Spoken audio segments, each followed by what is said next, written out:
Fucking mic is muted. Is this working?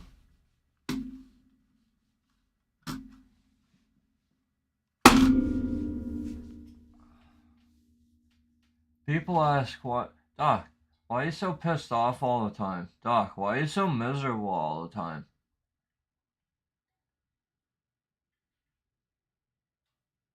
I can't do fucking anything without being fucking distracted some way, shape, or form.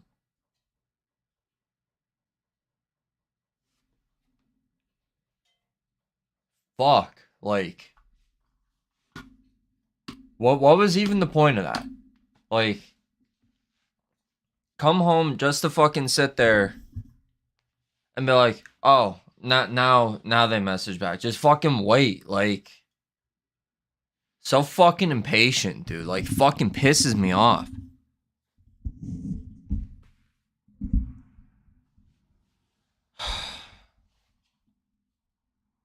I am so not in a fucking good mood right now. This is why I can't fucking do anything. This is why I don't fucking stream. This is why I don't fucking...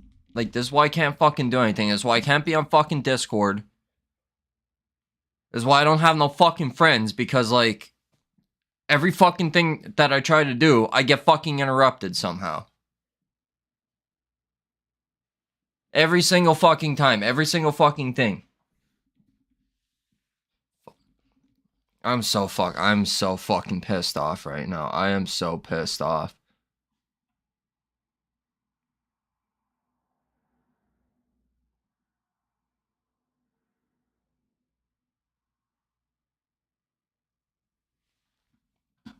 I don't even want to stream right now. Like, I'm so fucking mad.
Just give me a moment, folks.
Alright.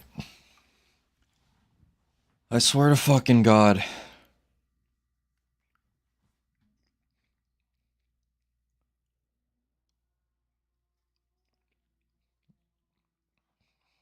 The player base. Aggravated with Chris Lighton and a couple other 1 million base members, X0XP blew it up. Someone even figured out Chris Lighton's real name was, in fact, Chris Lighton, meaning he doxed himself. I heard rumor that the player who figured this out was able to get Chris's mobile phone number and call him. This spooked Chris so much that he quit 2B2T forever. This is one of the first examples of 2B2T players taking things from the server into real life, but it certainly won't be the last. Another player displaced by PopBob griefing Old Town was Offtopia. While all that 1 million base drama was going down, he was vibing. He found an island area in the sea and started building a new base there, with jungle trees and a wool farm he used to create a rainbow road. The base was hence named the Rainbow Islands. Somehow though, PopBob and Police Mike 55 got the coordinates and blew up much of the base.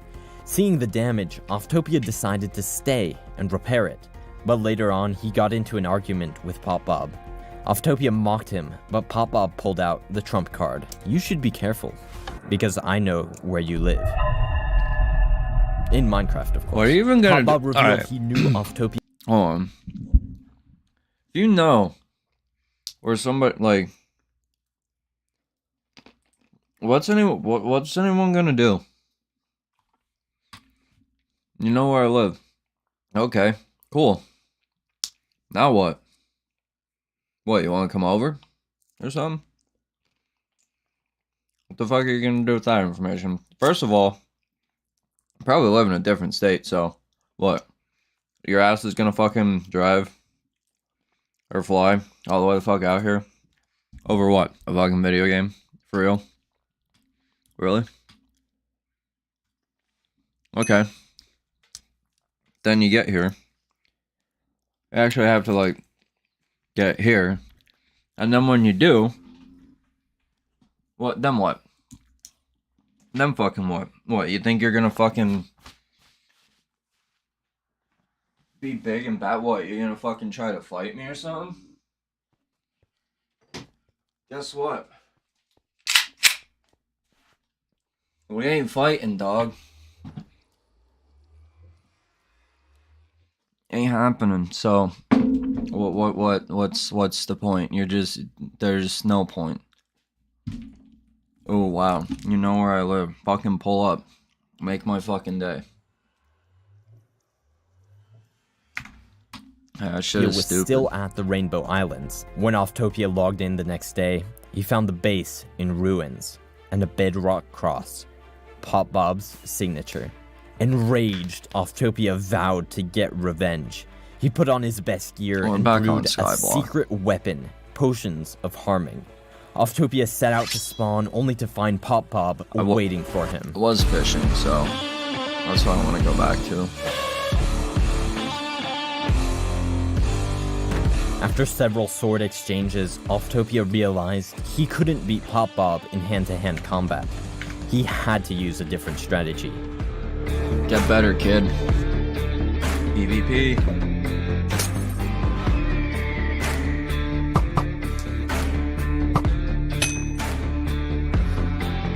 With that, PopBob was defeated. A lot of players, even griefers, join up with others to enhance their 2B2T experience, but not everyone. One player named Jang was perfectly satisfied flying solo.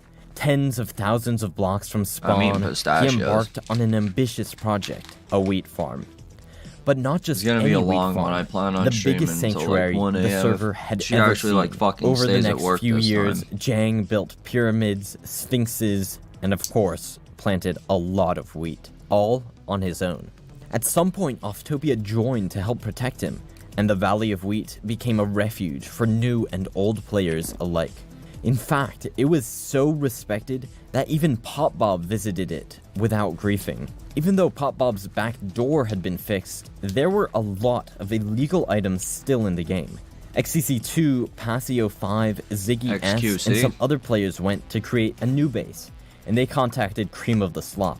Cream of the Slop was one of XCC2's friends from Plugin Town, and he wanted to get the location of Cream's stash of illegal items. Come here. Cream of the Slop told them where it was, and XCC2 and Pasio 5 retrieved the loot, including spawn eggs and bedrock. At Ziggy Base, someone was experimenting with FreeCam, a newly created hack. FreeCam lets you fly outside of your player, almost like spectator mode. The experimenter discovered if you opened a chest outside of reach using FreeCam, then took items out,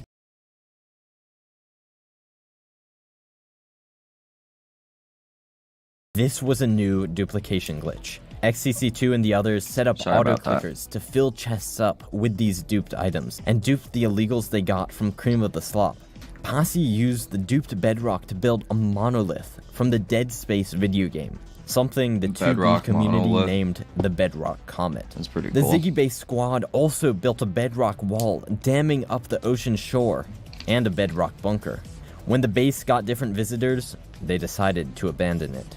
These bedrock structures weren't the only fallout of the backdoor's illegal items. 2B2T updated to version Java 1.0 back in November of 2011, the Minecraft version that added the end dimension. But 2B players couldn't get to the end.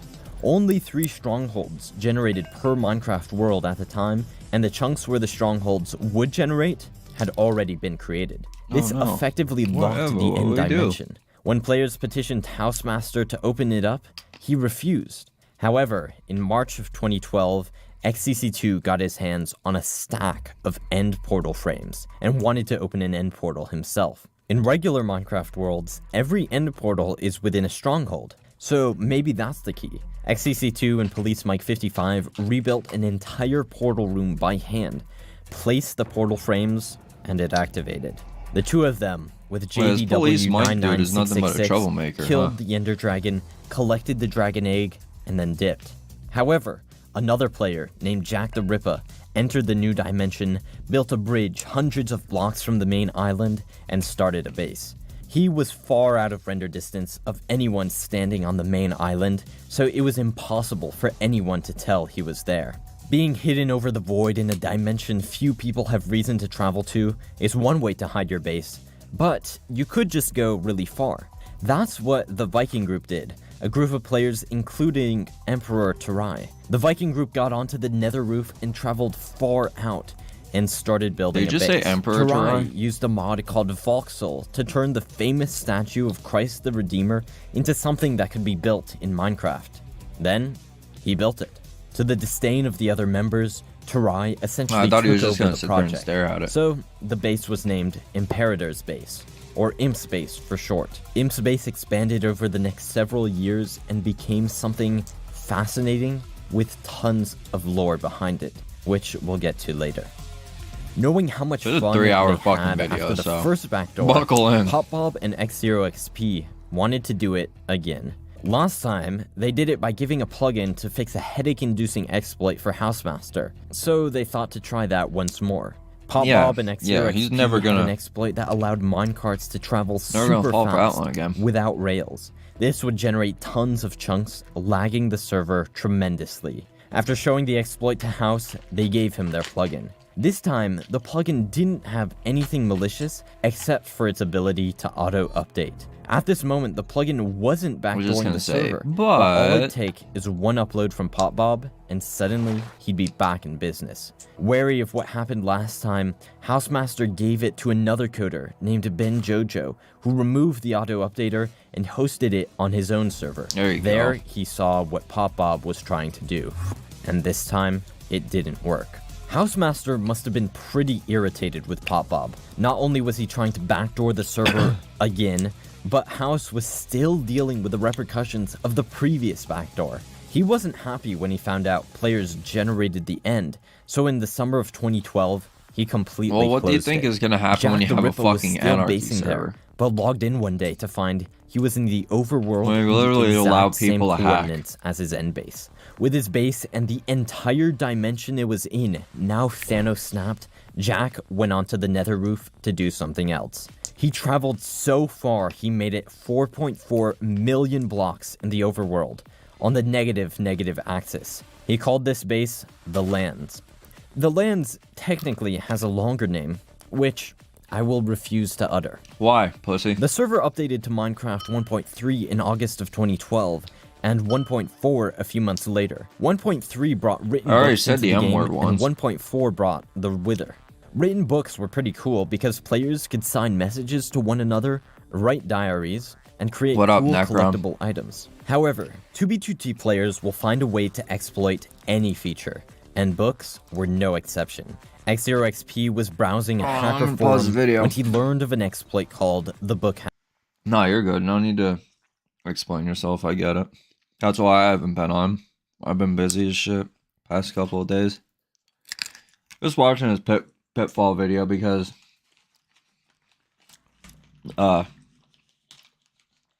what's it called? I did a couple of things over break and I got to the point to where I have to get all my skills up to level 24 now, so I'm just like sitting here trying to fish and do like absolutely nothing else. Basically because I don't feel like doing anything else. And it's one of them boring grinds. So I figured we'll probably get back to the more high energy fucking intense gaming sessions after the new year and everything. Figure everybody's hanging out with family and shit. So I'm just sitting here watching this video, fishing, eating pistachios. We're living the good life over here. Hack. This edited the NBT data of books and could. Oh yeah, you don't gotta worry about that. At any level, with the book hack, I haven't seen really much of anybody online. 32,000, which one-shot any player and any mob. Looting 32,000, which caused a single mob to drop a double chest worth. Hope you had a good holiday, though. 32,000, which sent players and mobs into the stratosphere.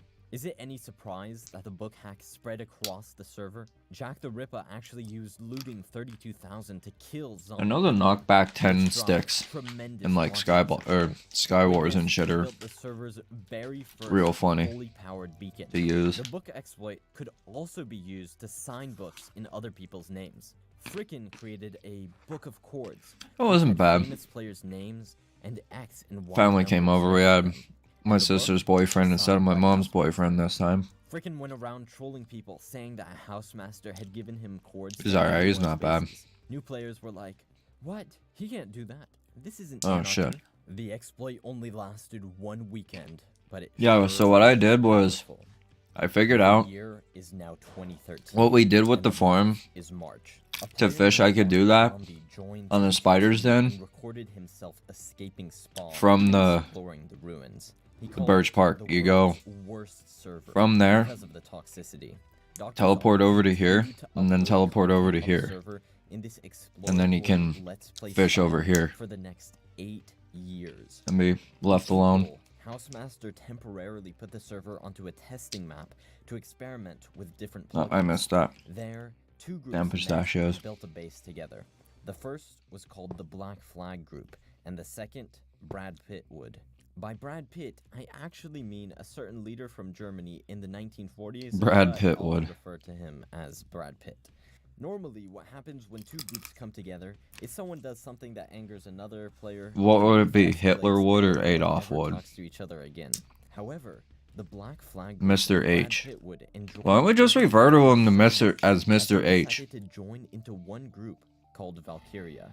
When Housemaster brought back the main 2B2T map, Valkyria stuck together. Why are people so afraid to mention? It's not fucking Beetlejuice. Like, it's not like he's gonna fucking rise from the dead and fucking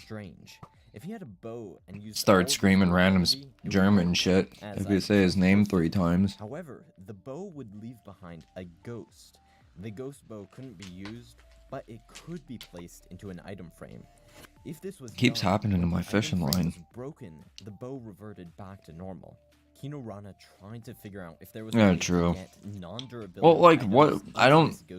Why is that part of the terms of service though? Like, he's literally just a dude. While in free cam, As the minecart was sent through a nether portal... When are we gonna be censored from saying Logan Paul? He gave this dupe to Valkyria, like, and they used it to become the most powerful group... I think that should be fucking TOS. ...on the server. Sato used duplicated diamond blocks to build Valkyria's famous symbol, the eagle. Jack the Ripper, who was a member of Valkyria, stated that before this, groups on 2B2T came together... Oh, yeah, but but Hassan Piker can, like, have actual terrorists on his stream. Like, spreading terrorist propaganda. But that's completely fine. The 2B2T group was formed solely around people from within 2B2T. That's a bunch of bullshit. They were genuine 2B2T friends. It's the internet, bro. Like, construction was coming to a close. We were told to stay off the internet because it's not a safe place. Why can't it still be a not safe place for only the edgy kids? Sato said usually that idea would be refused, but the conditions were perfect.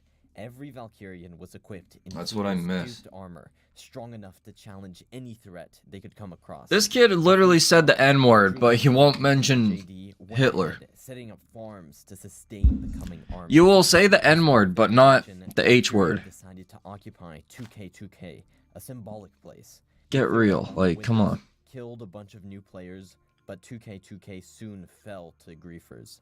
The whole event lasted just a week, and there were no clear goals, no... Bro, this kid literally, like, said... I mean, he bleeped it out, but, like, he straight up said it for the video. It was crazy. 2B2T's first incursion.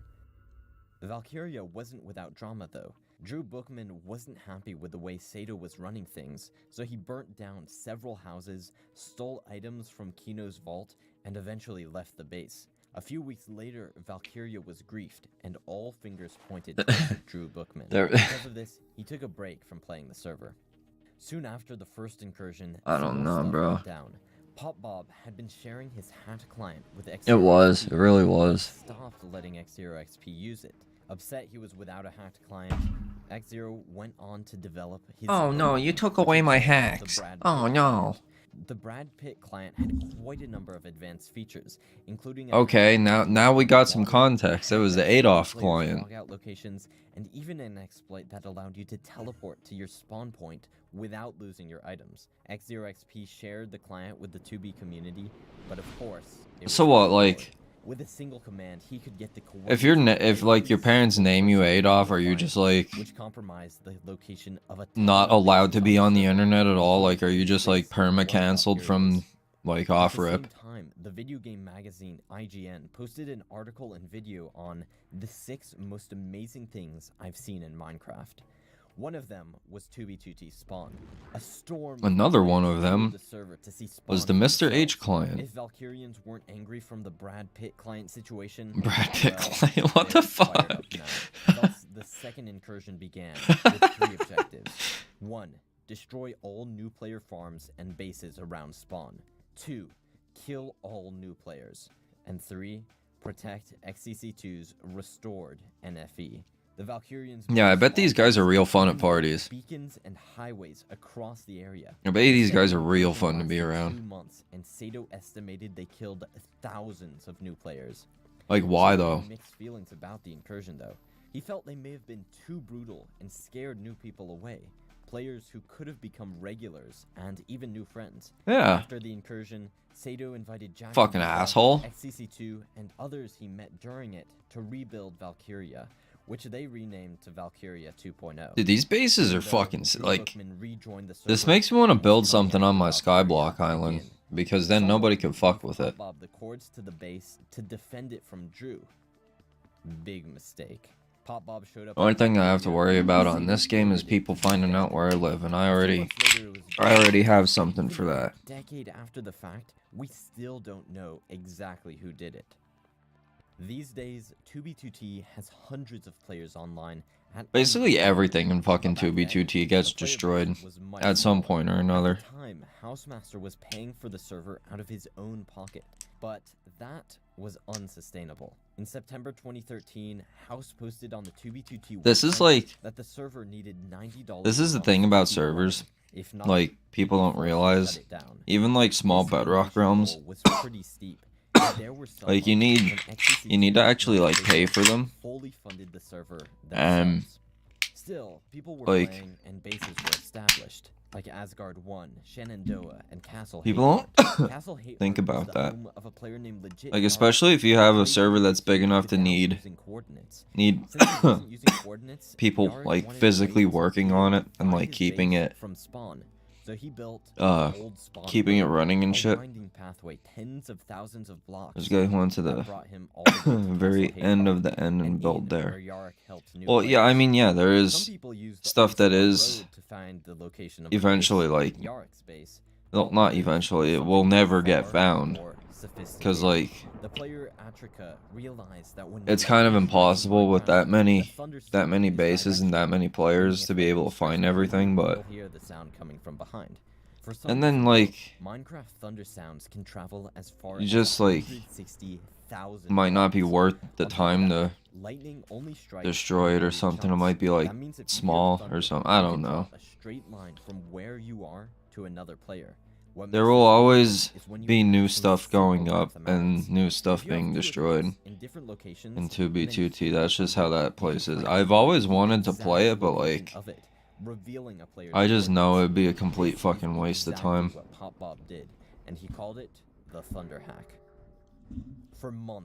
I just can't play regular survival Minecraft anymore. It's just boring. Like when he attacked a lowly fisherman named Fit. Even after Housemaster disabled Thunder, PopBob continued That's like his reign of terror. Some shit you'd see on Forensic Files. Like, oh, dude was out fishing one day and some dude just came back and came up behind him and fucking stabbed his diamond sword through his stomach. Look at that, that's sick. I want to do that, but Kodak Black representing the family-friendly on my island. values 2B2T so wholesomely espouses. For years, PopBob had been up like him hitting that move that he did on Kai's stream. Just getting started. In December 2013, Tristan became acquainted with House. I need that mod though. I don't know how to do that shit. So Tristan and Pyrobyte stepped up. They created a plugin that made it impossible for players to access the nether roof, and fixed an issue with anvils. The plugin looked legit. You know, so Housemaster ran it. Here's my opinion on hackers and shit. A hacker is basically the internet version of "I'll beat you the fuck up, bro." You know, if they were riding an entity. Secondly, basically like you can't win an argument, so you just default to "I'll beat you the fuck up." Well, you can't win any sort of like intellectual argument over the video game or whatever, so you just, oh, I'll fucking hack you, bro. I'll fucking dox you, bro. Insidious part of the code, though, the ability to get admin access to the oh, you're good. No worries. An incredible amount of illegal items like player heads, have fun. Spawn eggs, and weapons and armor with enchants don't at level. Actually, you know what? You should piss in the couch just a little bit. Called the 666 sword. A diamond sword with sharpness. No, don't do that. They also did something that I just shampooed my couch over the past couple of days. It took like hours to do, so don't do that. Don't do that to your parents. Got away with something this insane. Yeah, I'll probably still be here. I plan to be on until like 1 a.m. until my girlfriend gets home. So if you were there in spectator mode, take her easy. Jack the Ripper hanging out with his friend Zarviar, and a third player, Zarviar 1. This wasn't an alt of Zarviar. And this also goes back into the whole thing about all the pit players and all the Hypixel Skyblock players, like everybody that's like really far in the game. They all cheat somehow, some way. Started experimenting and learned that the server would kick you if you sent a chat message the same moment you joined, as long as you were riding an entity. This created a clone that could be killed to duplicate an entire inventory. But which, I mean, the clone showed I don't blame him, but like, kind of fucked up. On the end. Even when the clones were killed, they were still on the player list. People got suspicious, but the dupers claimed, oh, these are just alts. They weren't. If too many clone ghosts were on the server, it would completely crash. Because of this, Housemaster stepped in and patched the duplication glitch. According to Jack the Ripper, why are you patching shit if it's like no rules? That's clearly a rule saying, no, you can't do that. With crippling lag, and Housemaster was trying to figure out how to deal with it. But when people got back onto the server, things were pretty much back to normal. And by normal, I mean bro, with this fishing line. For destruction. One player named Javazon had joined 2B2T fucking throw it. And was bragging about how he was gonna destroy every old player base and monument on the server. He said he'd destroy Passy Town, he'd destroy NFE, he'd destroy the Valley of Wheat. This got on everyone's nerves, and they wanted to do whatever they could to stop him in his tracks. Someone caught rumor that Javazon was staying with Ormonger, a player who mostly kept to himself.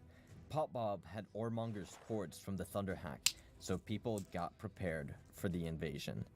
Oh, I'm gonna talk a little bit of shit. And the infamous and now, a bunch of fucking nerds are gonna come to my house and block him. This and destroy it. Included Pop Bob, Jared, XCC2, iTristan, and Pyrobite. Like, wow. Ormonger, of course. Wow, cool. Yeah, you're awesome. You're awesome, bro. At the end of July of 2014, a strange, you're so cool. Infamous message appeared on the 2B2T website. It said, Housemaster has left 2B2T forever and is no longer in charge. The server will continue like normal though, and will be operated. No more Housemaster. Most people believe that anonymous friend is George Bush 420, but we can't be certain. 2B2T players do believe this message was for real and not just the troll, because the server owner's personality, especially how he communicated in emails, changed after this post. I mean, who cares? Though, I'll continue to refer to the server owner as Housemaster. Who really cares who's running it? On 2B2T until December. It was then that the player Thebes and Sound began a new operation. On the x-axis, 26,000 blocks south of spawn, Thebes started mining.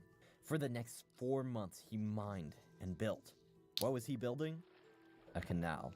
He met another builder named Chad DX, who was working on building spawn roads. About 1,200 blocks from spawn, Chad found a coastline that naturally connected to the canal, and they built a structure they named the South Axis Boat Terminal. Thebes and Chad created a new group as well, the Southern Canal Corps. One member, Total Darkness, brought the canal from 56,000 blocks all the way to 100k. The Southern Canal that's fucking crazy. Constructed for years to come. Halfway through December, the player James Russells posted the very first entry to the 2B2T blog. This was a site he started because he felt there wasn't a great place for 2B2T discussion apart from the website itself and Facebook forums. The only problem with those is the mods sometimes deleted people's posts. Fighting back against censorship, James' first entry was about the Gape 2.0, a 254 by 254 block hole dug to bedrock by hand. The Gape 2.0 was of course inspired by the original Gape, started by Victor96 and Cytotoxic T-Cell. When the original Gape was griefed, they wanted to move further out, so the group went to the -4444 Nether Highway. The Gape member Khaleesi was building a Temple of Light, and Coconut 4 started building the Temple of Darkness. One day, a griefer named IMBJR was walking down the Nether highways when he started bragging in chat that there were obvious signs of life and there was gonna be a base at the end of the highway. James Russells asked him which highway he was on, and he said -4444.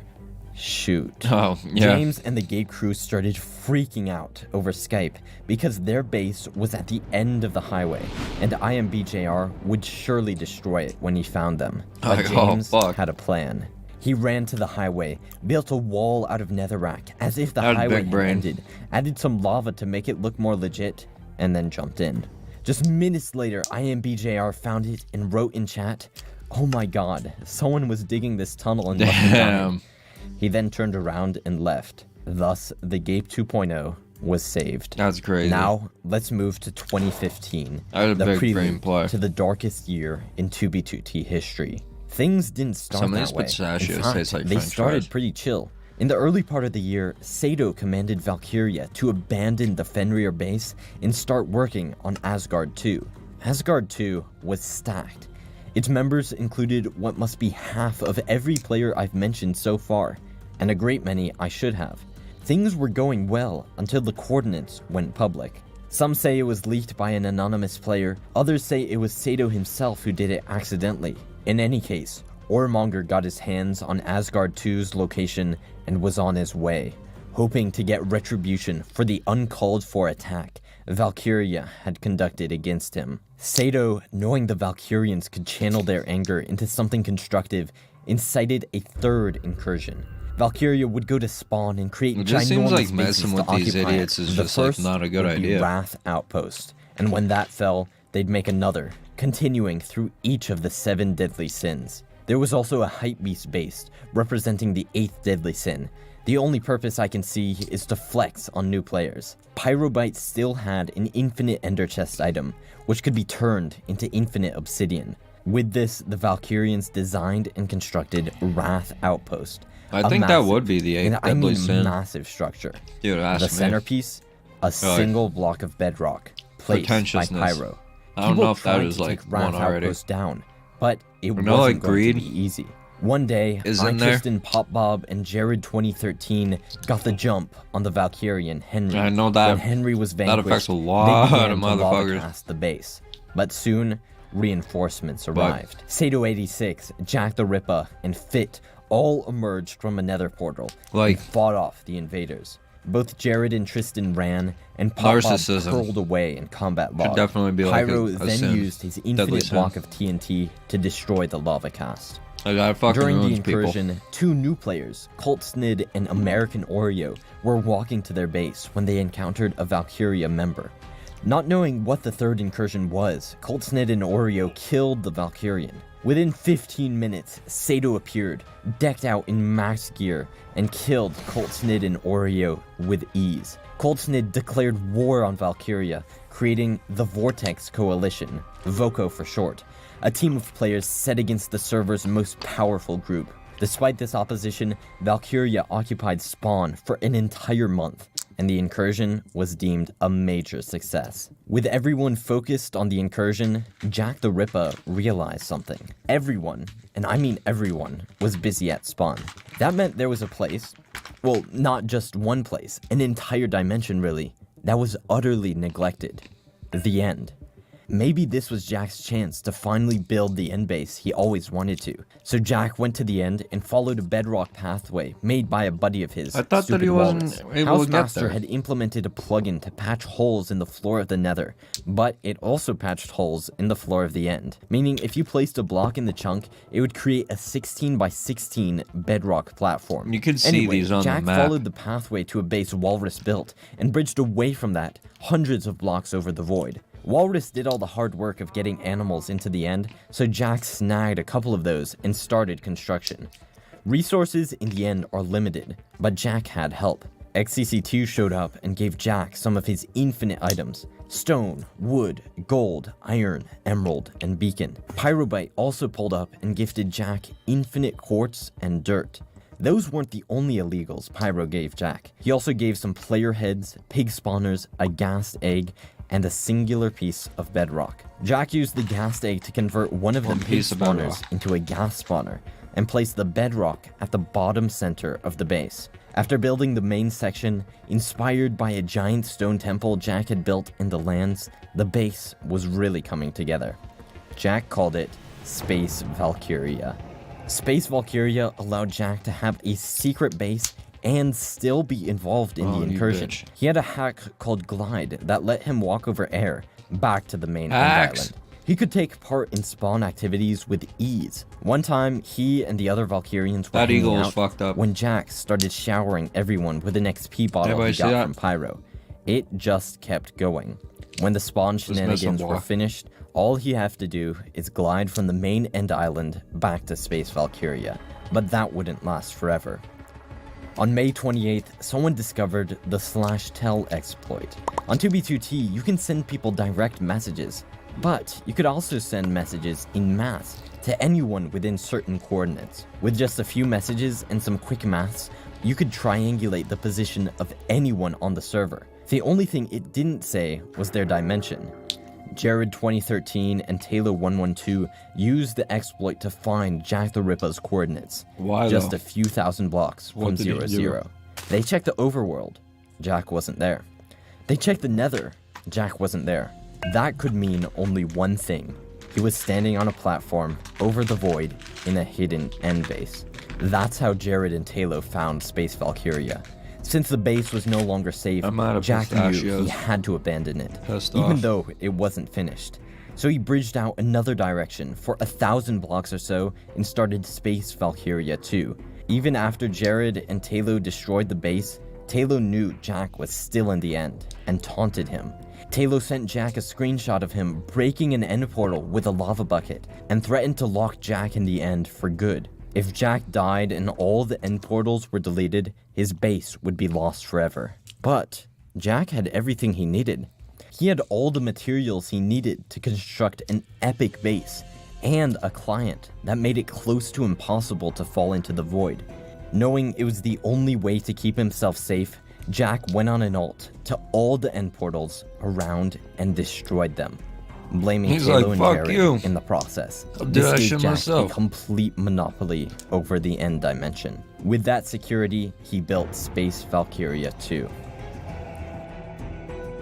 When the third incursion was complete, a number of Valkyrians went to the new base, Aureus City, founded by Kane's Law and Takrav. Kane's Law built a large gold farm and housed an assortment of builds from various players, like James Russell's Coliseum. Aureus wasn't the only city founded after the third incursion, though. Hypixel Skyblock. This is the complete history of 2B2T by Pitfall. I've been wanting to watch it for the past couple of days. I haven't really gotten a chance, so I'm reacting to it because there's this, the Hypixel Skyblock, Iceberg, the history of the pit. Basically, he does like video essays and documentaries on Minecraft servers and mini games and stuff, and I've been getting into the depravity of, can I carry you to Cata 24? I don't even think I'm Cata 24, dog. I'll be honest with you. Alright, just hold on. I gotta sit up. Ugh. Yeah, I don't even think I'm Cata level 24 yet. I'm trying to get to fishing level 24 right now. That's why I'm fishing.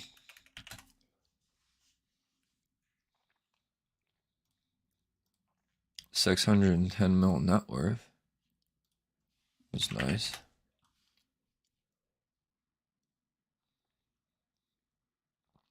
Where is it? Where is it? Where is it?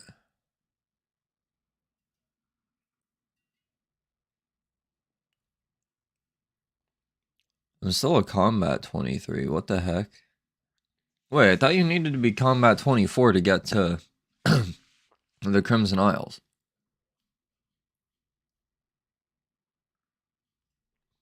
Is someone lying to me?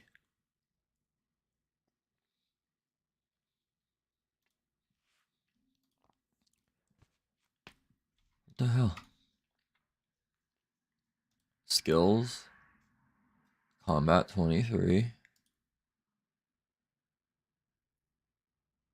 Yeah, I'm Cata 3rd. I'm Cata 14.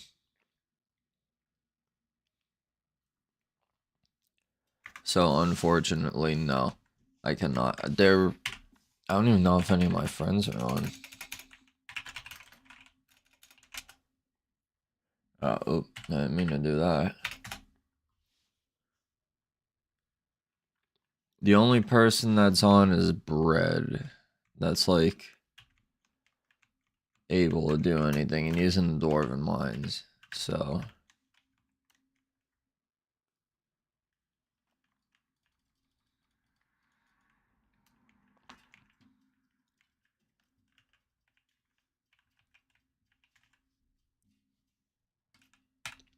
yeah, I'm not very good at dungeons.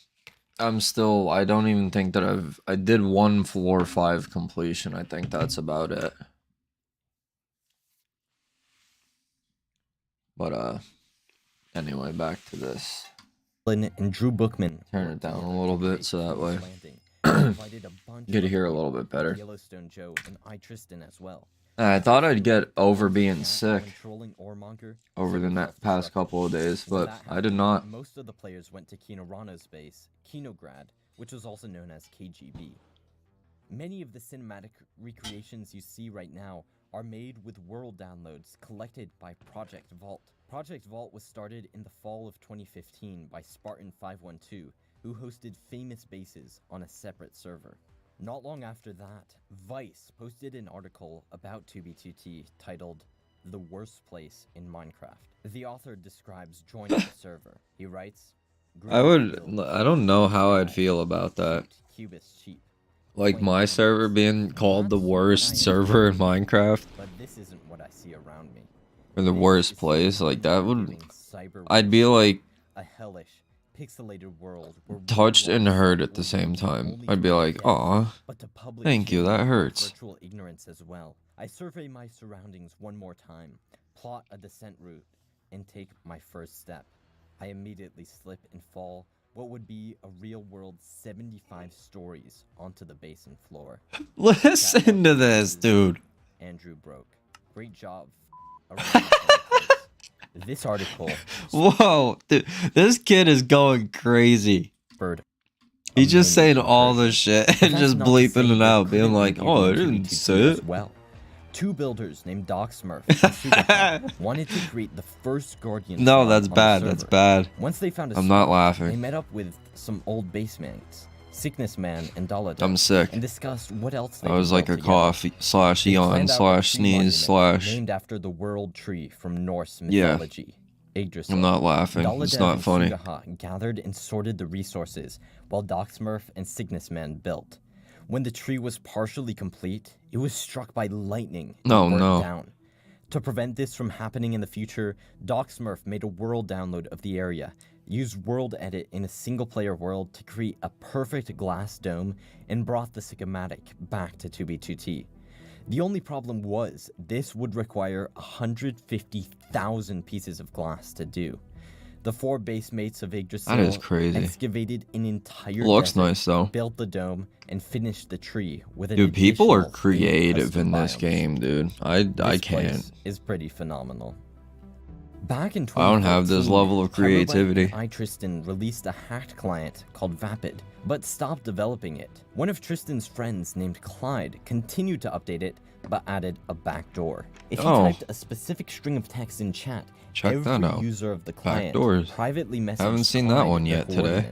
These chat messages were supposed to be hidden, but Clyde made an error in his coding. Because of that, if the coords were in the nether, they were fully visible to the person that sent them. Word quickly spread that why are you using pictures of African American people during all this time to cover up words? Website was not functioning. Housemaster stated that the server didn't have enough money to keep it up, so he set a $250 donation goal. This took a great while to get to, but when it was finally reached, nothing happened. Some people think that money just went into other server costs, but even with the $250, House may have had enough money to host the website. He spent it on drugs. Imperator Tarai wasn't happy about or this, alcohol, especially because he was responsible for a fair percentage of that $250. With the help of iTristan and I have some Jim Beam here. I should go a little tour up on stream. Website was back in business, and all was well. Not all was good for Tarai though, because his base was about to go down. A couple months before, iTristan, who'd been living at ImSpace, was in a Skype chat with Jared 2013. Tristan shared the wrong screenshot with Jared, and that screenshot accidentally leaked the base's coordinates. You fucking idiot. Were friends, so Jared didn't do anything with it. However, when they had a falling out, Jared used the screenshot to get to ImSpace. That's why you don't trust nobody, dude. At least that's what everyone Be friends thought. with somebody for Jared fucking 10 years. Yes, but he later heard rumor that it wasn't destroyed. That it was you do one fucking thing. You piss them off once, and they're like ready to fucking. Only odd occurrence at the time. Oh well. In early 3 years ago, you did this, and like, yeah, that was rude. Rumor grew. So like, shadow in the east, whispers of nameless fear. Illegal items appeared, like 32Ks, spawners, bedrock, grow and up. portals. These were brushed off as remnants of Tristan and Pyro's backdoor from 2013, but things weren't adding up. Then an exploit emerged as well, the bed teleportation. This was powerful enough to allow you to travel millions of blocks in a single moment if you set it up correctly. Here's how it worked. If you slept in a bed and then placed another at those exact same coordinates and the same orientation in the nether, you'd respawn in the nether. So if how do people figure this shit out? 1000, you'd respawn in the bed at 1000 in the nether. If you then went is it an accident, or like do people like literally sit there and just try random shit? You'd respawn in the nether once more. As long as there was a chain of beds you could ride, your distance would increase 8 times every time. A chain of beds Jack you the can Ripper, ride. Still at the lands, had a bed chain to get there, and he brought some. That sounds. I Jared, feel like I've heard that learning before. About this, became enraged and tried to get there himself. Jack ordered the final link in the chain to be broken, and it was, stranding Jared millions of blocks away from Jack's base. But by sheer force of will, Jared and Taylor built another bed chain in secret. But once again, the final link was broken. And then the unthinkable happened. Out of nowhere, Pop Bob logged in at the final link. No, not Pop Bob. Jared finally had a path to the lands. He and 112 arrived wielding 32k swords. The lands didn't stand a chance. This group, Tristan, Clyde, Taylor, and Jared, were named the Tyranny. Where did these 32Ks come from? James Russell's, Kane's Law, and Jack the Ripper went to investigate. They discovered some Minecraft region files on iTristan's GitHub page and extracted their coordinates. Kane's Law and Jack traveled to the location on 2B2T itself and found a massive illegal item stash full of 32Ks and other spawned-in items. The stash had clearly been brought onto the server with World Edit. There were even barrier blocks. Barriers were added to Minecraft long after the 2013 backdoor. That's nuts, so this dude. was undeniable evidence of a new backdoor. Checkmate. Case closed. I cannot Backdoor imagine, exposed. like, except maybe not. being so pissed off at somebody of every that I go to this level, like, versions, to get revenge, like, same. But now new items like barriers. I promise you folks, like, nothing is ever that serious. Tiny pickle. Something discovered by Yellowstone Joe. Yellowstone Joe also saw some region files, went to their location on the server, and uncovered the remnants of a world edited stash. There weren't any items there, but the stash was in new chunks. Tristan could no longer deny he had admin access, and this is when the chaos truly began. No longer with anything to hide, the Tyranny held nothing back. They reduced Kinograd to dust. They ravaged Space Valkyria too, then created an end portal out of thin air, exited to the overworld. Yeah, they don't fucking piss off hackers. Landing. The lands destroyed. KGB demolished. Space Valkyria 2 annihilated. King's Landing Star Spangled Pile of Dust, brother. This was the week of destruction. But not all was lost. While the lands were destroyed, Jack still had a huge item stash hidden away. The resources he could use to rebuild. A longtime friend of Jack's, the Pompano, unexpectedly joined the server and messaged him. Pompano was asking Jack. I would also like forget everything. Something seemed like I'd forget where I put everything. Jack had a strange feeling he couldn't quite put his finger on. He went to Steam and messaged Pompano there. On Steam, Jack received a chilling reply. That is not me. The Tyranny could access people's accounts too? Players were terrified. The server was clearly compromised and no one was safe. The Tyranny itself occupied an enormous bedrock sphere, was this that which they called the Archive. The Archive stored every item in the session game, ID exploit or whatever it was. An illegally placed end portal. Jared took a screenshot of this, and that screenshot somehow went public. Sato86 got his hands on it and posted it to the 2B2T subreddit, declaring, "Public service announcement. 2B2T is backdoored." Knowing 2B2T was no longer anarchy, people flocked to Constantium. How is that not anarchy? Server. You can do whatever you want. To play on 2B2T, which is when he took the infamous screenshot of his tab list, showing only one player online, himself. Months before, a Chinese database breached, leaking the usernames and passwords of millions of people. Supposedly, the George Bush 420 admin account's details were on this list, but that was just a cover-up. So what actually happened? Well, the website Tristan gave to Housemaster was laced with code that gave him backdoor access to the server, code which Housemaster ran on the same server box which runs 2b2t. You'd think House would have wised up to Tristan's schemes by now, but remember, this wasn't the original House. This was the anonymous friend. Some claim that House was actually working with the tyranny, but we can't know for sure. House removed the backdoor, but the damage was done. People didn't trust the server anymore. With the player base dwindling, I don't trust anybody. Created a post on the r/Minecraft on the internet, dude. Fuck about the oldest anarchy server in Minecraft. Someone influential saw that post, a YouTuber with over 750,000 subscribers. His name, The Camping Rusher. June 1st, 2016. Yeah, well, that's whiskey. All right. 2b2t changed forever. This is gonna be rough. Might puke.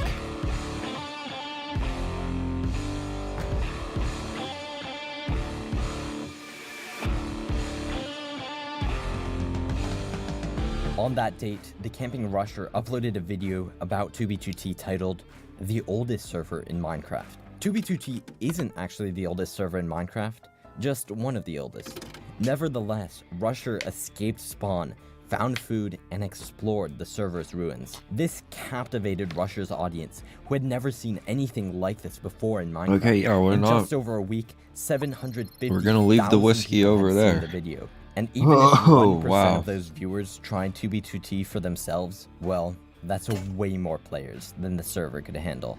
In an instant, 2b2t went from averaging 5 to 20 players online to 250, the maximum capacity. Housemaster scrambled to get the server's hardware into a place where it could manage this huge amount of traffic. Meanwhile, we're online with 35,000. While he did this, the old players returned to defend their server from these invaders. In Rusher's second episode of the series, he commented on this emerging conflict. We're going to have to band together here, and it's going to be an all-out war, ladies and gentlemen. This is going to be absolutely crazy.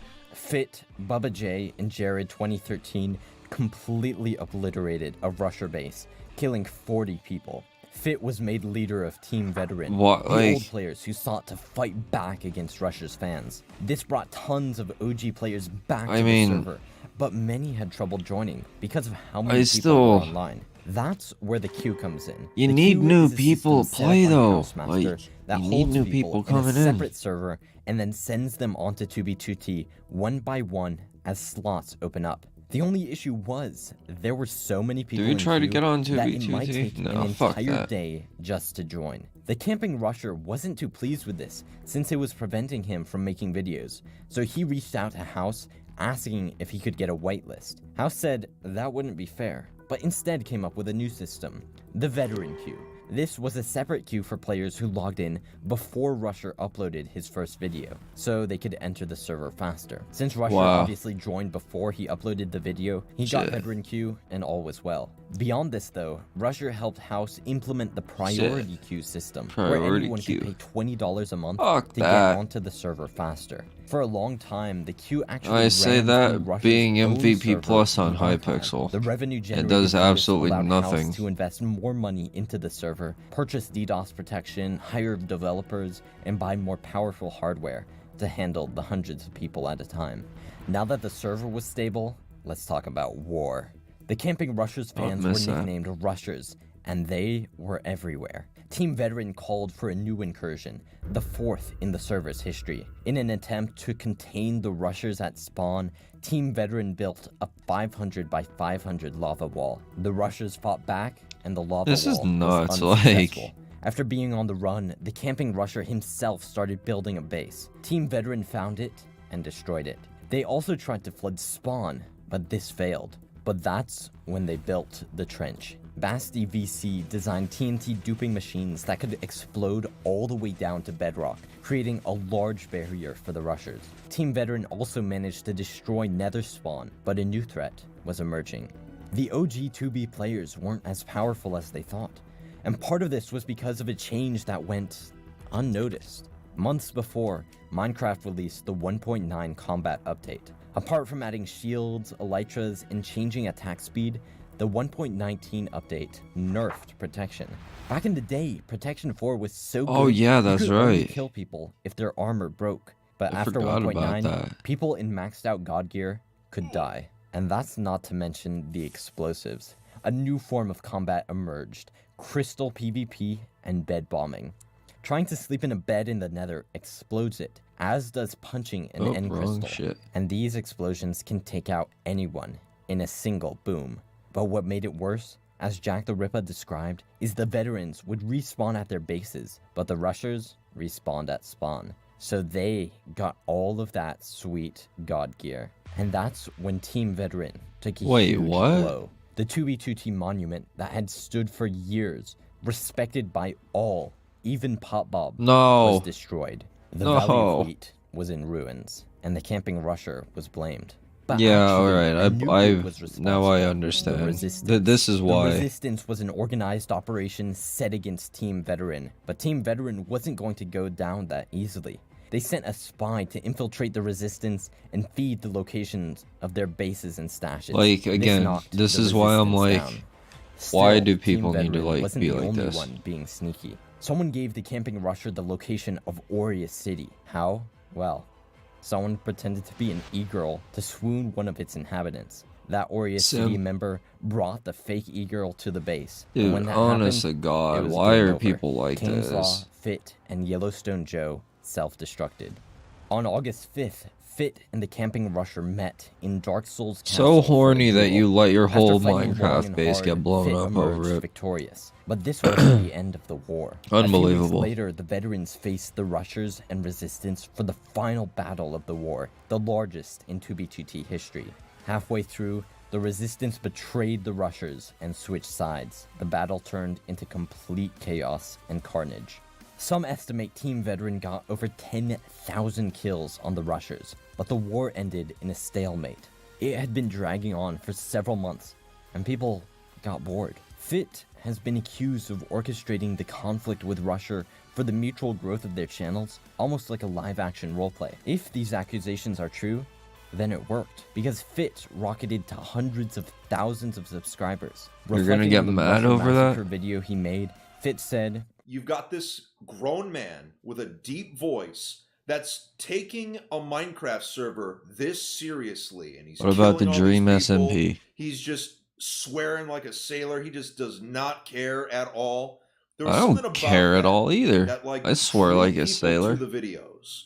With so many more players now on 2b2t, people were bound to discover some wild things. Before that, though, remember when I said Brad Pitt refers to a certain historical His name is not German Brad leader? Pitt. I'll use the term pinwheel to refer to the symbol that leader liked to use. Oh my One God. brusher named Grey Sage made a post on the subreddit saying a friend of his found a peculiar base and Sage himself visited and discovered an area PNG filled of a with pinwheels, African-American farms, person. and holes down to bedrock. The base itself was named Brad Pittville, and its owner, none other than George Bush 420, one of Housemaster's admin accounts. Sage walked around and eventually logged off. Oh, but you won't blur When he logged on those the next ones day, out.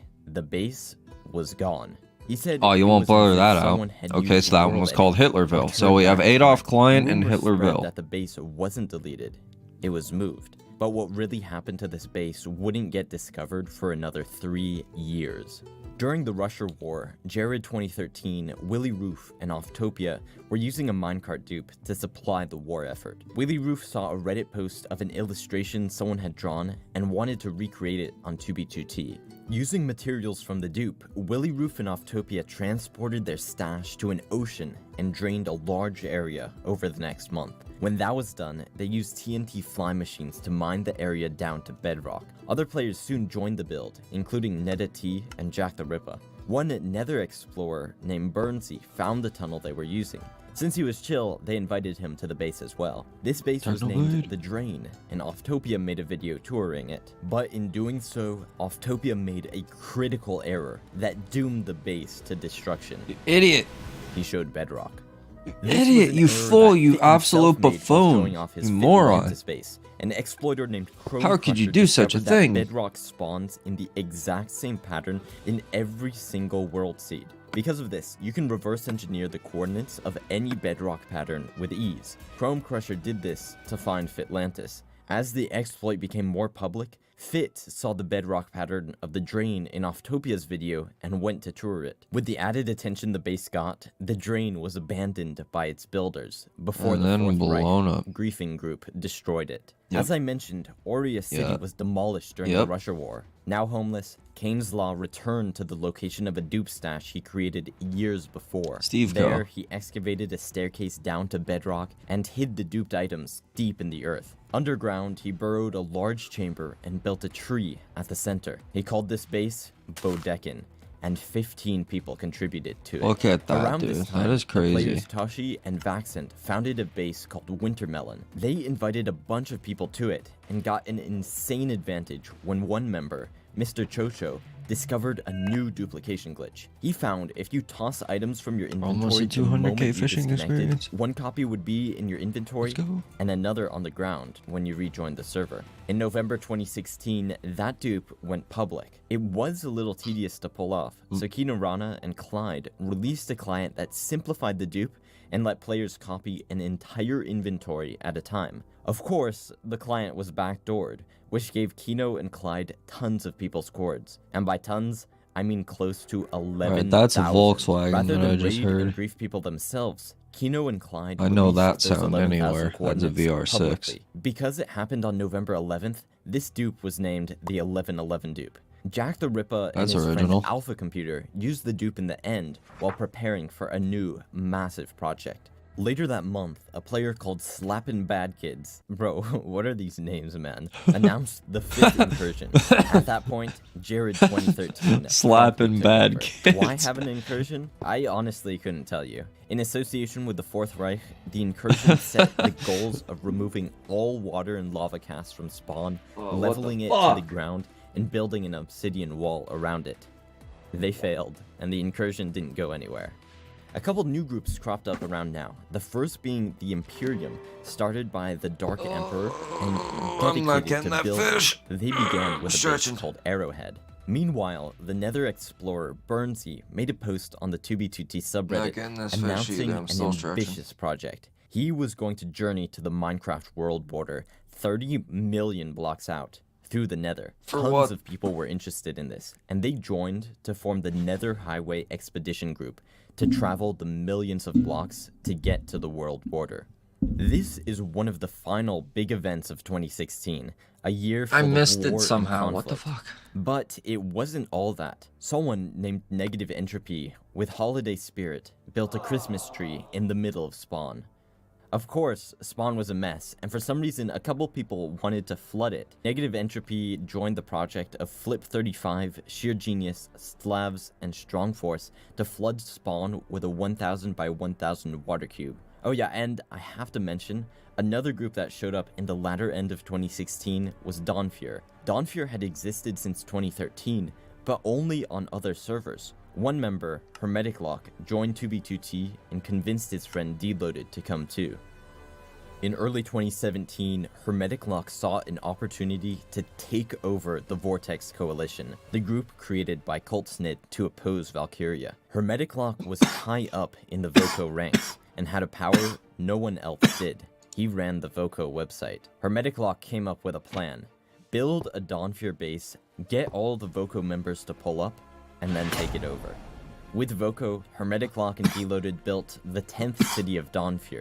Dawnfear 10 was a large medieval base that impressed the members of Voco. Once this was done, Hermetic Lock changed the Vortex Coalition website to advertise for Dawnfear. Coltsnid was understandably furious, so he leaked the location of Dawnfear 10. Despite being hundreds of thousands of blocks away from spawn, Bubba J arrived within half an hour to destroy it. The reason he got there so quickly was because he flew under the nether floor with an Elytra. I've been watching, but like, I'm so lost. Hermetic Lock had access to the cords of Voco's leadership bases, so he destroyed every single one. The Vortex Coalition collapsed, and Dawnfear rose from its ashes. All of these bases get destroyed after weeks, months, sometimes years, but the outcome is always the same. But what if there was a base where that was the idea to begin with?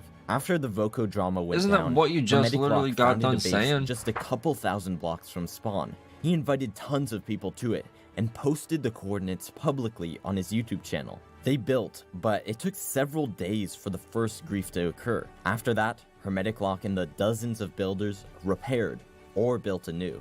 When that stuff was destroyed, they kept building. From the rubble, they'd build some more, in craters, lava casts, with the cycle repeating. And it was a major cultural moment on the server. The world-famous spawn base ended up being the precursor to a group that would become a massive deal later down the line.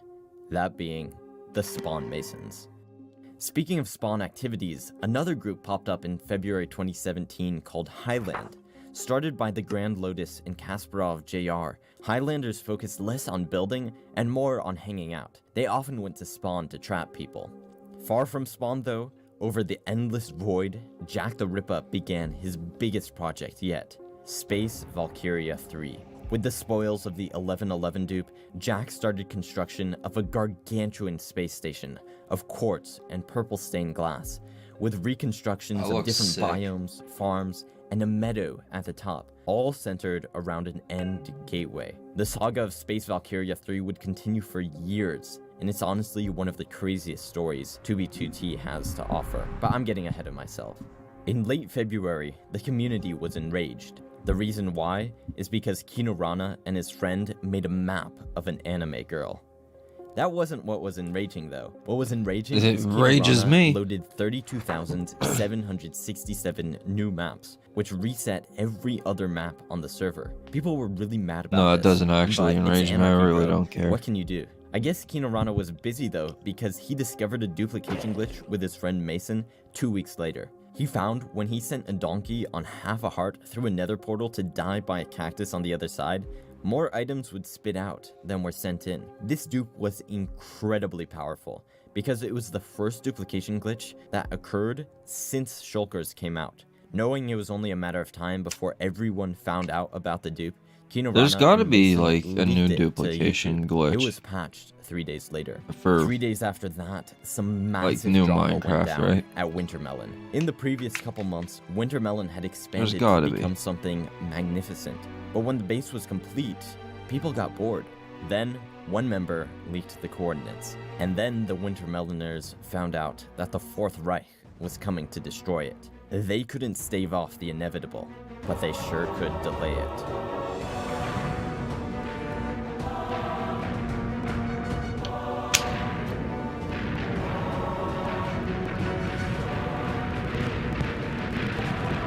This is why I was always like real big on like underground bases. Being alone. Wintermelon was annihilated, and the not trusting people had a problem. Because this is what happens. Toshi was part of the Masons, as were some of the Fourth Reich griefers who destroyed their base. The Masons deliberated and concluded with a rule: you cannot harm another member. This would really get spicy with the drama that occurred later on at Toshi and Vaxent's next base, Summermelon. Meanwhile, frickin' Bubba J and Ox22 learned that typing /kill while riding a pig in the nether obliterated the server. It would simply crash. So frickin' crashed the server over and over and over. It got so bad that Housemaster had to disable /kill for a whole week. During all that crashing though, Burnsy and the Nether Highway Expedition Group, or the Positive X Diggers, made it to the Positive X world border.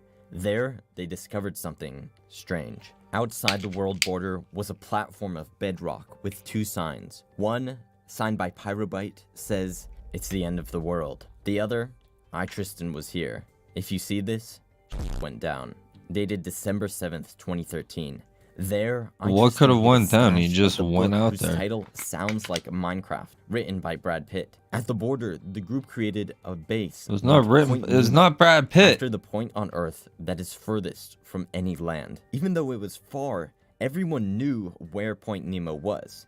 X 30,000,000, Z 0. Bubba J and his friend Chunker flew under the nether floor with a Lycos and destroyed Point Nemo within a week. Not dissuaded in the slightest, the group moved a couple 100,000 blocks away, still by the world border, and started Point Dory. Point Dory grew to be one of the largest bases in server history, both in size and in number of people contributing to it. It lasted about 2 months before internal drama occurred.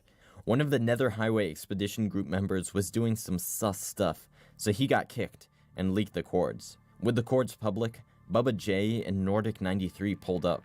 The Highway group actually managed to kill Bubba J. I don't even know what to say anymore. I'm not even shocked. But Nordic 93 combat logged, and I'm not even shocked. Everyone was offline to destroy the base. Soon after this, a bunch of people you kick somebody and Immortal Yogurt, you know what? To hell with you. I'm gonna leak everything. I'm gonna, you made me mad.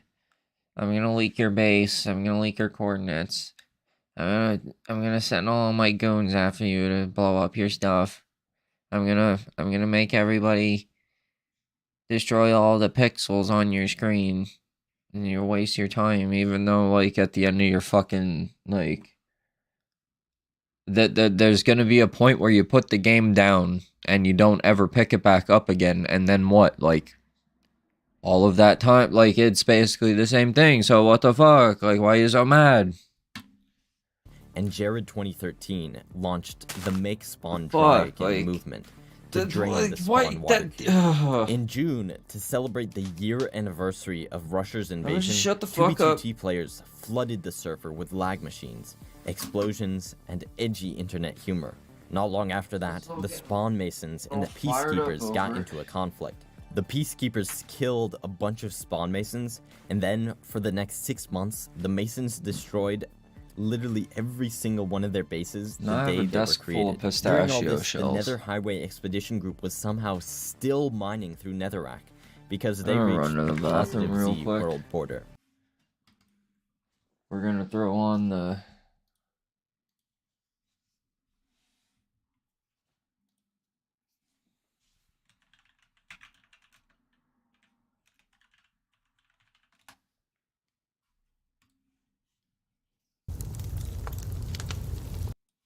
fireplace.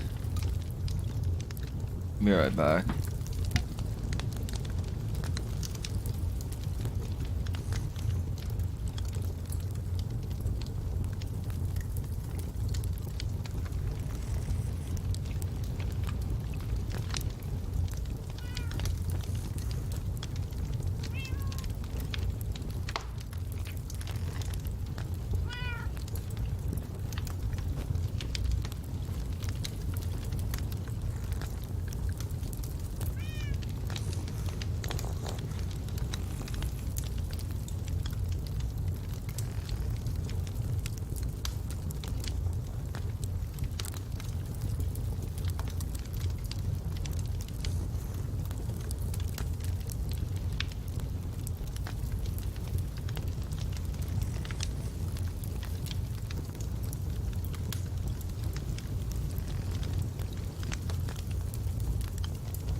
Alright, we're back.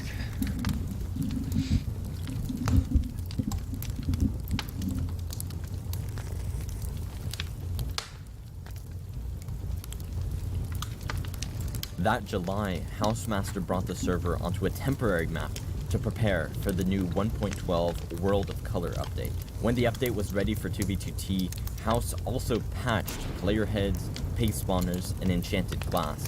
In the process, you know what I was doing he also in accidentally 2017? deleted sharpness off axes, efficiency from shears, I don't know and if I all should even dungeon say. spawners. Some people were angry about this, but Kino was out there got doing his bad revenge shit. by leaking the crafting dupe. For some reason, if you spammed a crafting recipe while dropping items, the item you dropped would turn into a stack of 64 when it was picked back up. This even worked with items that are normally unstackable, like swords, armor, and totems of undying. The dupe lasted 8 hours, but the damage was done. When Wintermelon was destroyed, Tashi, Vaxent, and most of that group pulled up to Summermelon, with some notable additions, the most significant being Crowbar01. Crowbar had been invited to Wintermelon, but declined because he was, at the time, working on a solo build, Follytonville-shire. Pretty wild, right? Once he finished, he joined Summermelon. Pretty wild. Summermelon very quickly grew to be quite large, but things came crashing down when Fit got the base's coordinates. Fit claimed that a member of Summermelon had leaked the coords of his own base, Rocket Town, so he and Alpha Computer arrived at Summermelon to destroy it. This sparked some major controversy, because Summermelon was in no way responsible for Fit's base getting leaked. Some claim Fit just griefed Summermelon for views, or because he had beef with one of the members. I can't confirm why he did what he did, but it caused huge drama. The reason you probably why is can though, but time, you're just Spawn not Masons had grown because like insanely. you're They had weird, you're weekly cringe. initiations of all kinds of players. For example, a single night's initiation included Fit, Sado86, and Jared 2013. Both Fit and Alpha Computer were in the Masons, but so were a bunch of Summermelon members. And after Wintermelon, the Masons had made a rule that you cannot harm another member.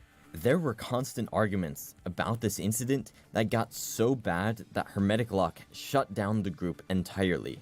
However, Fit destroying Summermelon might have been a blessing in disguise, because out of the ashes rose the greatest base in 2b2t history. With the 9 members of Summermelon homeless and the Nether Highway Expedition group unemployed after reaching the world border, there were now a couple dozen remarkable players who didn't have anything to do. That's when Willy Roof had an idea.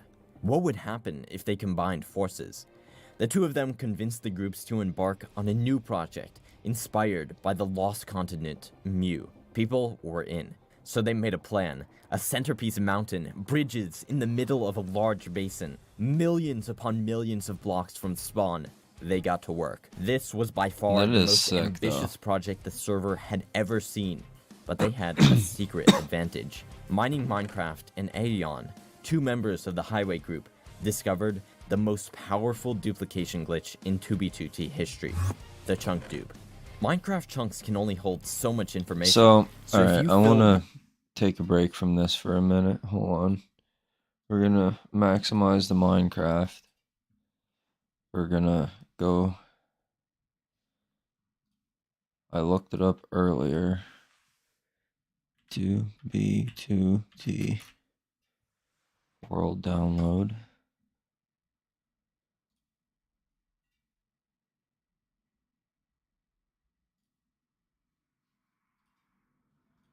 Okay, yeah, this is what I was looking at earlier.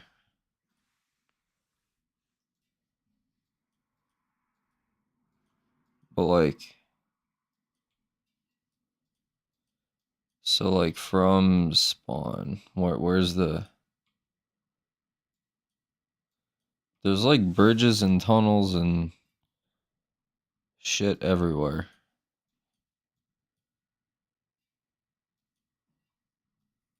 Like, it's actually really cool to sit here and look at this.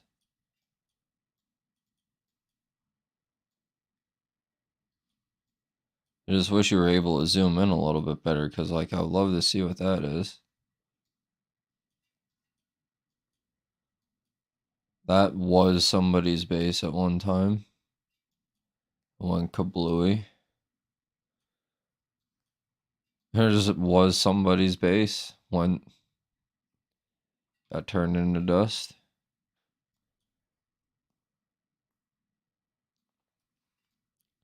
There's like all like crazy shit everywhere in this.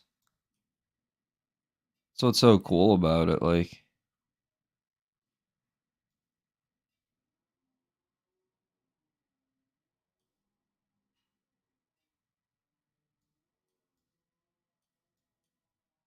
Okay.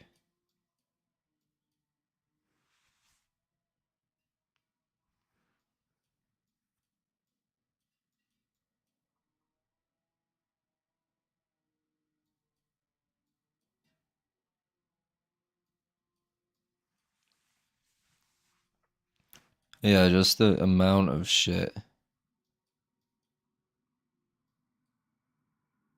Oh wow, that's a base that nobody destroyed yet. Wow. I might, after this video, I think I'm trying to get on. I think I'm gonna try it. Written books with a bunch of garbage data in such a way that exceeds the 2.2 megabyte limit, the chunk will be unable to save. If the chunk can't save, any changes made to it will be reverted, including items moved I just out of want to chests. look. In order to keep the dupe I'm not private, trying to like only build a anything or select few actually members knew play. it. But builders could request the items they needed with an organized spreadsheet. To make the basin, the builders used TNT bombers to excavate nearly 50 million blocks. From the blueprint to Minecraft, Tashi designed the central mountain, which took 2 months to create. The base was so large, they needed their own nether hub just to get around. Drudge 14 built a large swamp and Greek area that housed a giant nether portal. George Scribble H.W. Fox Bush. populated the basin with villages and a mesa biome. Aaron Alvin created the Cathedral of the Melon Goddess. Eventually, the chunk dupe went public, and Thebes and Sound was able to put his full brain power towards making it efficient. He created a system so powerful, it could duplicate close to 64,000 items a second. Thebes used this to fill Stash 3, which had 10 double chests of shulkers of every item in the game. Whenever someone visited Stash 3, it would cause major server lag. Since it was hurting the server's performance, Housemaster had to remove it. He showed up to do this, and the Moo crew asked him if he wanted to join and build with them. House said yes. As it turns out, the 2B2T data center is actually at Mew. Look at this thing. Just look at it. At this point, this isn't even Minecraft. And to think this is on a survival anarchy server of all places. What even was that? There though, but I did just tell several years of history in a couple minutes. Let's back up so the rest of the server has a chance of catching up. What are you in August doing? Of 2017, the player Grindlord flew under the nether roof to get to the -Z world border. Just a few days later, Housemaster patched this. It seems everyone was trying to get to a world border of some kind, because Armorsmith reached the end world border a little less than 2 weeks later. He wasn't the only one to get to the end border corner though. The YouTuber Barondome arrived just a few hours after Armorsmith. Rather than focus on huge griefs or major server events, Barondome chose to look at the more laid-back side of 2B2T. Let's go. Unique. On the topic of chill, laid-back individuals, let's talk about Armorsmith. Just kidding. Armorsmith was neither chill nor laid-back. He had come to 2B2T with a mission. He joined the server with the single-minded purpose of trolling as many people as possible. Soon after he got to the end world border corner, he declared himself a god of the server and created a cult of personality called Armorsmith's Followers. Over the next few months, they built a lag machine that brought 2B2T's TPS to 0.5. They also griefed the old spawn road and built a titanic obsidian structure. Maybe that's what I need to do. I need to start a cult. Generally though, the way to get recognition on 2B2T is to build rather than destroy. That's how the artist Crowbar earned his reputation. I don't use the term artist lightly. In August of 2017, Crowbar began the mother of all keeps, a sandstone castle in the middle of an area he blew up down to bedrock. If you don't think Crowbar is an artist now, just wait until we get to some of his later builds. In September, the 2B2T player base had a big scare when a bunch of Spanish players joined because the YouTuber I'm gonna build LRHMC something on my made a video Skyblock on island. El servidor más violento y antiguo de Minecraft. Elrich had close to 1 million I'm gonna find subscribers something on and said he'd make a 2b2t series on if the 2b2t. video got 250k views. This could turn into a Russia War 2.0, and that seemed I'm likely gonna let it because inspire the video got 300,000 motherfucker. views pretty fast. I'm gonna However, build some. Elrich I don't know didn't what. end up making the series I'm gonna build because of some. the server's toxicity. Halfway through September, a bunch of people completed Project Obsidian Sky, which covered a 500 by 500 area with 250,000 blocks of obsidian. And toward the end of the month, Housemaster made 2 changes that really angered the 2b2t player base. First, he disabled elytras. People were loading too many new chunks, lagging the server, and increasing the data storage the server needs to run. And Fair this is a enough, new but owner, too. elytras wouldn't return for close to 2 years. That was pretty bad, but House poured fuel on the fire when he removed Veteran Q. There's a couple potential reasons for moron. this. The cynical take is House wanted the extra priority Q money, or it's possible that the Qs were low enough as is that Veteran Q was no longer needed. On top of that, there was the genuine issue of people selling their Veteran Q accounts for hundreds of dollars. Whatever the reason, Veteran Q was 16 gone, grand. so veterans were not happy. By now, 2 nether highways For were built, Minecraft going to account. the Positive X and Positive Z world borders. In early November, a player named Metrez made a post looking for people to dig the Negative Yeah, X he highway. could keep it. So they joined brother. together in the Negative X Diggers team. If you walked all the way to negative 850,000 blocks, you got an invite to their private Discord. They built monuments every 100,000 blocks in the Nether and million blocks in the overworld. I can't They believe finished the tunnel Pitfall on said the December N-word. 22nd and built a Christmas-themed base at the world border to celebrate. A little bit earlier in the month, Coltsnid started flaming the Dark Emperor, the leader of Imperium. Coltsnid had surprisingly I wonder if revived his the mom Vortex yelled at him. Coalition after Dawnfear's coup, Or if he and waited grew it until to she be went one to of work. the biggest groups on the server, right up there with Imperium. Voco declared war against Imperium, launching the Voperium War. As 2b2t wars usually go, they fought and griefed each other's bases, and then things calmed down. When Yggdrasil was finished, Sugaha and Daladev decided it was time to give 2b2t a break. Docsmurf and Sickness Man kept playing, but how could they possibly top Yggdrasil? Well, let's approach this one problem at a time. The first thing a base needs is a location, so they scouted around. When they found an ice spike biome, they built an ice farm, and then got to work. Continuing to be inspired by Norse mythology, Docsmurf named this Niflheim, the realm of ice and cold. Reminiscent of Yggdrasil, Docsmurf built a huge ice tree. He and Sickness Man bombed out a massive area, created a deep ice lake, and then constructed a Norse building worthy of kings. The base seemed empty with just the ice trees and buildings, so Docsmurf went back to the drawing board. In a creative mode world, he built a gargantuan ice dragon, but it didn't look right, so he tried again, and again. After multiple iterations, he finally created something he was proud of. He then brought that to 2b2t. Many bases like these get griefed because of conflict between the builders, but that's not how Docsmurf operates. Niflheim wouldn't get destroyed because of internal conflict, but something far more powerful. The year is now 2018, and whoa, if we're thinking about drama. if we're gonna start talking about what I think we're gonna start talking about here, this was the fucking craziest shit of it. This is the only thing that I actually remember from groups, and 15 of them joined. Watching 2b2t shit from 200 players. back then. One group called Infrared was enemies with the Imperium, so they joined the fucking no-com shit. with the intention of sabotaging. That was crazy. Because the United Group Embassy was founded on the principles of unity, Imperium turned the other cheek and allowed them into the group. But once they were in, Infrared griefed the UGE's base, which was a blow to Imperium. Unfortunately for Infrared, Imperium was once again their enemy. Far worse than that though, Infrared just made enemies of more than a dozen other groups. Needless to say, Infrared did not last long after this. In early April, the 2b2t community prepared for another invasion. Another Venom, one. who was sitting at over 2.5 million subscribers, announced he would be releasing a video about 2b2t. Immediately, Sato86 called for the 6th incursion. He shared a link to a Discord server which spread across the community. We shall have no new players on our server. And 50 players, but AntVenom's video we shall kill them all. Changed that. On April 3rd, he uploaded the video, The Face of Minecraft Anarchy. AntVenom's fans, creatively named Ants, instantly flooded the server. And jumped to over 300 long. Jared 2013 came up with the idea of building a humongous obsidian wall. I mean, if this is like your server that you play on. Thebes and Sound, the architect behind the Southern Canal, salmon helmet.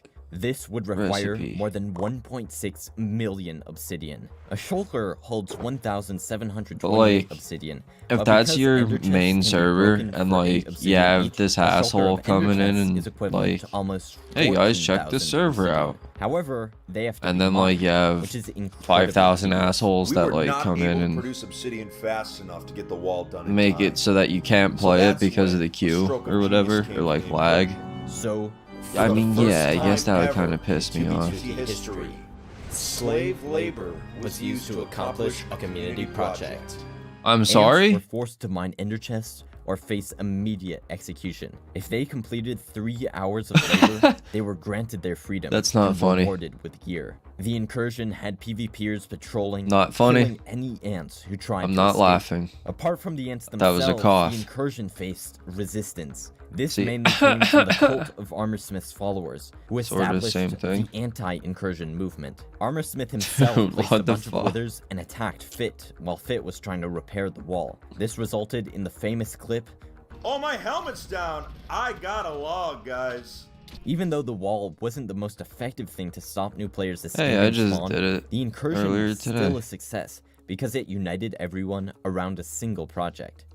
The next month, Fit released a video, The Day 2B2T Almost Died, where he revealed his perspective of what occurred during the third backdoor in 2015. While more facts of the story have come out since Fit made that video, it's still, in my personal opinion, a masterclass in tension and storytelling. Fit said that after AntVenom joined the server, he taught Fit how to actually make YouTube videos, and that's when Fit got on the 2B2T documentary grind. His channel started to pop off because of this content. With the community still reeling from the ant invasion, the OG Minecraft YouTuber Popular MMOs was spotted on the server. He was given gear by an unknown player, then killed with an end crystal in Nether spawn.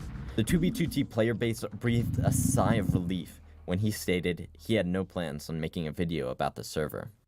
On May 1st, Jared 2013 didn't he? I thought he literally already did. On May 2nd, Jared griefed another base. On May 3rd, he griefed a third base, and this continued, with him destroying a new base every single day of May. That's an astounding feat. Players were bewildered as to how he was finding all these that's crazy. Clearly he had an exploit of some Every kind. day is like, I'm fucking somebody shit up every single day this month. So the map artists of 2B2T pulled a Kino Rana and reset all the maps. It's possible Jared had access to the new Chunk Trails module, a feature in hacked clients allowing you to see which chunks were newly loaded. Following these can sometimes lead to a base. Jared himself later stated that he got a lot of bases from people simply leaking coordinates, and the rest he got using natural terrain. Because 2B2T's world seed is public, you can actually reverse engineer the coordinates of natural terrain in a very similar way to the way you can do with Bedrock. Yo, shit, I'm gonna hit a rap real quick. Got anybody watching? Jared was able to locate his next target. Locating them is the hard part, but getting there isn't the easiest thing either. Jared had to travel hundreds of thousands of blocks to get to these places, but he may have been using a recently discovered boatfly exploit, where boats allowed players to travel thousands of blocks a second. At the end of May and early June, some huge server drama occurred with two major bases, Bodekin and Block Game Mecca. In the years since Kane's Law founded Bodekin, it had grown tremendously. It now has like an underground tree. Rare, illegal. Yo, that is actually like. For example, I just can't. That looks like it could be a really good idea. Alpha Computer jokingly added if I ever start playing with a book he titled "I'm Gay." Alpha was just one of the 15 Bodekin members, and take a look at what they did.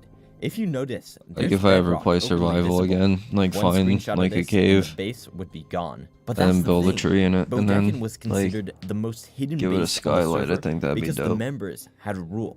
Dude, look at that. That is fucking insane. Even with that though, Bodekin had a major flaw. It was just 8,000 blocks from the axis. All someone needed to do, traveling the -Z highway, was take a quick turn, and boom, they'd find it. That's why it wasn't surprising when it got raided and griefed at the end of May. The same thing happened to Block Game Mecha on what June the 1st, fuck is that? Look at that thing. Slappin' Bad Kids and Ganje Meister. Slappin' Bad Kids. Completely different from Bodekin's, Block Game Mecha, or BGM, Slap was them magnificent in its own right. Look at that shit, dude. Oh, what the fuck? Like this cathedral. BGM was starting to stagnate a little bit, so they invited a couple new people. Dr. Zombie, Beardler, and Todorak. Dr. Zombie may be the most trusted person to ever play 2B2T. Beardler, doctors, a curator man, of the 2B2T museum server, and Todorak, a well-respected trustworthy player people who joined 2B2T all the way back in 2012. Each of these people had fantastic reputations. Right after these new members joined, Block Game Mecha was griefed. This was terrible for every member of the base, but even worse for Beardler, who was also a part of Bodekin. So first he loses all his progress at Bodekin, and the moment he gets invited somewhere for another chance, that's gone too. Luckily though, Beardler was diligent in his duties to the 2B2T museum and had taken a world download at the base hours before it was in ruin. With no one to blame for the Block Game Mecha grief, people started pointing fingers. Beardler was a suspect because he'd been part of both bases, but that didn't seem likely. Nonetheless, the BGM member Joey Coconut made a Reddit post saying, Beardler did 6-1. He did it. Beardler denied these accusations, and most people believed him, which is good because you wouldn't want to slander someone for a crime they didn't commit. A couple days later, it's a fucking video game responsible for BGM's destruction. This would make sense. Just because two bases were destroyed around the same time doesn't mean they're linked. So Life is Good took out BGM, and what's most likely is a random base hunter stumbled upon Bodekin. Case closed. But not everyone felt alright with that story. A couple people kept investigating. On the museum server, Slappin' Bad Kids and Alpha Computer managed to get admin permissions from Hermetic Lock. They wanted to take a look at the Block Game Mecha world download. This is like going into the police headquarters to search through their evidence stores yourself. These 2B2T players are ruthless. When going through chests, Slappin' found a book signed by Alpha Computer. It's labeled I'm Gay. I'm Gay. Yep. Because classic 2B2T humor, Slappin' thought it was hilarious and showed it to Alpha, who wasn't so pleased. Not because his meme book got read, but because he'd only ever made one copy, and that copy was stored at Bodekin. Alpha immediately went to Cainslaw to ask if he'd found the book in Bodekin's rubble, but Cainslaw didn't. That could mean only one thing. The griefs of Block Game Mecha and Bodekin were connected, and they were done by the same person. And who is the one person with access to both bases? Beardler. If he were innocent, Beardler's Minecraft log files would have exonerated him, but he refused to share them. Because of these two things, Beardler was doomed. This evidence was irrefutable. Beardler himself couldn't deny it, and at this point, he didn't. Beardler confessed. Yes, he'd stolen from both bases and blew them up to hide his tracks. People were furious. Not only did Beardler betray them, steal from them, and destroy their homes, he also lied about it. But they got their sweet that's like the worst part about it. You don't fucking lie. Demolition team got the location of Beardler's main Purgatory 2. This sequence of events was lying and like trying to get away with it is alright. I'm gonna pause it real quick. So like here's a very important life lesson. If you're ever pressed on something, like if you did something, right? Say you ate like the last cookie out of the fucking pack of Oreos in the cupboard or whatever, right? And your girlfriend or your mom or your brother or whatever, somebody, you ate the last cookie? No. Well, what the fuck? And they're wondering what the fuck happened to it. Well, you lied. Now, they're not gonna trust you when you have some real shit. It's basically like a boy cries wolf sort of scenario. Like if you perpetually lie about every fucking thing that you ever do, like nobody's gonna believe you when you actually didn't do something. And then like you're trying to say no, I didn't, no one's gonna believe you, and then it's gonna take you fucking like 5,000 years trying to work your way out of it. Because you've lied so much and now nobody fucking trusts anything that you say. So that's why I don't lie. Closing the lid on the whole ordeal. Since you made it this far into the video, I'd really appreciate. Nope.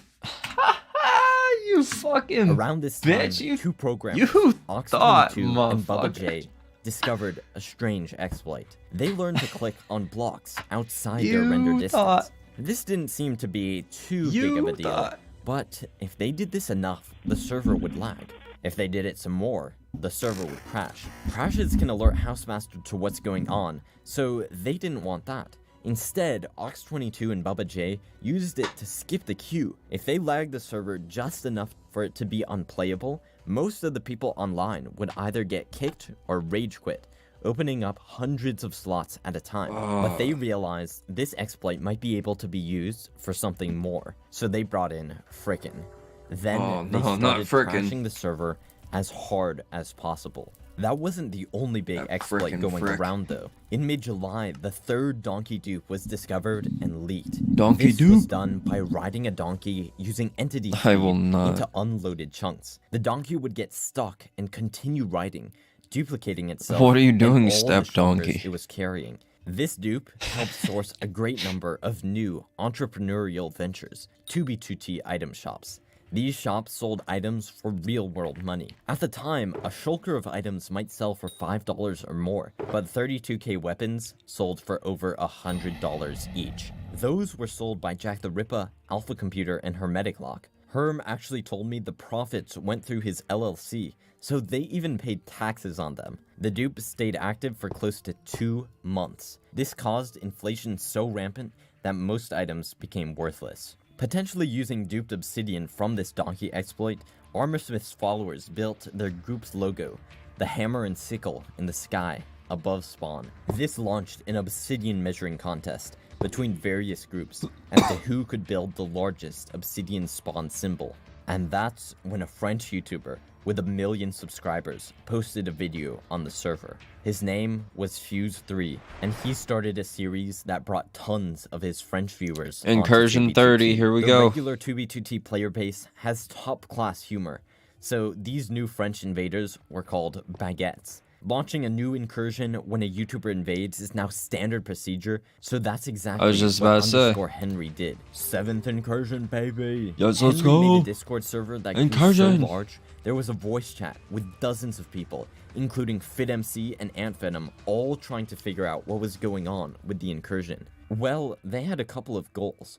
Build a colossal lava wall around spawn named the French Friar, as well as a trench at a 2,000 block radius. Henry stepped down from that's hilarious. So they held a vote. Jared 2013 came out on top, and he organized the incursion into different groups. Those dedicated to the lava wall, trench excavation, PvP defenders, and nether portal trappers. They even brought back slave masters because the slave labor system was so effective last time. Fuse declared war on the Americans, and Fit got kicked out of the Slave Revolution because people thought he was stirring up drama with Fuse to promote their YouTube channels. Fit wasn't the only person to get kicked out of the Discord though. Jared started banning people who were disrupting and trolling, also known as average 2B2T behavior.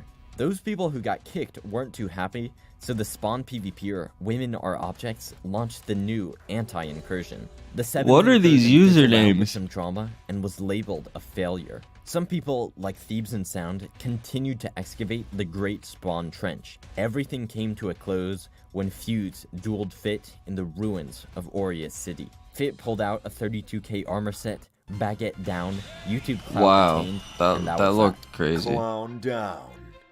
Now go home, Baguette, and be a family man. DigMC, the leader of the newly formed Backstreet Boys, said that despite the fact that it failed, go home and be a family and a lot man. Of the community have fond memories of the 7th Go home and helped be a groups like the family Backstreet man. Boys grow. Soon, though, I could have a deep voice. I mean, I do have a pretty deep voice, but like... Books. If you write a book with tons of junk data, fill a couple shulkers I with could them, go and deeper. then open Just a ask chest your or mom. try to relog, your client would have too much data, and you'd continuously get kicked forever. Of course, on No, she won't tell you because she won't want your dad find out. This wasn't actually the first time books with junk data were weaponized. In late 2017, the player 123fly123 was holding a shulker full of them when he killed his alt account. In Minecraft, when you kill someone with a renamed item, it will show that item in chat. Well, that was the case with the shulker as well, and every single person on the server with death messages enabled was kicked. This exploit was so powerful, people called it the Thanos snap. Things got so bad, Housemaster had to disable death messages entirely. Book kicking and book banning isn't even the limit. Do you remember the chunk dupe that Mining Minecraft and Aeon discovered from Moo Megabase? Yeah. Well, Earth Computer figured it out as well and uploaded a video on it. This dupe was used across the server. The YouTuber SalC1 made a video using it on 2b2t, showing it to hundreds of thousands of people. Sal got famous making super cool, stylized 2b2t vids, which you should definitely check out.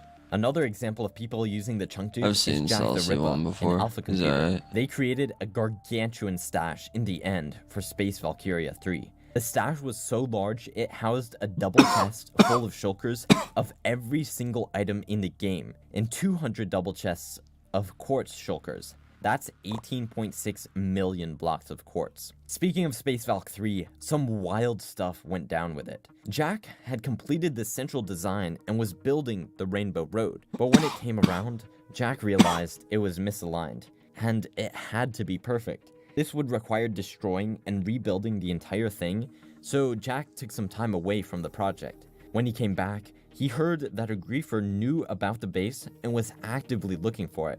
Knowing that it could be found using chunk trails, Jack moved his stash 13,000 blocks away and started building it again. This was a lot easier than the first time, since the design was already done, and allowed Jack to put more attention into the details. So this is the 4th time he's building this fucking thing. It's absurd how much dedication people put onto this block game server. Space Valkyria 3 is so massive, you cannot possibly load all of the chunks at once. One day, Jack was working on one of the outer rings when he started running back to the middle. As the chunks loaded, he saw something that made his heart stop. TNT. He'd been found. Yo, you do profile reviews. Years actually. What do you mean profile only reviews? To get destroyed. Like on Skyblock? That's just how things are on 2b2t. Except that isn't what happened. Jack followed the trail of TNT to find it being placed by none other than Alpha Computer. Alright, bro. I mean, there's got to be better ways. I can. I'm not the most educated on the base. A lot of things, but I could dedication. Let's move to the events. Could throw you in the profile viewer and there was a bunch of drama check out what you got going on. Which resulted in the server's largest battle. Hold on, let me adjust here. I'm The book ban was fixed, but what's the saying? Oh, we got the new year in 20 minutes. With thousands of characters at 00 in the nether. If the server Alright, we're getting there. I gotta sit up. 2.5 megabytes or larger, you'll get kicked. And as soon as you reach I was laid down in the chair because I'm an hour and 46 minutes into this. I've been streaming for an hour and 56 minutes, so I have 10 minutes of like stopping and talking. I'm starting to go insane. Alright, PV.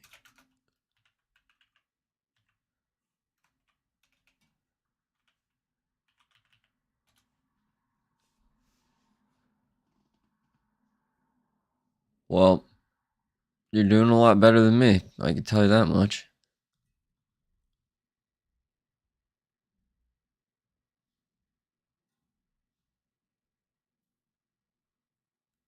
Minecraft is small.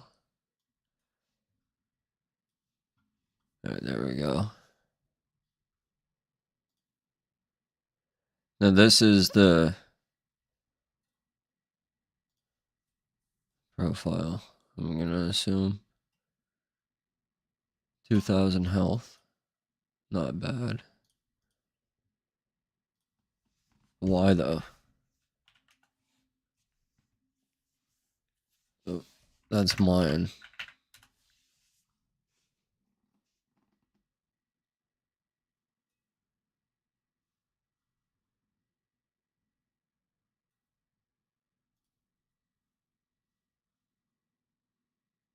$229.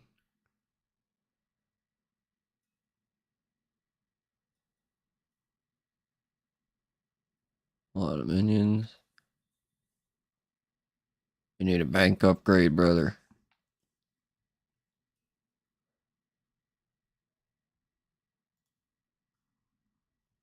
Catacombs. Wither Essence. I mean, I haven't gotten there yet either.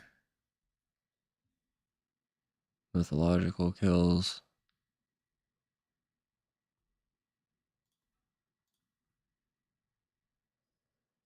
Aw, dog, you need to get onto the garden.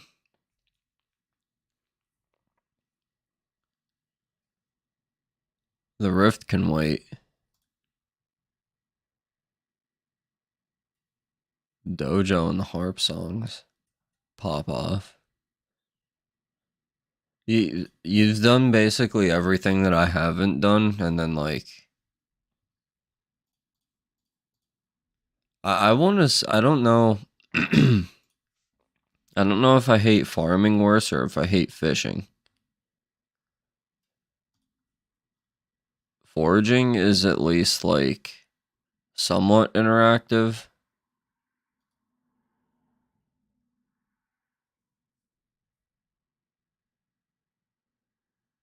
I need ultimate wise on my aspect of that, and I think I have it. I'm not entirely sure.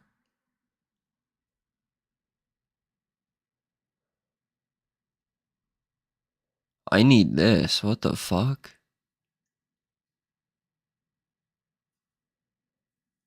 255,000 damage? Is there like requirements on this thing?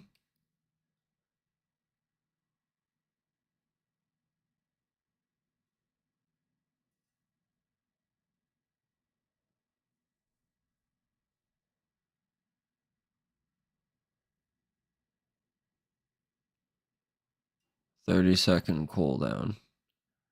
I mean, shit though. 6,000 damage.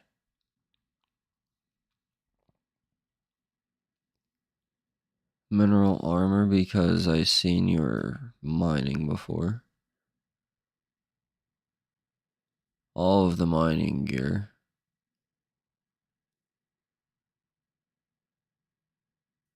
I'm gonna assume there's probably a route of champions at bare minimum somewhere. A lot of a lot of candies and stuff.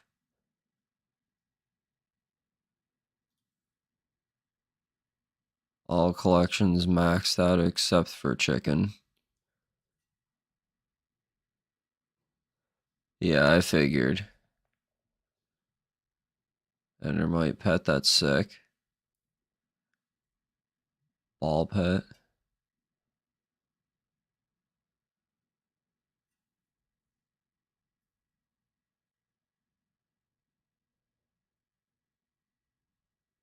I know they're like crazy. Basically all of the pets are, well, a lot of them are legendary.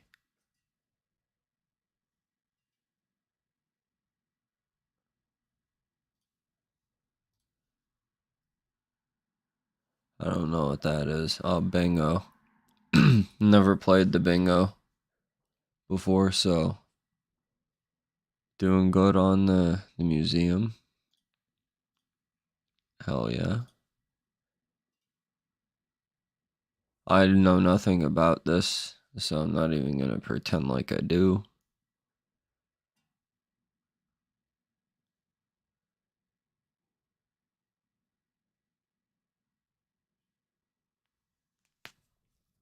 And I don't think that I have anything unlocked that you don't. So you're doing pretty good, if I do say so myself. And on Iron Man, so... Yeah, I've been... This profile is like...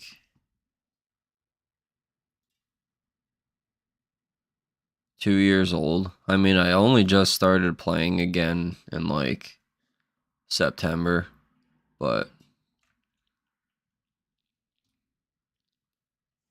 You know, I don't really get a lot of time to play, so... What ends up happening is...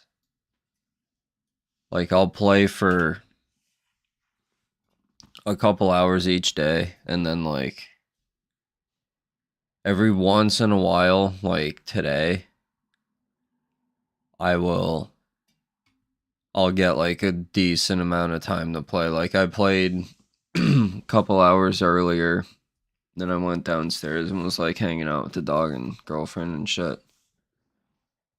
And then she went to work, and then I was like, yeah, I'm gonna come up and stream since I'm actually alone for once. After the holidays and everything. Yeah, fishing is really boring. That's why I'm watching this video. Reacting to it.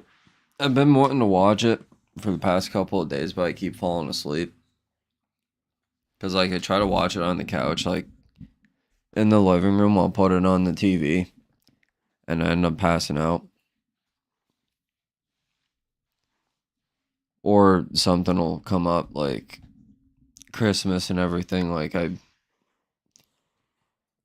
was trying to watch it and then had to help with dinner and everything because I have my family come to my house for dinner and presents and everything.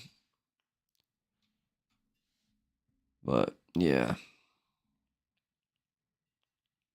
that's probably even more boring than fishing.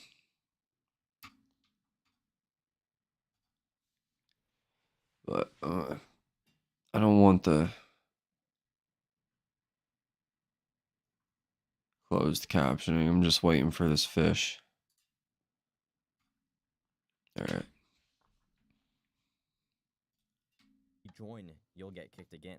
Anyone who loaded those chunks, either by going through a nether portal or by entering the area, was effectively banned from the server. These chunk bans would continue to I did that shit. Not just I used to do that shit in Bedrock. Of other blocks as well. Just make if like exists, 2v2t players crazy ass fucking mob farms, and then like nobody would be able to come over to my base because like my computer would just be like Thomas set up an item shop running fine, and then where anyone could buy shulkers. Anybody on a console was like chugging anytime that they came over to my base. It used to be funny. Thomas's banner. It's estimated that new players trying to get some gear placed over 1 million of these banners across the spawn region and wider server area.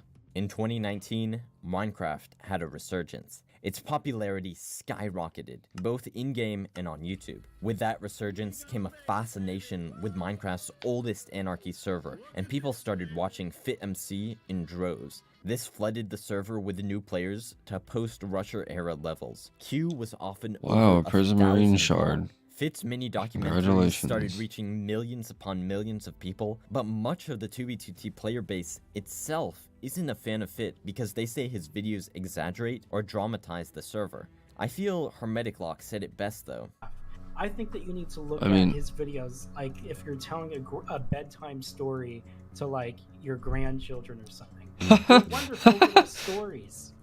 They don't have to be grounded in absolute facts. DigMC also said, maturing on 2v2t is learning to respect Fit at least a little bit. Even if a new player thinks they know everything about the server from Fit's videos, there's a huge amount of knowledge that simply comes from playing the server and experimenting. The player Satisfaction was riding a donkey with entity speed when he somehow ended up in a liminal space. He was invisible and flying around, but he could still affect things in the game. Fortunately, he was recording when this happened and went back to see what was going on. After some experimenting, he learned how to recreate this glitch and ascertained its full capabilities. The exploit allowed Satisfaction to enter into God mode. He became invisible, invincible, and could travel over 500 blocks a second and kill anyone with ease. Satisfaction told some friends who joined Team God mode and went to spawn to annihilate everyone. They weren't the only people who knew about the exploit though. It had actually been discovered by Xbandong and Haxor Elite a couple months before, but Team God mode was gonna be the reason it got patched. One of the members of Team God mode sold the method for a single shulker of items. He was probably just trying to troll, but the rest of Team God mode knew it was only a matter of time before the entire server knew how to do the exploit. So they made a fake identity. Yeah, if you learn an exploit, required to enter into God mode. Of course, you need to just shut the fuck up about it and not tell anybody. With the exploit public, Spawn became a chaotic mess of invisible players trying to blow each other up with crystals. In May, the Tyranny from 2016, now rebranded to Nerds Incorporated, hosted another 31 days of 31 griefs. Jared 2013 was once again the figurehead. This time, rather than not the this guy himself, again. he just posted screenshots of their cords onto the subreddit. This included Niflheim. The nerds said they were able to reverse engineer its location by looking at ice spikes in the background. On May 8th, Jack the Ripper was working on the outer rings of Space Valkyria 3 when he got a strange feeling. Just to be safe, he took a world download of the base, but continued working. The next day, he got that same feeling again. Something was wrong, but he couldn't quite. When you get that feeling, bro, he looked at the chat and saw Tristan said it was placing TNT. That didn't mean much those days, especially during the 31 days of griefs. Nevertheless, Jack started moving towards the main area of the base. But there it was, TNT on the Rainbow Road. He still couldn't see anyone, but thought this might just be Alpha Computer pranking him again. And then they came into view. Jared, Tristan, Clyde, Frickin, and Brunillan. That frickin' frick. Chance. It was the well, there he goes. There was his fucking. For real this he time. Perished. Space Valkyria 3. And so does his base. But then Jack remembered the original Space Valkyria 3 site with the misaligned Rainbow Road. Jack had an alt logged out nearby and carefully made his way over to the original build. Isn't that technically like Space Valkyria 2? Jack knew the Nerds Inc. had an exploit of some kind. Or was Space Valkyria 2 like a different shit? They didn't just stumble upon his base randomly. They knew exactly where he was and what he was doing. They must have had a way to target his account, so he got another one. A secret account no one knows about, and he brought it to the original Space Valkyria 3 site. So Jack had an untarnished build, but what could he do with it? Nerds Inc. destroyed his stash of tens of millions of items. Well, Jack's friend Silver Crown King went to the grief to survey the wreckage and found a lone survivor. One singular donkey. The key to Space Valkyria's salvation. Jack went to the ruins, found the donkey, and built a 13,000 block ridge to the original site. Then he went back and destroyed it. I don't know what that means. No trace behind. With this donkey and a duplication glitch, we're level Jack 20. duped enough materials to finish the base. Almost there. May didn't have 4 more levels. Let's go. Twitch streamer Etika and then I won't have to fish for like and joined it on stream. He and his tens of thousands of viewers did their best to join and started spamming 9 in the chat. Housemaster himself even joined in. Oh, that's a little bit. Q skyrocketed. That's a little bit more people, and so racially charged than 9, brother. What the fuck? The 7th incursion was a failure. The term had lost a lot of its meaning, so people instead called it the Purge. The Purge was spearheaded by Police Mike 55, Hermetic Lock, the Dark Police Emperor, Mike 55, with the sole purpose of wiping out new players so much. Why are you such a problem child? Who hurt you, Police Mike 55? Had a personal dog in this fight. He remembered the old days of the server, back when there wasn't the need for a queue at all. Police Mike had stopped playing in 2015, long before the Russia invasion, but then returned a few years later. When he came back, things were completely different. If they weren't careful, Etika's invasion could become another stark dividing line in 2B2T history. With his viewers, Q was 1,500 long, which is outright ridiculous. That means it'd take 12 hours or more for someone who didn't buy priority to get into the server. And so, the old players knew the purge was absolutely necessary. The leaders of the purge split up its members into 5 regiments. The Lava Regiment, dedicated to building a lava wall in a 2,000 block radius, going from world height to bedrock. This was possible because of the work Thebes and Sound and others did for the 7th Incursion's Great Spawn Trench. Next, the Highway Regiment, tasked with destroying all highways in the greater spawn area. Third, the Lag Regiment, ready to build and turn on lag machines across the server to stop Etika by any means necessary. Get a better computer, kid. Spawn Patrol, charged with building portal traps in the Nether and killing any invaders. And finally, there were the base hunters. Their mission: search and destroy. I will they find wiped you. out any farm and base that cropped up that might help new players within 10,000 blocks of spawn. This was the 3rd YouTuber invasion in a row where an anti-incursion movement arose. They tried to sabotage the lava wall by turning it to cobblestone. They even attempted to rebuild Wrath Outpost. In spite of the opposition, the Purge was making progress. Every time Etika tried to stream on the server, he'd get lagged out. This made his streams Why are your shorts so short, most of them dude? were simply him waiting in queue. Eventually, Etika stopped streaming 2b2t entirely and moved back to his regular content. Q was halved, and the Why do Purge people wear was shorts that victorious. short? During the Purge, Police Mike 55 Do you gained a want your lot of balls to clout. fall out? Not to say he didn't have a lot Or do already, I just... being such an Never OG mind. player. But this was something new. People constantly asked how things were back in the old days, before all these massive hostilities. To answer, he made a detailed post on Reddit, talking about his time in the Facepunch Republic, Ziggy Town, Squid Base, and Plugin Town. The post was seen by a fair amount of the community, including a few old players. One of them was confused, saying, "Weird, that's not how I remember it." Police Mike recalled events differently than other players, which makes sense because memory can be faulty. XCC2 thought it was really strange though, and told iTristan about the situation. iTristan messaged Police Mike 55 on Snapchat and asked him about it. Police Mike revealed he hadn't played 2b2t in years. In fact, he sold his account and the new owner assumed his identity. Oh, did he do the Mike fucking 55 veteran running queue, the Purge veteran had queue been thing? an imposter the entire time. iTristan exposed the Among entire Us. situation on Reddit. The community was shocked. How would you react if you found out your friend had been lying to you for years? Well, actually, it's not that deep, bro. Well, some people even respect the actually, hustle hold up. required to keep up the ruse. And after thinking about it, a lot of people didn't really care, since the Police Mike was so chill. As Todorak said, How did he lie though? Like, he didn't lie. Like, how did Police Mike didn't necessarily lie? He was just like not saying like, "Yo, I sold my account." That's not me.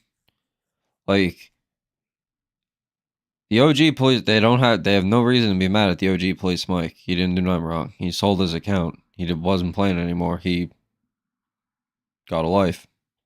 He wants to not play Minecraft, so he sold his account. Yeah, I don't think he did nothing wrong. Personally. Oh, yeah, it is like, it's strange. It's objectively strange, but that guy, we like to call him Lucas. He's a super nice guy. Like, he's pretty down to earth and he's chill. He's so cool. Bezo Pazan New Year's celebration, let's go. Both I need a Police cake. Mics together Cake, on his cake, podcast, cake, the cake. Dr. Ender Pickles Show. In it, the original Police Mic revealed something fascinating about the Farlands on 2b2t. I have a memory. I mean, I don't know if it's a false memory, but I do have a memory of being at like the Farlands, and I thought I took a screenshot, and I've looked through my screenshots. It was on an old hard drive, and like, I mean, $2,000. Who doesn't want that? But yeah, I tried really hard. I could not find it, but I'm 95% certain that I did go there and take a screenshot. I just cannot find it. Until someone can find something more definitive, the Farlands will remain a 2b2t legend. The dust from the Purge had barely settled when Jared 2013 called for another incursion. Why? Baker, give me my cake. Q was still pretty high, and I guess he wanted to bring people together. With Armorsmith's help, they set out to flood Spawn with another giant water cube. They advertised with Big Man Tyrone, the man behind Every 60 seconds in Africa, a minute passes. Jared eventually got tired of the 8th incursion, and they never ended up finishing the water cube. He passed ownership of the Discord to a German player named Baki Bakbak, who converted it to a new group called the Infinity Incursion. The water cube attempt wasn't the only big project going on. To celebrate Pyrobite and the 3rd incursion's Wrath outpost, King Aurelius and the Last Templar built a monument 10,000 blocks from spawn on the Eastern Highway. It took 10 people 4 hours to place over 100,000 obsidian. 2B2T isn't just the stuff that happens at spawn. In mid-October, 123Fly123 told his friends Courier 6 and 4Pilot he was going to hunt for bases in the negative-positive portion of the map. In the nether, he found an abandoned railway. It was pretty clear the chunks were from 2013. Then, he saw a sign, spawned by Housemaster. On the other side of the portal was an unusual base. In some chests, Fly spotted a couple books signed by Housemaster. Outside, some pinwheels. This was Brad Pittville all over again. After exploring the base, he went AFK. When he returned to his computer, it looked like he was killed back to spawn, but he couldn't find a death message in chat. Fly told Courier 6 what he found, but refused to share the coordinates. But Courier had a clue. 2013 chunks in the negative-positive quadrant. He and 4Pilot spent the next 2 weeks searching every chunk trail in the entire quadrant before they found it. But find it, they did. The two of them also explored the base, but both ended up dead to unknown causes. When they came back to the base, chests were cleared and sections of it were completely gone, as if they'd been removed by World Edit. 4Pilot emailed House about the situation, but House denied any involvement.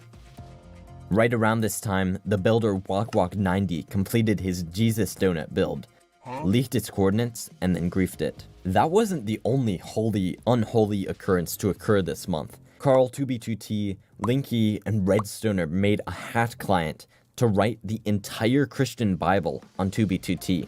It took close to 350 the entire Bible, books, or 13 shulkers. They put them all in one chest. When Redstoner opened the chest, the server froze and then crashed.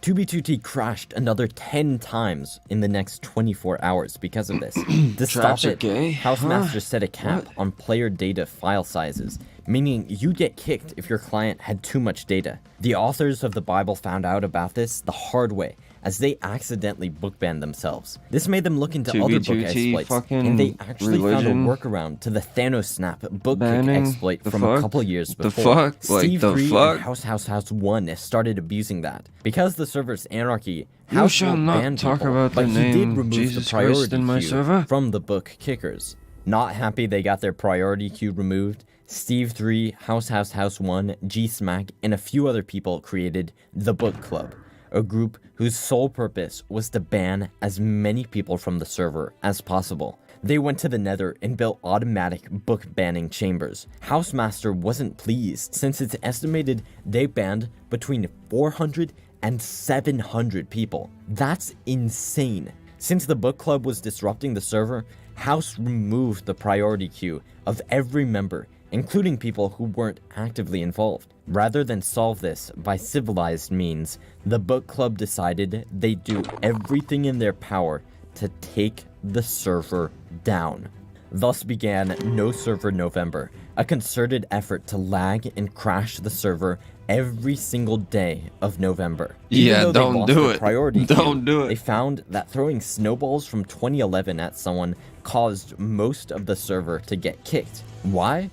Minecraft is spaghetti code, I don't know. This allowed them to get onto 2B2T immediately, even with their priority queue removed. Because of the lag, queue dropped to 85, and priority queue was instant. But that wasn't all. On November 9th, one of the book club members posted an image to the subreddit saying, "The bedrock comet got turned into stone, lol." When people went to investigate, they got disconnected from the server. When they logged back in, they got kicked immediately once more. Those players were chunk banned. Housemaster had to manually revert the area in and around the bedrock comet because the book club had placed illegal player heads. The heads had enough data to overload the chunk. In fact, they only needed around 7 layers to do it, so the chunk bans could be set up with speed. Housemaster patched the player heads, so they went to the end and built another chunk ban with banners at end spawn. Anyone who joined the dimension got banned. Boy, they will go to absolutely any length. How many banners would do it, as they had a redstone machine that could remove just a single banner to open up the dimension to their friends and other accounts. They managed to close off the end for the better part of a week. After this, they went to the nether highways and built chunk bans there, banning upwards of 50 players a day. They made people even more curious about exploring the That's areas funny as by placing fuck. The road closed signs. These chunk bans were powerful. That's so funny powerful, as shit. That I the like book club that. realized they could create an unraidable base by having an area completely surrounded by chunk bans. They built that too. Before No Server November started, Mr. Beast uploaded his hashtag Team Trees video. Well, some of the book club members started the Team No Trees movement, where they destroyed all dirt and trees within 10,000 blocks of spawn. Fit made a video covering this, and the project died pretty quickly after that was posted. But Team No Trees wasn't the only group the book club spurred. Many of their members, like Steve3, Redstoner, and House1, joined together in the Brownman. Later on, they get up to some crazy stuff. Ultimately, most players who had been priority banned during the book club event had their priority queue restored, at which point No Server November ended. November 2019 was an outrageous month. Even with all the No Server November shenanigans, the Infinity Incursion overpassed the Cult of Armorsmith, taking the title for having the largest obsidian spawn symbol. More of like somehow they placed 589,000 obsidian partly during that lag. Not only that, but Cheshead returned to 2B2T after 8 years. Wanting to send more ripples through the community, Armorsmith messaged the leader of the 2011 Face Punch Republic on Reddit, urging him to come back to 2B2T. Well, Armorsmith was... Alright, we're gonna go see what he's up to real quick. Let him out. Where is...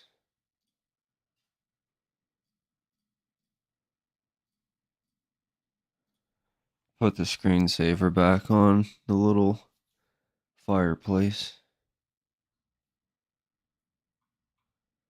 Or if I could find another one. What the fuck is that? That looks insane.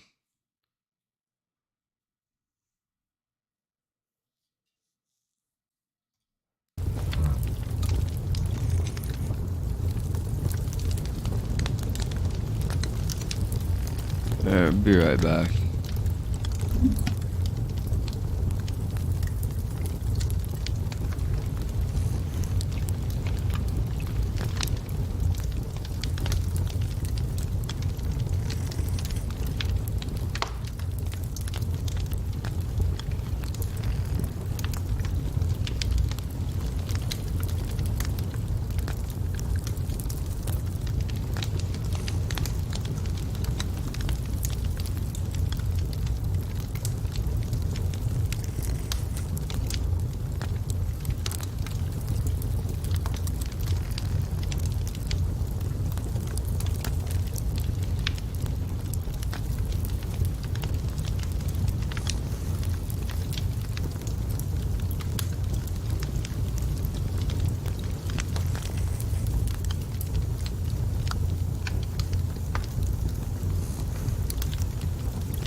Alright, we're back. Game capture.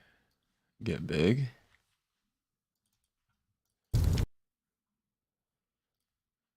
This open. Nah, I made some food because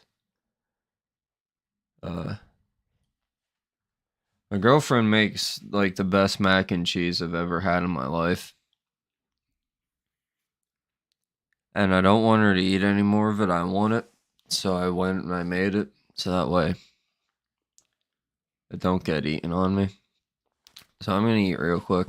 This is like the 7th time I'm eating today. You wouldn't be able to guess by looking at me, but I've been fucking munching. We're gonna let the video ride for a little bit, and then once I'm done, I'll give my opinion as far as we've gone. Successful, and Ches had formed the new Face Punch Republic. These started out trying to repair 2K2K. If we visit there in game, we see how difficult this would actually be. Dog, it's a black hole over there. Wary that Armorsmith was trying to control the group from behind the scenes, Ches had spoke to Sato86, who had been part of Face Punch way back in the day. From Sato, Ches had got a clearer understanding of what Armorsmith was trying to do, so he cut ties with Armorsmith and took control of the Republic. They went on to restore and rebuild Castle Hateheart. On November 22nd, the 100k 2B2T World Download project went public. Made by 15 players in combination with each other, this 216GB file is 2B2T spawn plus 50,000 blocks in each direction. Mothra posted it onto the Reddit along with a render, which shows how more and more of the world becomes ocean the further you go. This is because of an old glitch in Minecraft terrain generation, which has long since been patched. There was also this dude named Liufu, who got bored one day and covered an entire island in gold, diamond, and emerald blocks. He called this El Dorado, and wanted to invite people to it via a puzzle. So, he posted a screenshot of his island to Reddit with the title, Phi 52017087093-22988.22991 Phi. As the wiki says, Liufu severely overestimated the intelligence of the 2B2T subreddit. Nobody got it right. Was that unexpected though? The top comment was literally, house biome. Even though no one solved his puzzle, Liufu posted the coordinates anyway. In December, the dudes responsible for one of the earliest spawn water cubes, Scholar G and G-Smack, did the same, but in the end, they flattened out the bedrock floor, removed a whole bunch of random endstone, and used a bedrock removal exploit to carve their names into the bedrock floor. On top of that, there was an exploit that allowed them to create indestructible end crystals. Putting these at the obsidian spawn platform meant anyone who entered the end would instantly fall into the void. Housemaster wasn't a fan of that, so he deleted the crystals. After placing over 150,000 ice blocks, they finished it. Strangely, when they respawned and then killed the dragon in the water cube, it dropped a dragon egg. House was obviously busy during December, because apart from removing fall traps, he brought in a patch that fixed unbreakable items, 32k tools, and death messages. Also in December, the Spawn Masons completed a project that flexed on everyone. The Masons, who had a resurgence earlier in the year, recruited Legerv, the developer of Baritone. Baritone is a Minecraft machine learning program that can automatically navigate terrain, find routes, and execute simple tasks. At the Spawn Masons' request, Legerv modified Baritone to help them build a ginormous version of their logo in the sky. This worked in tandem with Hermetic Lock's real-time tracking on who was placing what, a live map of the logo's progress, and where the Baritone bots needed to go. They had more than 61 bots running Baritone who placed over 28 million obsidian during an 8-day time period. This logo is so large, it engulfs all other logos placed near it. During this year, 2B2T absolutely popped off on YouTube. Tons of huge YouTubers joined to check it out and make videos of it, like Shotgun Raids and the Atlantic Craft. The Camping Rusher himself even returned, but his video flopped, so he didn't stick around for long. In early 2020, Tapel made his own video on the server. Things went down in 2020, not just because of the virus, but that definitely contributed. With everyone stuck at home, they played a lot more Minecraft, and 2b2t as a result. But the virus wasn't the first thing to happen this year. In February, the server found out about a base that had survived since 2012 for 8 years. Called the Monastery, it was founded in 2012 by Marcus4761, TDFractal44, and Asable97. Over the years, its players grew inactive. In 2016, Marcus moved to Kinograd, but when that was destroyed by the tyranny, Marcus left the server for good. A few years later, he returned and checked out the monastery, just out of curiosity. Surprisingly, it was still intact. Others had found the base and added to it. Only in 2020 did the Backstreet Boys find it and destroy it. And then late in the month, Minecraft experienced one of its most dangerous exploits to date. What? Uh-oh, it's not good. The authentication exploit. This exploit allowed hackers to log into anyone's account without their username or password. Who used it the most? None other than Nerds Inc., of course. They logged into well-known players' accounts like Armorsmith, cleared their inventories and ender chests, and wiped them back to spawn. Jared2013 logged into some of the accounts of some of the members of Moo and got the coordinates to it. On those accounts, he wasn't able to do much harm, but that didn't matter. He knew where it was. The authentication exploit was patched by Mojang very quickly, but the damage. However, the builders knew it would be at least a week, and maybe 2, before Jared could arrive. It was simply that far out. With that strict deadline, they went into overdrive to complete the base's final project, Lamps Nether Hub. After moving their dupe stashes, they embarked on what would become their final act of defiance, Project No. You gonna say my mouse not want to work? This is what we were, excuse me, by the way. Excuse me. This is what we were looking at before that map. Excuse me. This. He says that we're autistic for not being able to find his base. Dude, I wouldn't know where to fucking begin to look. And I bet you wouldn't begin to know what to fucking do if you're fucking...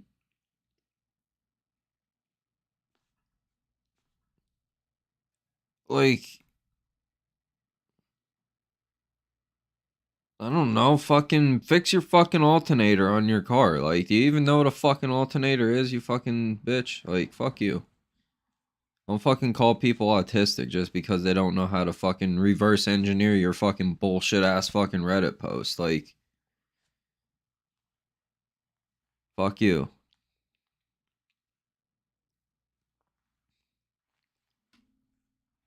Then, yeah, the monastery, that was cool until...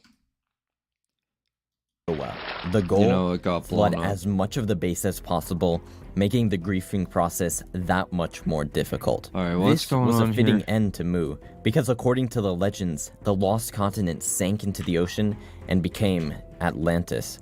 Jared did his best to destroy it, but...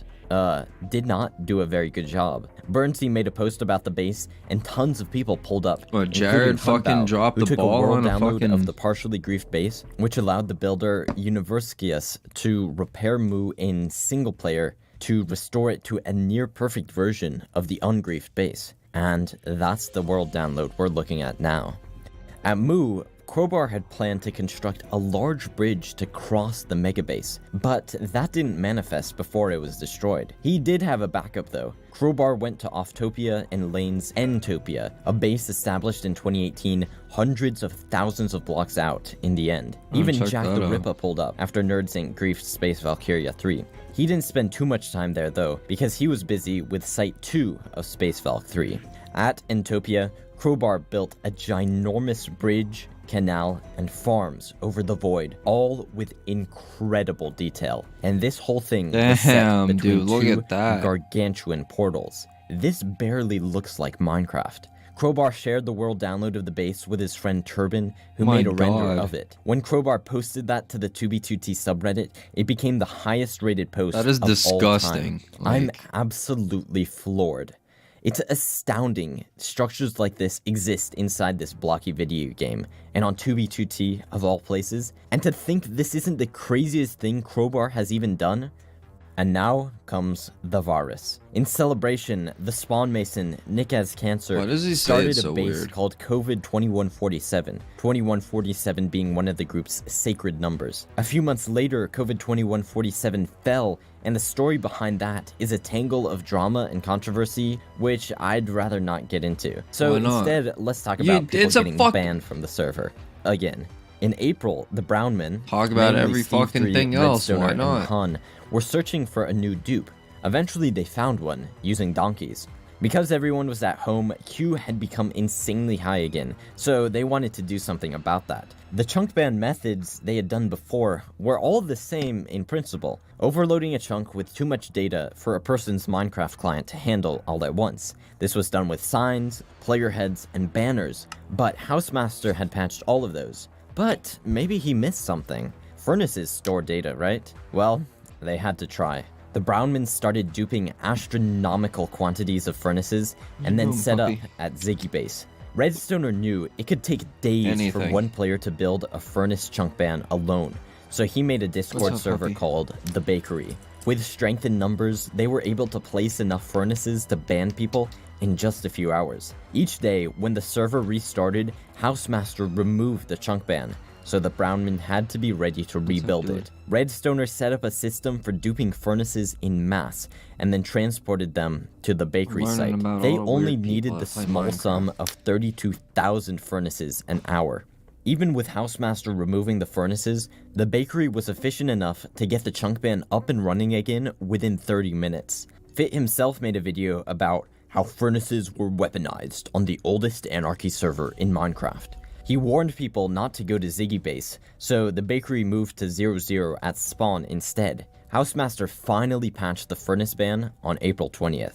This same month, Joey Coconut, Henry, and Lord Galvatron took charge of the 2b2t wiki project. There have been various wiki projects before, but none this serious. This version of the project started in 2018, but the people I mentioned weren't satisfied with how it was going, and they decided to take it more seriously. People that do that shit, like that stuff takes a long fucking time. Have been remarkably dedicated to making all this 2b2t information easily accessible. Yeah, that's crazy. Right now, it has almost 700 articles and gets 1.5 million hits a year. I mean, the same thing with the Skyblock wiki and shit. Joey told me the collaboration required for the wiki may be bigger than any base or group on the server. This is Hypixel. And it's a hell of a resource. Without the wiki, this video would have taken 2b2t 10 times is as long not to make. Hypixel. So I gotta express my gratitude.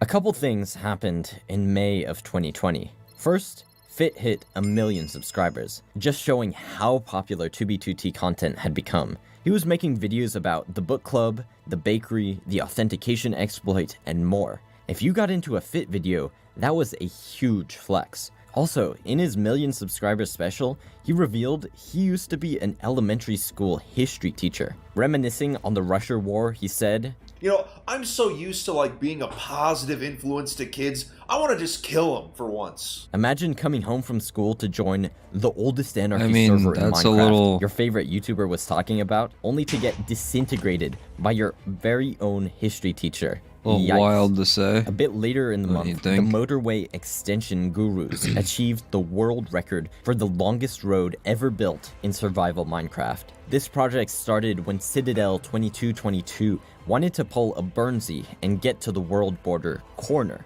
When digging the Nether Highway, he met Illville 502. A bunch of other people joined as well, and with the help of Baritone, they were able to get through 125,000 Nether blocks a day. After 7 months, they made it to the world border corner. You'd probably get fucking banned using that blocks shit in the Nether and 42,426,000 blocks in the overworld. Right around when the motorway extension gurus finished their project, a Turkish streamer named Dogan Kanadal was traveling to the ruins of Space Valkyria 3 when he stumbled upon the intact version. Knowing the gig was up, Jack the Ripper took a world download of the base. By now, Minecraft had updated all the way to 1.16, but 2b2t was still stuck in 1.12. And here we are still playing 1.8. On 2b2t, Jack moved Space Valkyria 3 to a 1.16 world where he can access all the new blocks. Anymore. He live streamed his building process on his YouTube channel, which I'm literally just fishing. So in June, someone discovered that quickly placing and breaking blocks at the top of the obsidian sky in spawn caused major lag to the server and could sometimes even crash it. The reason for this is because the server was overloading itself trying to figure out how these block changes affect the light levels below. Spamming this was too much for it to handle. Ever since No Server November, and maybe even before, Housemaster's policy was that if you make the server unplayable for other people, you'll get priority banned. This means he'll refund your $20 for priority queue and you won't be able to buy it again.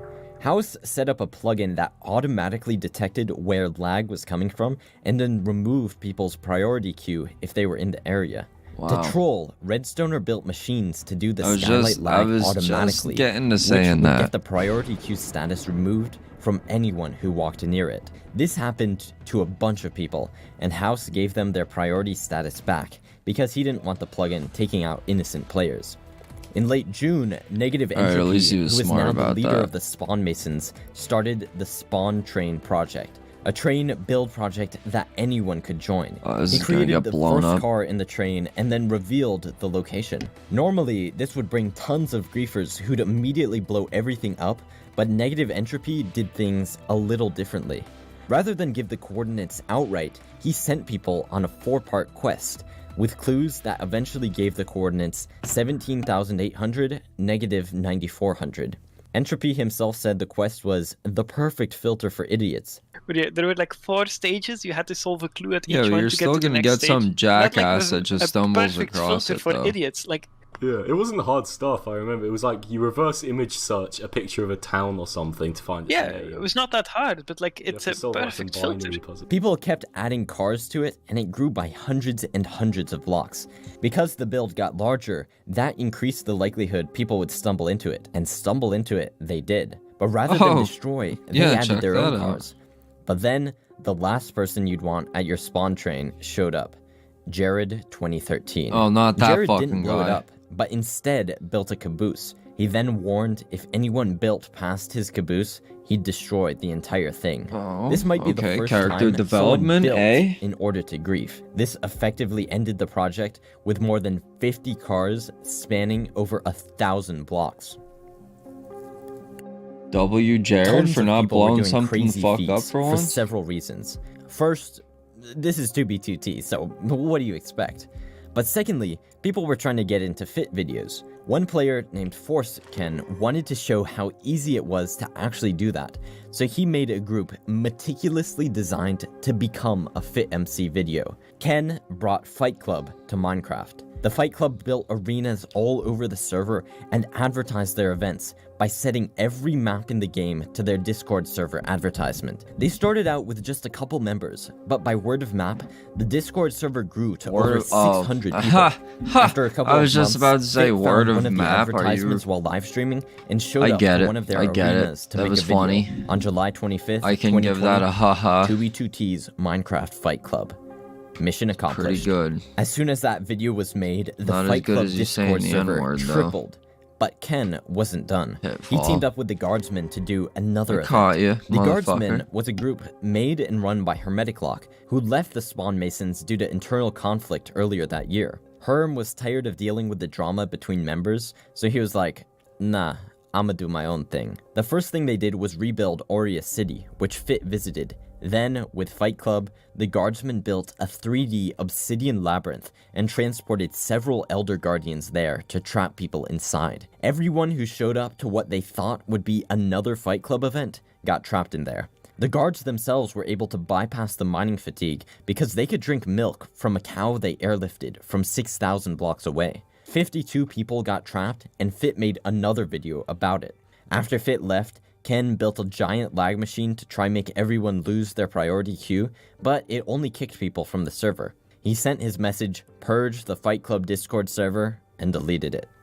In August, the Netherroof Freedom Project ended. 2.5 years earlier, an anonymous player started to dig a 10,000 by 10,000 block area at the top of the Nether, 3 blocks tall. In 6 months, he'd mined 3 million netherrack, or 1% of the project. This would have to get faster. In July 2019, he learned about Baritone and made the Netherroof Freedom Project official by inviting people to help him out, including Legerv, the developer of Baritone himself. After some hiccups, the project finished. 300 million netherrack excavated. What's going Speaking on, of strange exiled? things to occur with the Nether roof, Courier 6 discovered water above it. Water in the Nether is one thing, but above the Nether roof, this must have been placed by someone with a back door before Minecraft release 1.8, which 2b2t updated to in January 2015. Courier 6 told Thebes and Sound about the water, and they because I watched like the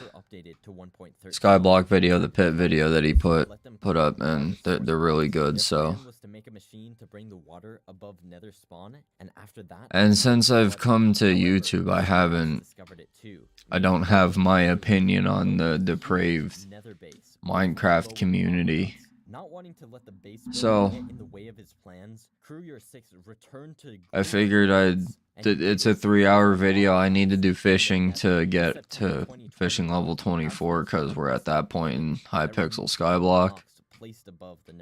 So I'm fishing, I'm watching this at the same time, and just hanging out. I'm waiting for my girlfriend to get home from work. She's gonna be home at like 1 o'clock in the morning. It's 8:30. So I have a couple more hours to be up. So we're just hanging out. After that, though, the two base founders left for the majority of the base's lifespan. On his own, Crowbar named it Whitehaven and built solo. Eventually, he invited Joey Coconut and Geigo, who helped contribute more. Dude, look at that shit. Armorsmith's followers, always trying to get a rise from the server, created the Anti-Bedrock Society, which used exploits to destroy illegally placed bedrock. The main target was the Bedrock Comet built by Passio 5 all the way back in 2012. The Infinity Incursion found out oh, that's not good. Society was attempting to do, so yeah, but basically that's why I'm watching this video, to basically sit here and bitch about people that think that shit like that is cool or like funny or like a good thing to do. That freed Armorsmith to destroy the last. Like, it don't make no sense to me as to how like where it's like, oh yeah, I'm awesome. I stole this kid's Minecraft account. Oh yeah, fucking look at me. And I'm not gonna be able to tell literally anybody about it that's gonna give a shit, because like if I go to school and say anything, everybody's gonna call me weird. If I go and tell any of my family members about it, they're gonna yell at me because I'm stealing things from people. So really, I'm just doing all this to just sit here in my bedroom and fucking feel good about myself, because I'm fucking pissed off because nobody at school likes me and this and like, no, like, bruh. Went off on a little bit of a tangent there, but tell me I'm wrong, Max. And then the unthinkable happened. What are you doing, dude? Don't be giving me anxiety like that. I have a gun.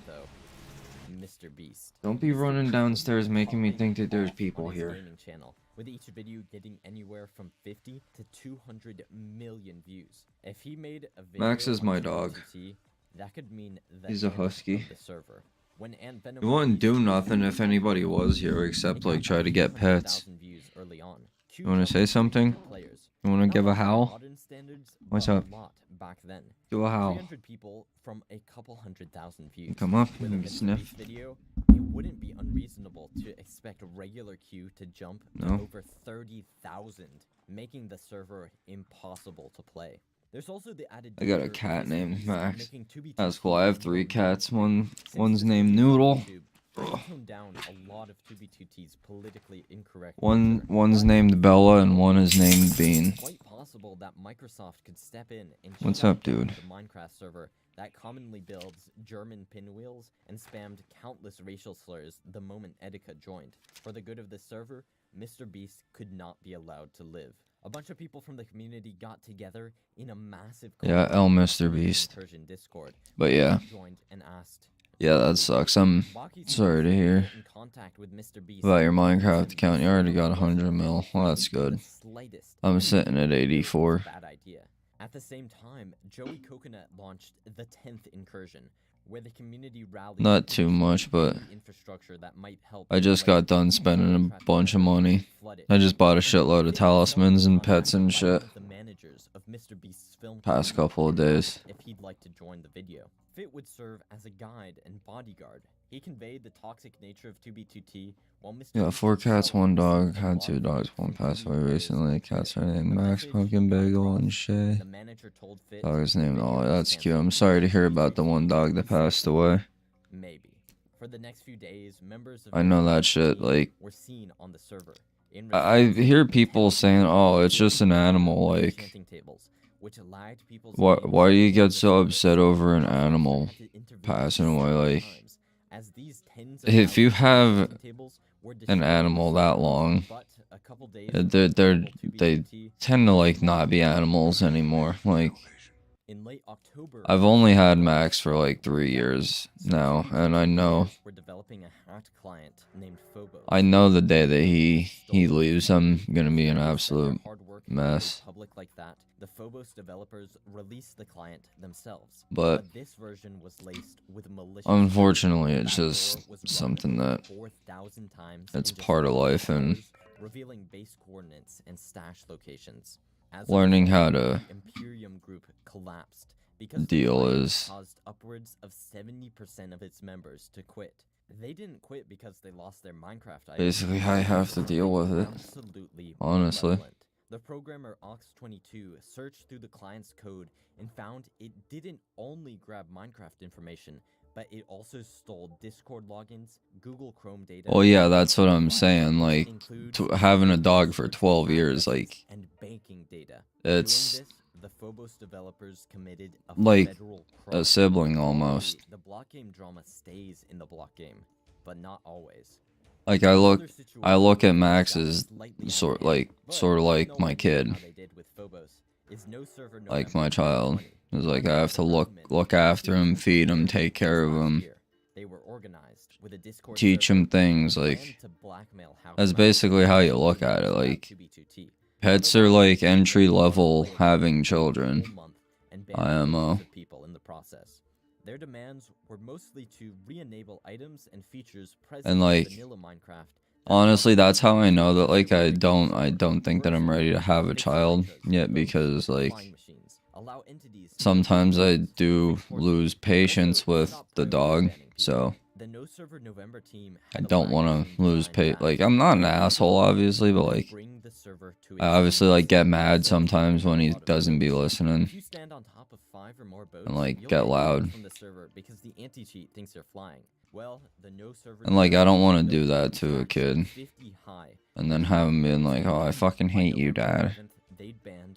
Because, like, I could yell, as shitty as it sounds, like, I could yell at Max, and then, like, 5 minutes later, he's fine. This caused some funky stuff to occur. But, like, also the issue is like, I try to sit there and, like, explain reason to the dog like he fucking understands a word that I'm saying. And, like, you just don't, so it's, like, useless, but, like, I don't know. Then kicking them, thus bringing the queue down from hundreds. Like, perfect example, like, when he comes inside from going out, like, I'll take his line off and he'll, like, try to run out to the living room, and it's like, bro, get back here, I gotta take your harness off. It's like, you know this, like, we've done this like 5,000 times now.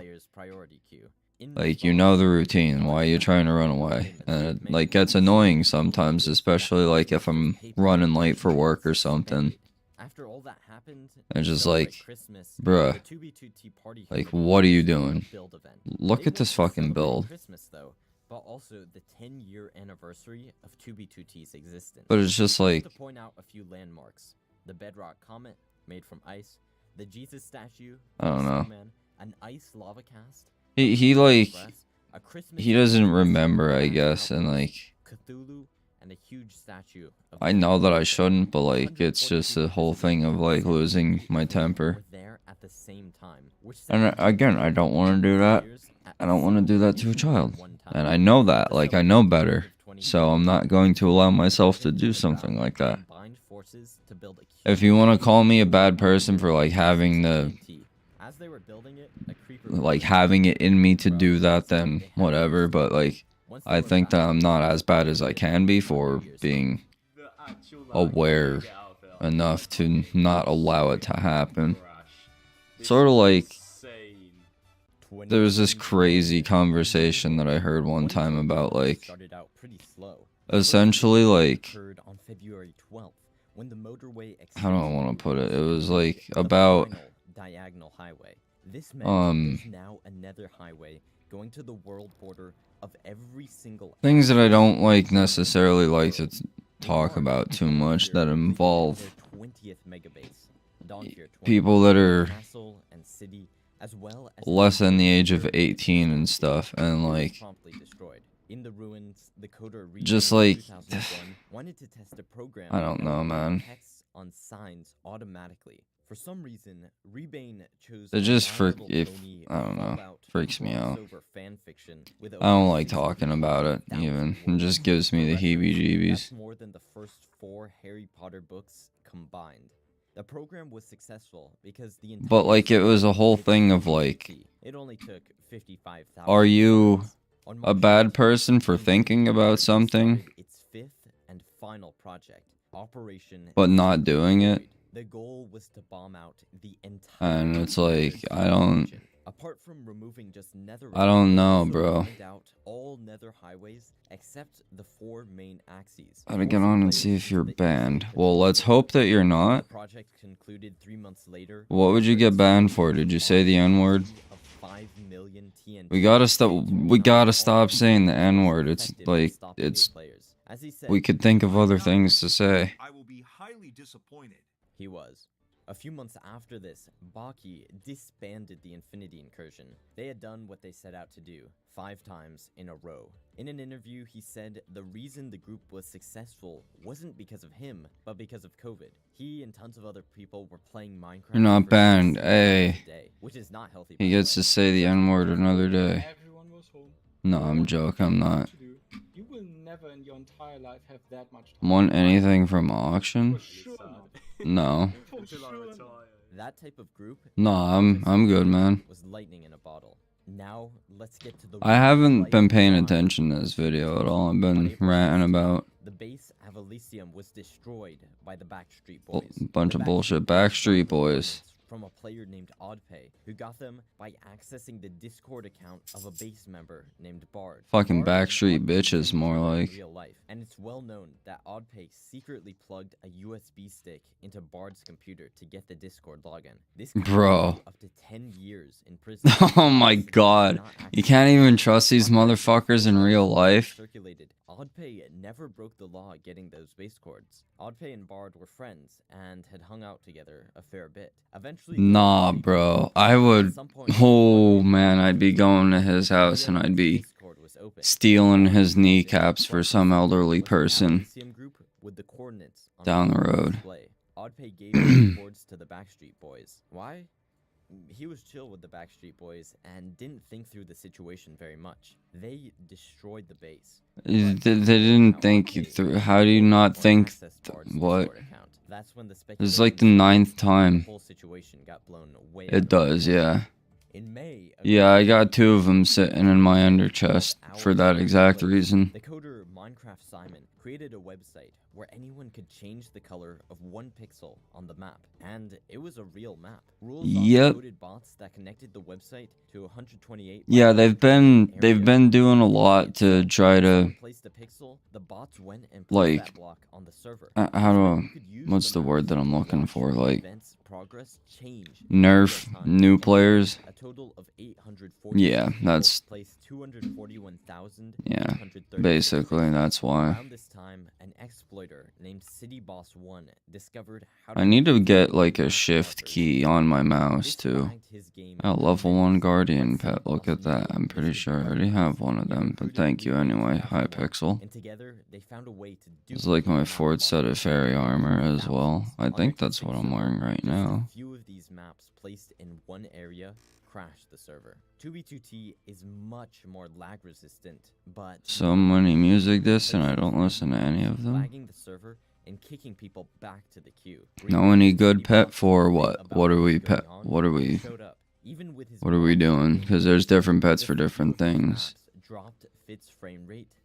Anything could be anything. Well, I am using the dolphin pet for fishing right now. If you don't have the dolphin, I would do the flying fish. You're on Iron Man, you said, right? Shit. That makes things a lot more difficult. Years ago, in late 2015, give me a minute and a half. Alright, that's less than a minute and a half. There was this 2b2t legend, this long-standing rumor that the base. Oh, you're not Iron? Oh, okay. Oh, you asked me if you want anything from that. Duh. Even if it did exist, I need to lay off the. There were no chunk trails, no nether tunnels. Yeah. One trace. Orsond, Jared's alright. Baby Yeti is good for fishing as well as the dolphin. Baby Yeti is good for dungeons as well. Sheep is good for dungeons. Griffin is a good overall pet, for basically everything. Of course, he wasn't going to reveal its exact I bought those for the what's it called? Where they suspected the base was. This. It's in that area. After loads of searching and more hints from Fit, Orson found it. Exploring the base, he discovered illegally placed spawners, rare items, and other evidence of Tristan's back door. All these are the only 2 that I didn't get yet. Armadillo is good for mining. Also the biggest stash of items he'd ever seen. I don't know what the monkey does. But it wasn't a dupe stash. Dolphin, good. Actually been stolen. Where those items came from, Lion, I heard, is pretty good. At this point, it didn't matter. Yeah, any of those, really. To the base, and when the Nerds Inc. discovered they were there, they started. If I was you, I'd get talismans. They streamed the event and a bunch of especially like try. If it were like, if you have more time to play than I do, and are able to catch the events and shit. Like, definitely try to work on, like, stuff like this, like Jake's plushie. Because you can only get that from, like, Jacob's contest.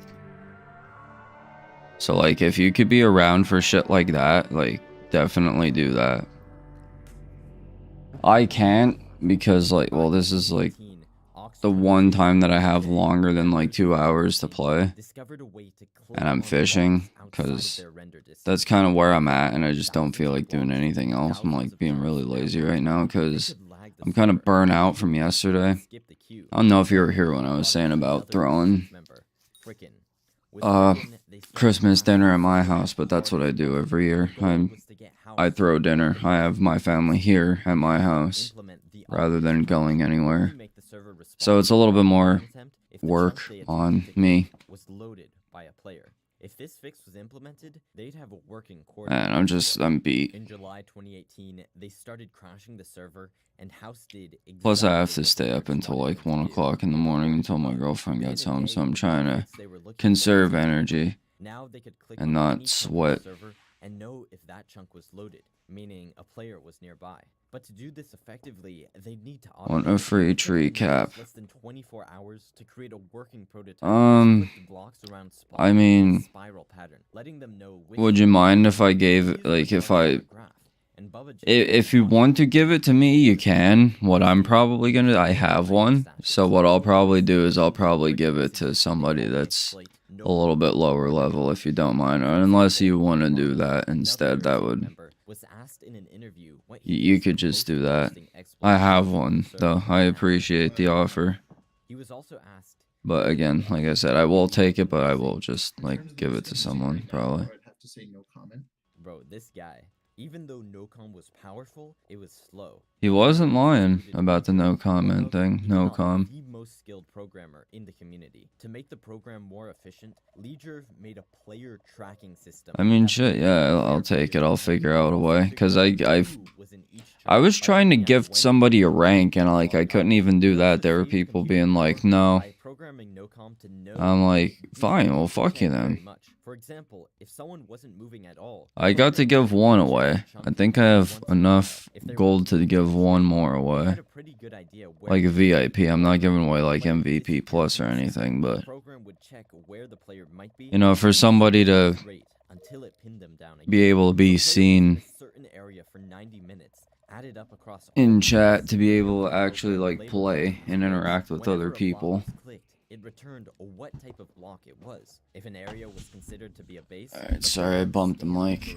And looked for unnatural blocks, things that exiled. Player activity. If it found any blocks of that sort, it would check its neighbors and continue. Using this data, no-com could load those blocks in a separate world, which allowed the nerds to see bases they were millions of blocks away from in real time. Nerds Inc. called this remote viewing, which Leger also optimized. At its height, the no-com program clicked an and then so you go to the garden or the tree place. They found Jack the Ripper's Space Valkyria 3. Go there. How they found Niflheim. This is how they take an AOTE, like go to like that block right there. Was so powerful.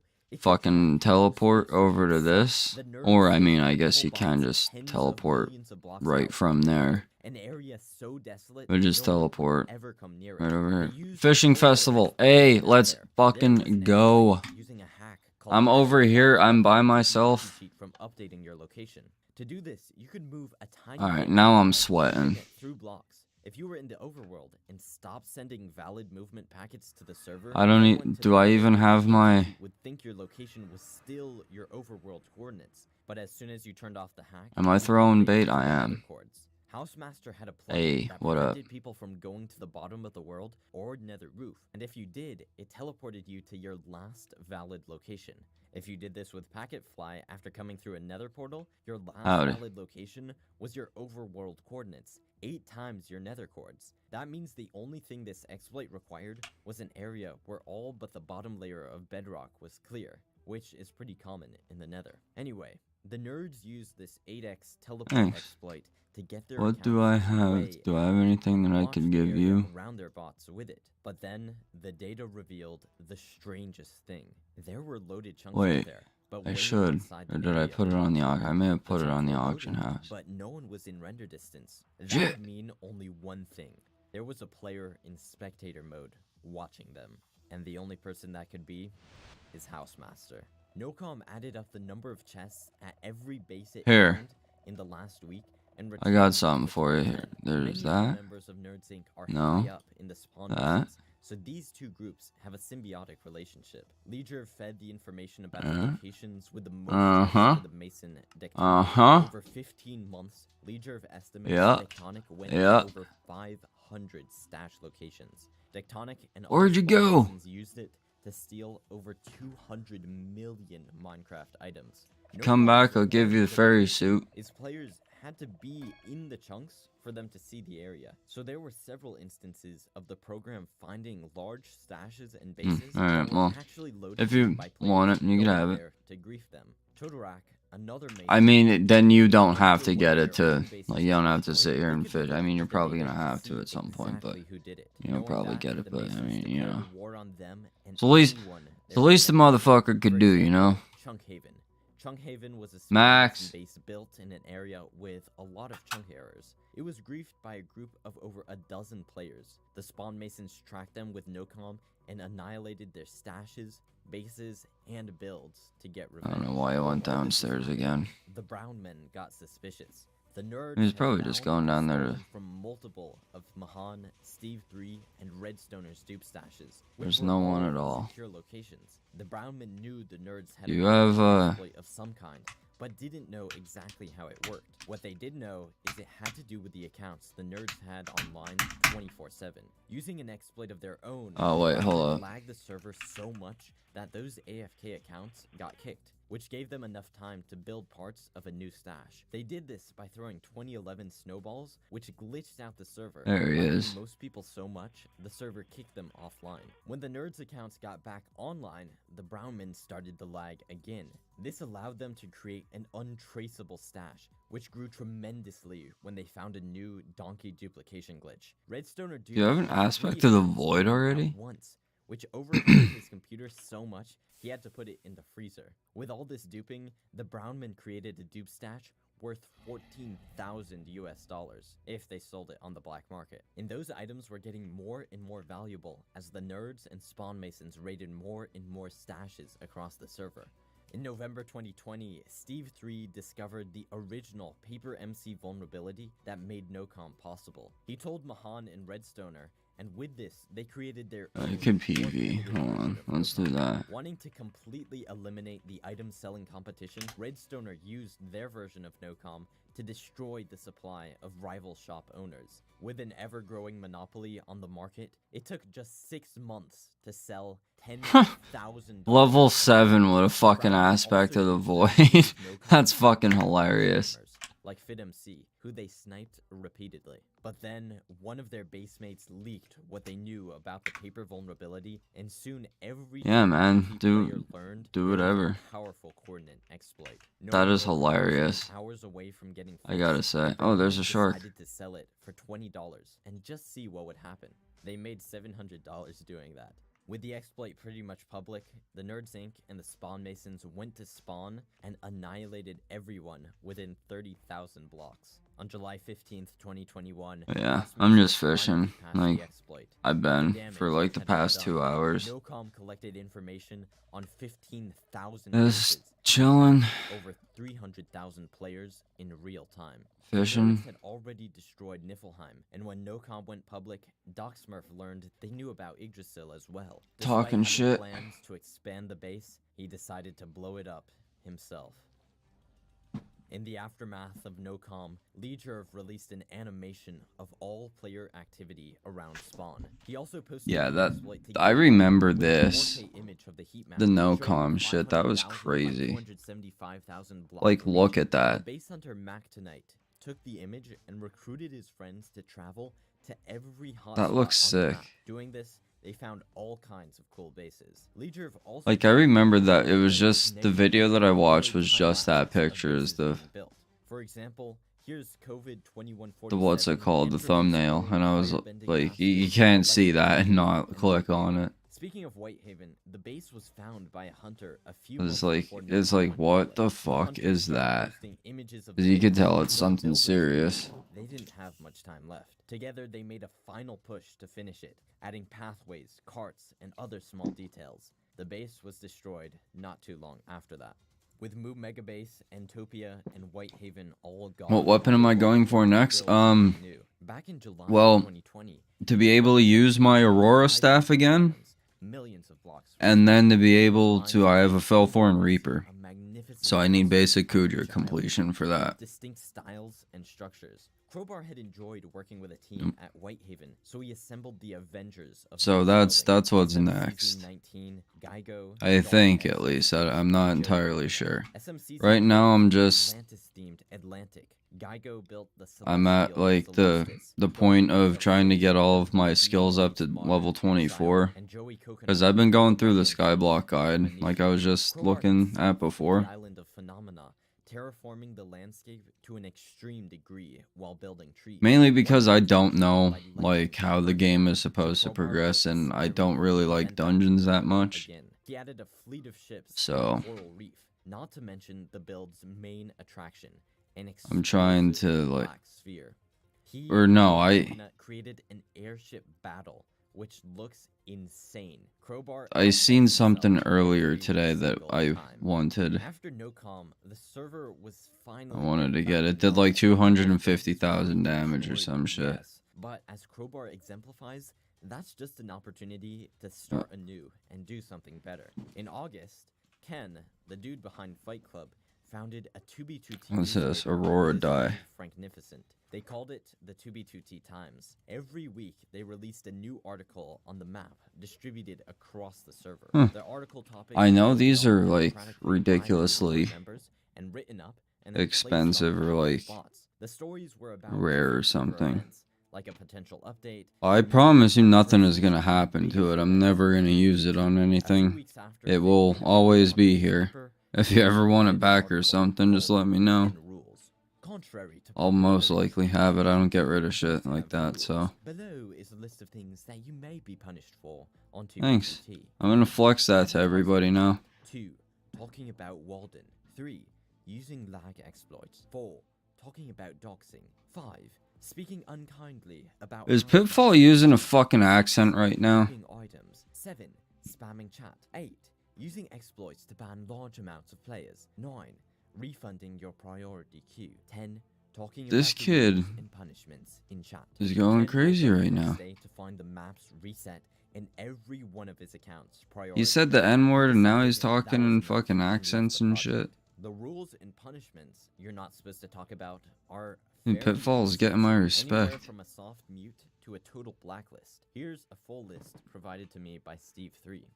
In September, Armor Smith's followers used a method of dropping sand through cobwebs to Imagine like annihilate the joining a server's server TPS. that has They no chunk rules and banned then a they're lot of like, people, removing their hey priority guys, here's queue all the and- rules. Well, you know the drill. While all Really? this was happening, I the heard that it biggest started to base in suck. 2B2T history was made. Not biggest in terms of size, but in terms of most contributors. Like I was hearing It was people founded bitching by a about player it. named Rathouse, who That it called got it nerfed or Rat House. something. The base was within Either it got nerfed or 50,000 like blocks of something spawn, came out that was like but just he so didn't much care. better that it was Invited like a few not even a friends, but in fucking. June of 2021, It wasn't even worth the base getting. exploded. Tons of people from I don't know the Masons, validity Afro behind that Brotherhood, statement though. Guardsmen, Block Gamers, Imperium, Drain Gain, Althernos, and Whitehaven showed up to contribute. There, Todorak brought 38 people together to all die from a single end crystal. I need to which start was a new cult. server What would I record. call it? In total, the base had 104 Oh no, inhabitants. everybody would be my Finally, nurses in October though. 2021, someone gave the coordinates to Jared 2013. What's That would be what astounding I'd is call how all my long the base followers, lasted my with nurses. so many people 'Cause I'm the involved. doctor. Meanwhile, Rebane 2001, the homie who placed 55,000 signs of My Little Pony meets Fallout crossover. You built know the you didn't biggest want to map say art homie 2B2T right there, had Pitfall. ever seen. You know you 27 wanted to say by the 16, N-word. or 432 You already maps. said it Based on once, you're Legion's already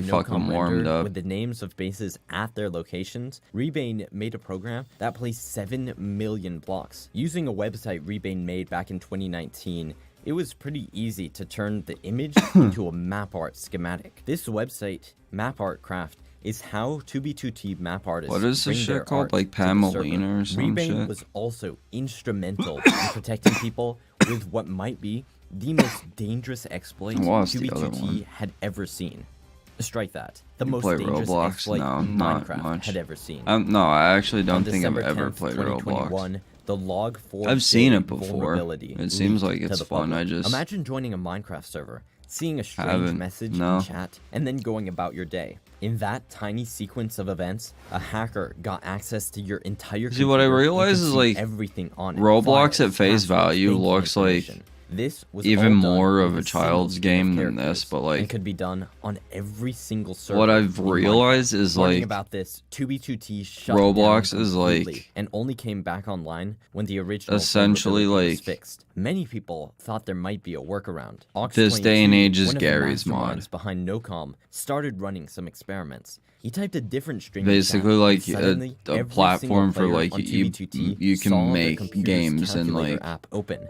And a pop-up Roblox that is said, not a "Hello game. from Roblox Minecraft is like a RCE collection exploit." of people This terrified the player base, but Ox22 didn't making mean to their do own harm. In games fact, and then he did it uploading help it to people. that. Ox quickly wrote some code that players could run on their computer to protect them against the vulnerability in the future. And what better That way would to be run some that code on shit. people's computers than If by that's using the fucking true, exploit what you just itself? said, that people Ox22 made Gary's mod forcefully in ran the Roblox, patch that would for be some every shit. person on 2B2T using the exploit. The attention to destroy span the is exploit. crazy. Rebane Yeah. also helped people protect themselves sacrificing sleep really to is. aid people in the community. But not everyone was so generous. Steve 3, Redstoner, and Mahan also found a workaround to the Log4j and used it to access people's Minecraft accounts. Once again, wanting to take out the item selling competition, Redstoner targeted I the tried owners it, like, of I don't rival know. item shops to I tried to destroy their pay supply. attention to He also a logged into couple of well-known things. accounts, leaked their base coordinates, can't, though. destroyed their e-chests, and sent them back to spawn. It's 12 hours later, impossible. 2b2t shut down again until the exploit was fully patched. This I wish I could, I'm not smart enough to, like, do macros. Because I would just, like, macro this fishing and just Log4j wasn't the only do the major video, exploit like, the react to the Brownmen used video. to get people's But, coordinates. like, While they were searching I for also what feel like just eventually reacting to became the video, Yoko, especially they without actually having, discovered like, another any sort coordinate of exploit, camera. an I mean, I alternate have a method camera, to it just, see like, if is chunks were dog loaded. water. If they opened a chest, Like, and it used looks the like I client to dropped it act in like their player dog was in a water. specific chunk, And, the like, game I'm would still trying to reveal if that record chunk with was it loaded in. or not. If the chunk wasn't loaded, the Yeah, chest they stayed were. open, What are but you if it talking was, about? it would close. Thus, they The had a way to 200K? see I'm which pissed. chunks were loaded or not. The coder RomTech made a bot do a spiral pattern 24/7 and helped Steve 3, That's Mahan, bullshit. and Redstoner to create a system to track I just spent, players. like, fucking, Because of like, his 15 mil contributions, on this they set named not this that long exploit ago. Romcom. They added telling me it's gonna be, capabilities like, to track 3. players through dimensions and got to the point where they were following hundreds of people a day. They used this to follow Fitz But yeah, account, I don't know. Buttcoat. That To and I which just, like... Romcom continued to reveal bases and No, stashes, I have a but Shadow Housemaster Assassin caught on to set. what they were doing and patched the exploit. The Brown men gave the data to the Backstreet Boys, who used it to grief a bunch of bases. On December 13th, the Spawn Masons went public with their biggest project You stupid, ever, stupid... Sky Masons. No. This mega base. I was only have... started towards the end of No, what NOCOM the hell? and utilized the insane stashes they'd created. They started streaming the base live, which is the biggest invitation for griefers ever. I only have, but no like, one could find one it. How? hand use. The Masons had a couple tricks useful, up their sleeve. First, legendary. they removed any possibility of people using the terrain exploit. To hide I have all a natural helmet, terrain, too. they excavated a square over 1,000 blocks wide all the way down to bedrock, destroying tens of millions of blocks in the process. Next, they filled the bottom area with the Masons logo and their skins. Totorak built the center island using a custom Yeah, version the of dolphin Barracuda is common. built I think into I Schematica. dropped the island that. itself took 100 hours to build, but I'm pretty Totorak sure that's himself why I only even had to have check that. I in don't think every I once bought in a that. while to make sure the program was still running. The reason this took so long is because he made the island Okay, solid. bye. After the base was built, Negative Entropy, Joey Coconut, and others decorated it with a castle and details. While the Masons had hundreds Wonder of why. millions of items, they needed a way to sort them. Minecraft, That's like, when my Legion came game, in, clutching up with it's that not like the programming game knowledge. He created a crashes, bot like, I system just that randomly combed through get every single shulker of items in their disconnected stashes, from tracking its Hypixel every contents once to in a a private while. website. If a Mason needed some items, all they had to do was request it from the bot army that would then go and retrieve it. Only the bots knew exactly where everything was. The Spawn Masons wanted to invite different builders to the base, Bro, but look given at the that. scope of the project, they only trusted a few people to have the actual location. What they did instead I need to build was something on my absolutely island. genius. I absolutely The have Masons to. coded a I don't know what proxy it's that gonna put be, you but I'm onto gonna an build account something. on I'm gonna build a 2B2T racetrack. at the That's what it's Sky gonna be. I'm Masons, gonna build a but drag strip. with the packets altered. Those altered packets hid Gonna the build a base drag by strip. adding an Gonna build an offset American to flag. all the coordinates. The proxy also And immediately I don't know, kicked you maybe a if you pair of got certain titties, I'm not items, sure. like TNT. But it would do the same if That you might threw get an me Iron banned. Ender or placed a snow golem or bone meal. The reason was these could Do all we build reveal the titties on real my location island, of the chat? base. On top of that, the bedrock pattern and block rotations were all Do we get routed banned? to a fake location. 20 million I could do it on. I have an alt This account. I allowed could the do it on and Masons get to banned live on stream that. themselves at the base without any fear of leaking the coordinates. Well, Mothra was live streaming and accidentally showed bedrock, which some Russian griefers found the coordinates of. They spent weeks traveling the tens of millions of blocks away only to find nothing. Even without it getting leaked, multiple base hunters stumbled upon the real location by chance. I'm gonna need to go downstairs for a drink. Another portal. I With a brought, like, request to keep 4 quiet, things those up to people drink, were and I've invited to drank them join the all. base and build there. This thing I've been streaming is for so insane. long. Construction of 3.5 Sky Masons hours. continued Wow. well into 2022, where we are now. Just a couple weeks into January, We are not in 2022 Project right now, Linked brother. Horizon Sky was completed. This was started by the player Omega 000, who wanted to build 3 circular obsidian walls around spawn, inspired by the walls from Attack on Titan. He spoke with his friends and realized only 1 wall was feasible, but they'd make it 3 blocks thick at a 2048 block radius. This would require 8 million obsidian, so they spoke to their dealer. Well, the count was hard to mount in 6. Is that why you were able to use the left over from his chunk dupe stash, the thing in the Pico Nimbus, and you weren't able to on this one? With the players Actually, Futsin 1 and Battycope contributing a combined total. Are you gonna be like using this 6 account? million obby. Another 100 people placed the rest. After it was finished, they decided to build a roof, which they estimated would require another 8 million obsidian. Since there were a number of spawn logos in the area already, they didn't have to place everything, but it still ended up being way over budget at 13 million obsidian. On January 16th, they finished after placing do you plan on playing? 21 million. If so, I have one more rank. Why? On the topic that I can give, 2B2T projects, I think, which has basically been this entire video, for Christmas, 56K world download went public on February 26th. I would like to started give by it Lamp, to you who got if the you help would, of 16 if you're other gonna people like play to download and combine everything. All right, bet. The project found Give some me like fascinating stuff. First, let me reel this rig in right here. Shulkers and raided a bunch of stashes. They also looked at chunk data and proved that the current 2B2T map started in February 2011, proving that it had been reset. The reason for this well, I have a job and shit, so like I only get so much time to play. The downloaders made a bunch of cool maps. I mean, like if the location of every sign, banners, and holes in the bedrock. Combined, the file is 1.06 terabytes. If you're gonna play March, the game, the like, Highway Workers Union like what I don't want is to like somebody that it's their first time playing, and like they're gonna give up in a week. All right.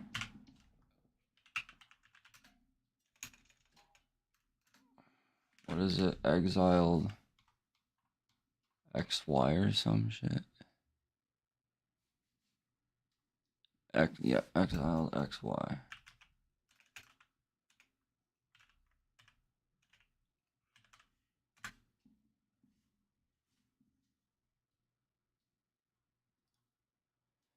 Yeah, that's why I don't want to do that, but what I can do. Oh, you fucked up. You would have got one, but nope.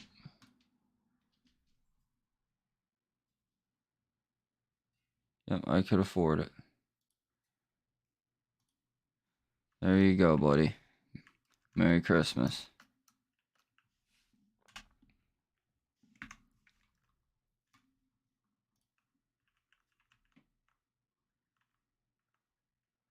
I gave one away yesterday too.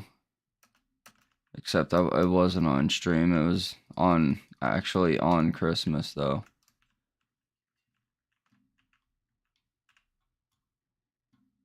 But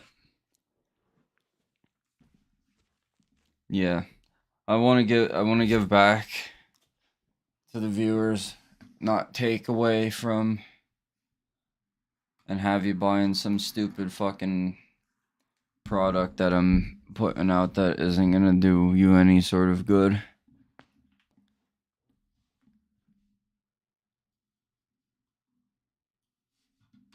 $10,000 block version of their logo, taking 28.1 million obsidian. 16 members built this in the Nether, meaning they had to clear 56 million netherrack, requiring over 9,000 pickaxes. These projects would not be possible without large-scale automation, which the Workers' Union most definitely used. They implemented both the Highway Tools program back to my and fucking, the Highway Workers down Union position. also contributed to the Astral Brotherhood's Obsidian Much Isle. better. The Astral Brotherhood constructed huge obsidian structures like an X-Wing, Squid Games, Harambe, and Joey Coconut's I like that building on the left. which he spent months I like it all. Some but people tried to grief it, but they found that quite difficult, given that yeah, because it's fucking obsidian. 2 years later, No the shit. build is still practically untouched. On March 31st, the player YQE recorded himself playing Skyblock. This wasn't a single-player world. He did it while on 2B2T. YQE and his friends had spent months clearing out a 130 by 130 area. They also used a method with nether portals to remove what amounted to I would say Raider Axe over a Daedalus almost. Because of being this early, because like isn't like some of the stuff from the Daedalus Axe not going to be even useful to you this early? Arrived at the negative Either that or I would say like aspect of the dragons or something. But Harrison had a way or Void Sword. Void Sword's really good, but you need to get to the end and get that. That's soulbound. If he pushed a boat into an end gateway, the boat would appear at end spawn for a fraction of a second, at which point someone at end spawn could hop in. Then the boat would get teleported back to its original location 43 million blocks away. Harrison brought dozens of friends and associates to the corner where they built the corner base. Eventually, the fifth column was able to trick one of the members of the corner I'd get to teleport Orson there, if it's not too to expensive. Destruction. While this was going on, a group called Maxi Taxi's interdimensional custom if it sucks, it's a museum slot, right? Preventing any of the end corner base mates from going back to the corner.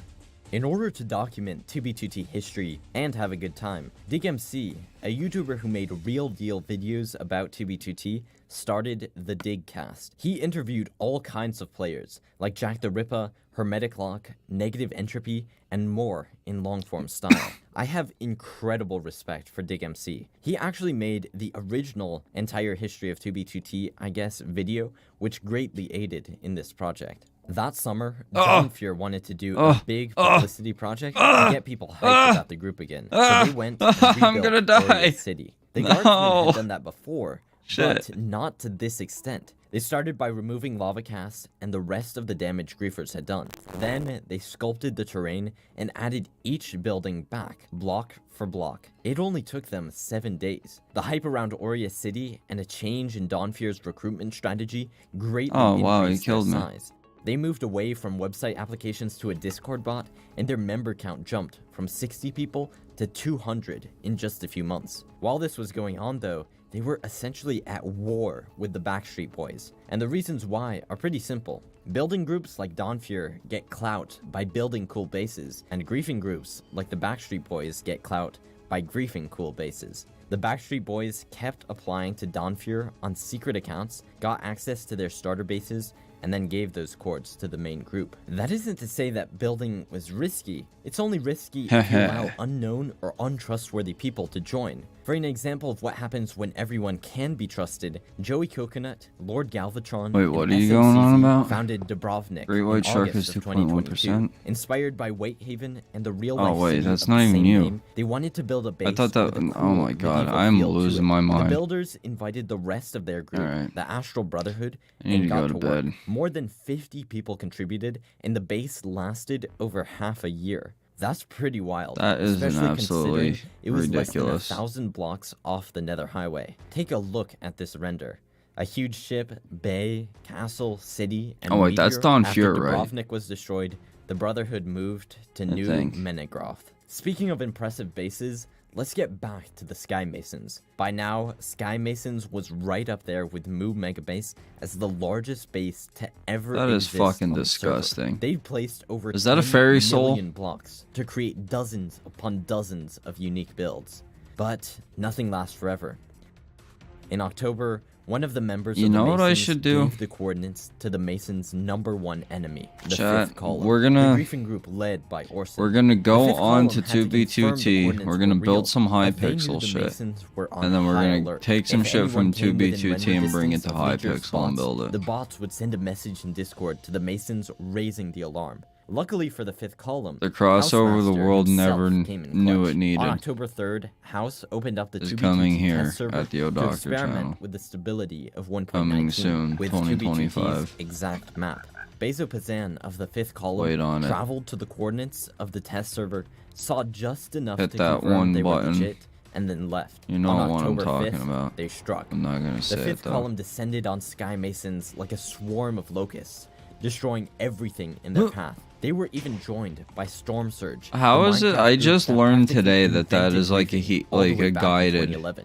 missile. Skymasons was so large, it took the fifth column Spirit 3 Scepter. hours to obliterate the whole thing. Like, I did not know that, like... using the test server as a backup, one player, ZeroNeb, decided to destroy that It himself. moved. Without the help of a griefing group, it took him 30 hours. But the I just found that out, was like, just one today. of Spawn Mason's many. The proxy system to hide the coordinates worked. It was human error that led to the base's downfall. That means there's nothing stopping them from building a Fucking secret idiots, base of this caliber buffoons. again. Their own Not deterred hubris at all destroyed by the biggest destruction base. Of their base, the Spawn Masons continued hanging out and building. Joey Coconut and the Astral Brotherhood gathered Bully about Scholarship 50,000 Edition. blocks from Spawn for the Great Spawn Migration. I need which to the Masons fucking joined edit as that well. video. They created Like, I Buzzkill, need to all stop inspired by the idea of things that streaming move and shouldn't. fucking For edit that example, video alright, already. I'ma head out. Everything here is in motion.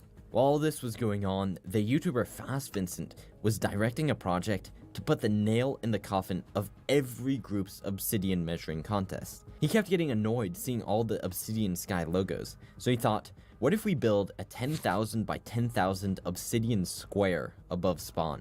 With the Yeah, help let's from the just Conquest not group, look at they made Spawn good at progress, all. but we're struggling with Obsidian sourcing and automation. He Wait, made a video on the calculator? project, leading to a total of 800 people to join the Dude, Discord, how much but only longer is 9 of this them video? Persevered enough to contribute. They did this in secret. I leading don't many people to fucking believe care the anymore. project had Like, died. So this it took is on a why- new code name, Project Dead. While previous 2B2T Obsidian Alright, projects there's may like have 20 used minutes slave left. labor, We could do it. these We could do it, used guys. We robot could do labor it. Instead, the group Spectrum got together and helped complete the automation, allowing them to place tens of millions What the of fuck obsidian was that? without Like, being at their computers what at is all. this shit? Completely covered the Spawn Mason's Obsidian logo. The final block of Obsidian was placed on October 23rd, 2022. During all this, the Spawn Masons were beefing with the Fifth Column, but they weren't the only group the Fifth Column was going after. The Southern Canal Association was expanding the infrastructure Thebes and Sound began 8 years before, with the goal of I get more extending it satisfaction out of 500,000 like blocks from Spawn. doing shit To by stop the hand. canal's progress, the Fifth Column went ahead It feels of the better canal afterwards. builders and constructed But like, an obsidian recreation fuck. of the Evergreen cargo ship that blocked the Suez Canal in 2021. Oh, and This they made led it to out the of Battle obsidian, of the too. Suez. That's During pretty this cool, conflict, actually. people realized an Dude, easy fuck way to building grease shit the out of canal obsidian was to because, fill it like, with if you obsidian. fuck it up, man. Thus, the Southern Highway Association was Pain in born, the which ass. paved the canal over with obby. Toward the end of the At year, least in over Skyblock, at though, we Crowbar's have 5 Isles, efficiency disaster 10. struck. The player 6WJ was traveling in the Nether when he stumbled across the stash that connected the Isles. He and his friend Key Bison stole everything, then contacted Crowbar. Knowing their base was compromised, Crowbar and Joey Coconut hit the self-destruct button so no one could profit from selling the base's coordinates. I learned about this story from the YouTuber FastVincent1, whose 2B2T history videos have been instrumental for this video's research. He's linked down below. Wanting to get away from the drama to do something cool for the holiday season, Hermeticlock invited a bunch Man. of well-known I just 2B2T players thought of a and joke friends about to the Midnight fucking Council, a 2B2T cult based on Christmas the real-life time and Santa Bohemian Claus Grove. coming One down the requirement chimney. for joining was you had to Like, leave behind imagine, all of your like, outside somebody's items dad and doesn't start know that anew Santa's in the coming down forest. the They chimney built in and the fucking... woods, engaged in cultish activity, There's just and some built big an ass owl dude in the statue. fucking Really, it was just an excuse to living hang out room with and he the gets boys on fucking 2B2T. If you go to the Midnight Council website, you can click and hold hit to with a assess fucking the current 12 gauge threat level. bird What shot do you from like find? 5 feet away. It's threat level Midnight. To celebrate Christmas, the 2B2T Party Committee, in pretty association sure with the that's Spawn why. Builders Association, hosted the He does it 2022 at Christmas night. party. This thing looks amazing. Speaking of the Spawn Builders Association, they were Also, if super you're active ever this year, wondering how building Santa over gets around the 60 world bases near and around Spawn. Things slowed down a in little on 24 2B2T hours. post-lockdown, which Twin is completely turbos. expected. No longer can everyone afford to play 16 hours a day, but it's still I've seen it. remarkable what people accomplish. I changed the Now, oil on the let's sleigh. move to 2023. Early on in the year, a bunch of people got together for an event called Connect 4. This was run by Sven, who invited a large number of groups to compete in the event, including Dawnfear and the Astral Brotherhood. The organizers had a lot of overlap with the Backstreet Boys, who Dawnfear was still very much not a fan of. Because of this, Dawnfear sabotaged crash the event, griefing the locations before things even So got is started. Dawnfear a That person or is was a Dawnfear a big group? mistake. Now their Like, enemies didn't just include the Backstreet Boys, but everyone else at the event too. Dawnfear made the same mistake Infrared did with the United Group Embassy. Dawnfear lost a bunch of bases as a result of this, and deloaded. The leader realized they overstepped. He took action to bring Dawnfear's focus back towards building. One of the ways he did this was with Project Mirror. In a creative mode world, Deloaded designed a base with domes and towers. Then he used World Edit to invert it, but changed the color scheme to include light and dark. With the design complete, Dawnfear now just needed to bring it to 2B2T. I seen this somewhere. Where? Project Mirror required a large area I think it was a excavated timeless down realm. to bedrock. Not wanting to go through the grueling effort the Spawn Masons did for Sky Masons, Dawnfear thought about what they needed. They realized there was a perfect spot for the build. The hole made by iTristan near Impspace 2. Crash again. Dawnfear began construction, but one member put in hours far above the rest. His name was Darko. It's me, but gay. What the fuck? In honor of his contributions, Dawnfear named the entire build after him. Its official title, The Dark Mirror. On June 3rd, Dawnfear posted the Dark Mirror cinematics to their Oh my YouTube channel. god. Despite a shot that clearly reveals the build location as iTristan's hole, it took almost 2 months for it to get found and griefed. While all that was going on, the Ancients and Spawn Masons got together hate this game to build sometimes, an dude. aquarium in the Spawn water cube. Despite how quickly things get destroyed in Spawn, the builders That is knew hilarious. how hard it is to actually grief underwater. They built 50 fish in 4 days, while the Ancients member Rulesoff made a website with a live map of the water It's actually cube. not a bad In the end, idea. 42 different people constructed over 100 builds. Incredible. In the latter part of June, Joey Coconut, Incredible. SMCZ, Todorak, and Yomo Amazing. stumbled upon the remnants of an old spawn base called Fort Concord. Searching through the internet, they found a world download of the base and repaired it. Just 30,000 blocks from spawn, they originally just planned to build a large sheep, but they just started adding to it. This became a full-scale Look at that base for thing, the it's an Astral absolute Brotherhood. unit. The group invited different people to join and contribute, and things just spiraled. Yo, I from want there. They to. I invited their used to friends, be like. who invited their friends, and as the base I used to be got really larger, into the it became Titanic easier for people to as a just kid. stumble across it. More than a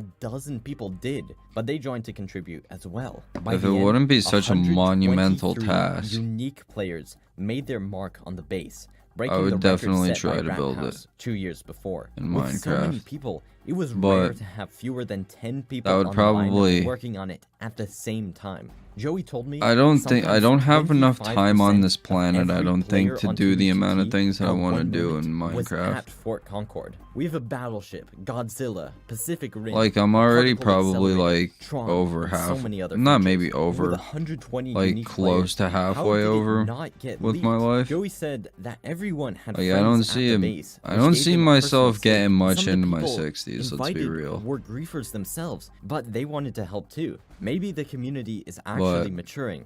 Crazy to see how far 2B2T players How have old am come. I? I'm 26. If I'm gonna be completely honest, apart from what I just mentioned, not too much was going on in 2023. I'm It kind of finally a seemed boomer, people were but running like out of things to do I feel while like being I'm stuck in Minecraft young enough to 1.12. still be That's why like Housemaster was testing relatable to 2B2T's like compatibility people that are with just getting out of 1.19. high school. He I'm started like, experimenting with a new system called Folia, which allows servers to split their maps into separate sections. like don't which all run exactly know how to separately, but also maneuver together. just yet. This could revolutionize And 2B2T. One of House's tests Like I kind of been had over around a little bit, and like 600 my players main online goal at is to one like try time to with close to perfect lead people in the TPS. right That direction is that are like a unheard of. little 2B2T normally ran at less than half of that player count, with not often clueless, but struggling like TPS. don't know what Updating exactly might finally be possible.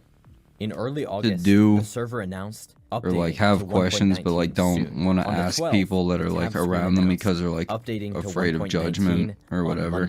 Monday, August 14th rolled around, And I'm also like a the real server went person that offline like for a bit. And when it came back online, doesn't it was running like I don't have 1.19. This was over half the a decade luxury in the of like 2B2T millions had of been on dollars like some of 1.12 these other since YouTubers have that 2017. people are Watching trying to like Minecraft ask for updates advice roll for by, shit. the aquatic update, And it's Village like I don't know, Fuzzy dude, like I Bees, just the Nether paid my revamp, way Caves through and my Cliffs. life. But now So like I don't even know. 1.19 like there was who the fuck was it? Housemaster made an announcement. There's this one commentary channel that I watch, but he like goes on about saying that he's like never had a real job and like tons more people doesn't have that experience.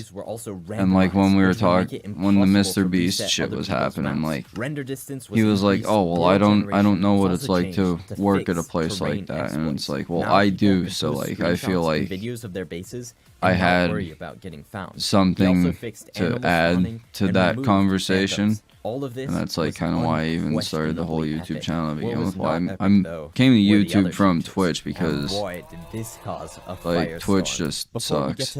If the amount of work that's gone into this video doesn't convince you to subscribe, I don't know what. I don't know. My whole shit is like certain items have been removed. I want to be the learn from my mistakes type of players working to obtain these again. YouTuber, For example, not like crystals removed. Bottle of enchanting look at me. Reduced. Enchanted golden Sort of. apple reduced. Like I don't want to Totem get of like Undying famous removed. or anything. The I just full want list to of affected items was over 30 long. House also trimmed answer a chunks that couple of players questions had that only people spent have. I moments mean, in if it to happens, try it reduce happens. 2b2t's If I don't think it's gonna happen unfathomable because like file I'm size. just He also removed A, I'm not illegally interesting placed enough, and bedrock B, and implemented an like, anti-X-ray plugin. I don't know. What? Players were furious. I This was get- not I- the anarchy they signed up for. At some point, I'm gonna have it would never a reset, controversial but opinion reset on is something, whether I exactly what like Housemaster did. intend And the for it to server be with that no way or rules not. Now had a rules list. All right, But, like, bro.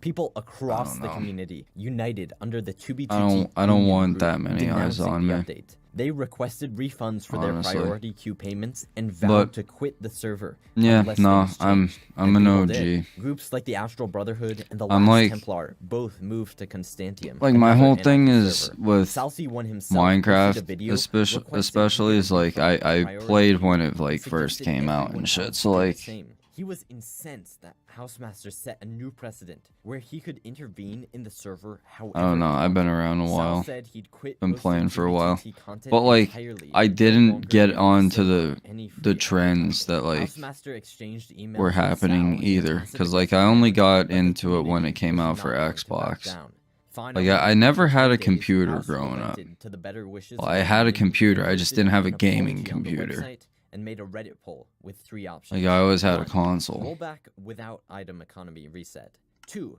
Rollback without. But like I also like without trunk the trading. 3. difference No is rollback. like The vast majority of people were in favor of the rollback and without chunk trading it's as well. crazy Following the to outcome of think the poll, about it this way, House but like rolled back the server. people that are like 1.19 was here, 18 baby. right now, It was here to stay. it like Now that the grew up oldest so anarchy much server in differently than I Minecraft is did. back to being I mean, active like you anarchy, had the Astral Brotherhood, Last sort of the Templar, and other same groups and players returned to 2b2t. same This whole things, thing but was like such a massive debacle. you had Why? technology Why so would much like House shoot more a server advanced and move it like technology that? so much 2b2t's earlier. whole thing is anarchy, and this completely spit in the face of that. Some believe he So wanted to basically, combat like, item selling to better abide by when- Minecraft's EULA.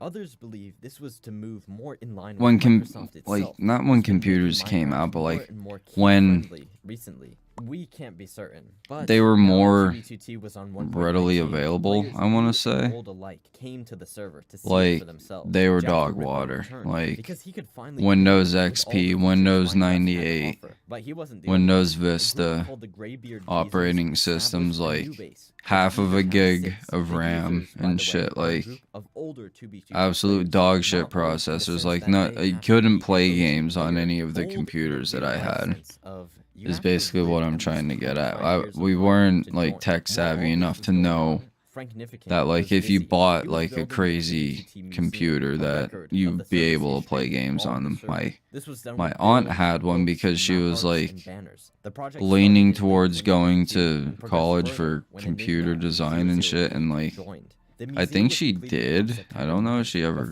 graduated destroyed by the fifth column, or not, it but contained 64 statues of notable players. she had a and gaming books computer, and I about remember server I like always No wanted longer one, on but like Constantium, the Last Templar celebrated its 5th anniversary. always Each year they ended up created the wanting largest something modern else monument more. Inspired by Wrath Outpost, 10,000 blocks out on each highway. But then The first anniversary took when I got out of school and I 100,000. got The my second job took welding, 125,000. The third took 200,000. I just The had fourth more money than I knew what to spawned do with, out. so then The I fourth built I took built a 500,000 computer. obsidian. with an additional 80,000 beacons featuring 8 And then gigantic COVID statues. happened, and then it The was fifth, like, celebrated in yes. 2023, I am was so glad that I 20,000 have this blocks right from now. spawn. On October 20th, And she's been kicking Enigma ever since. 008 made a Reddit post about a coordinate exploit. As she detailed, 6 months before, the community started noticing What is this something strange music? across the server.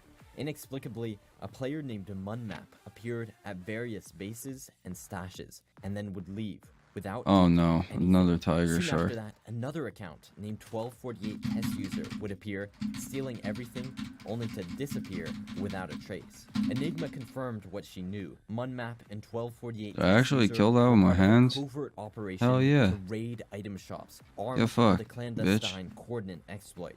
And they were controlled Yeah, I by don't the know, spawn like- masons. But how did this exploit work?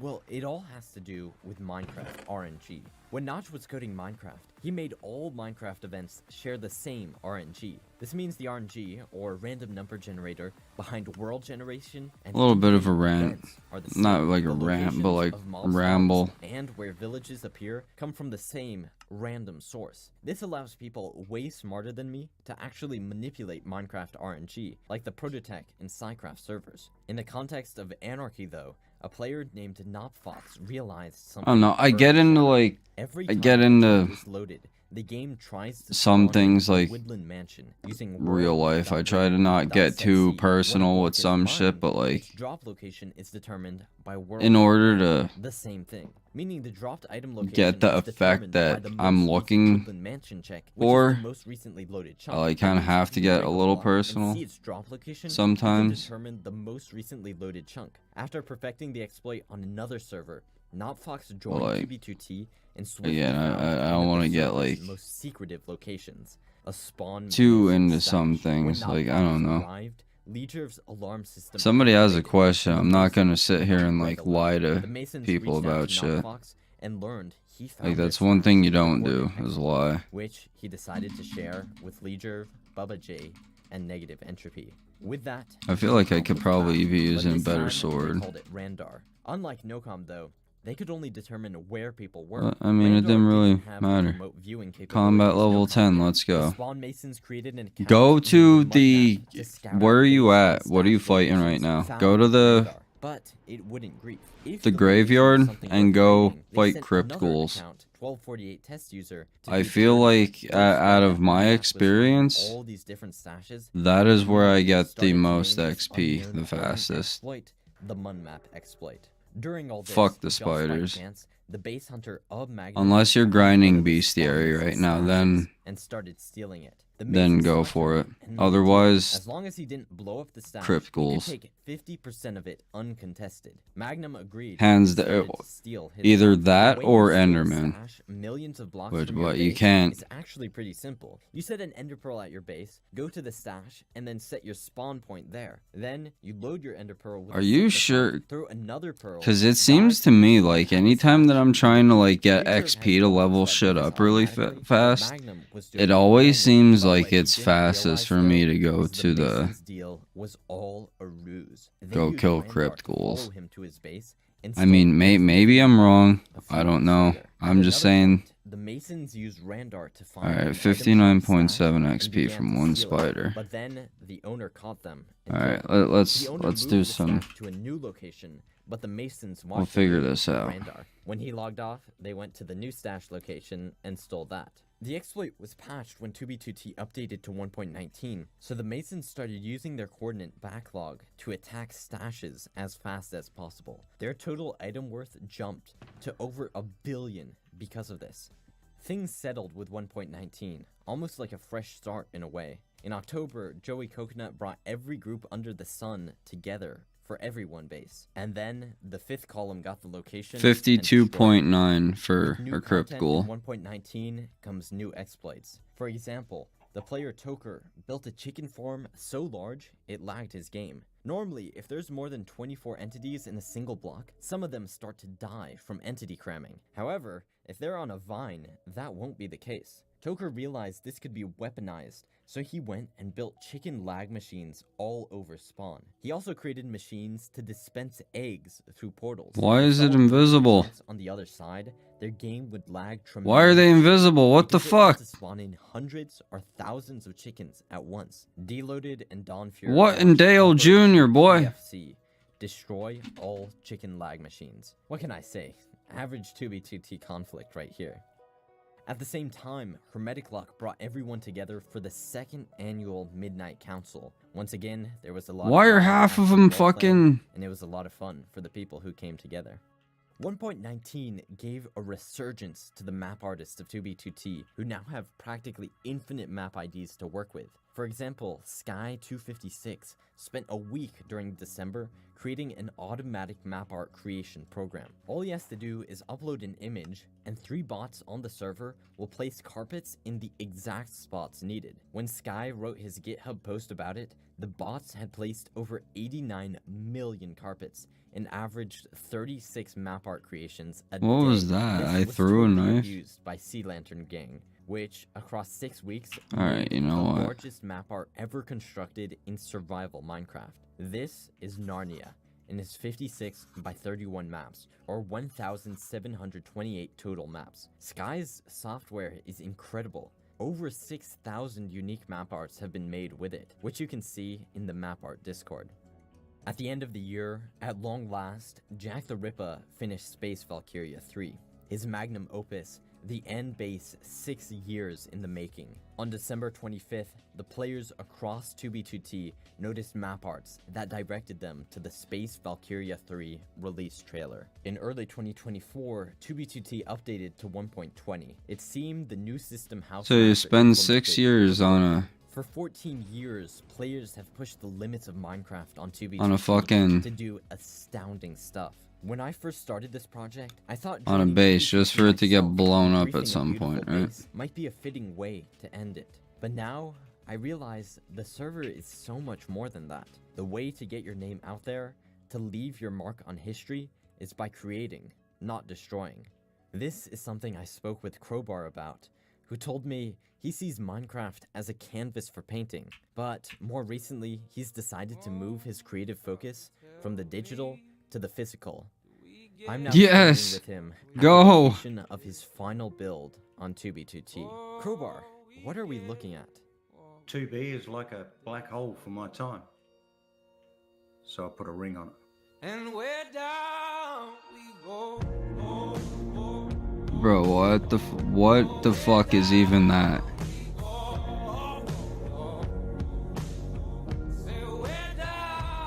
That's a Minecraft build? This exists?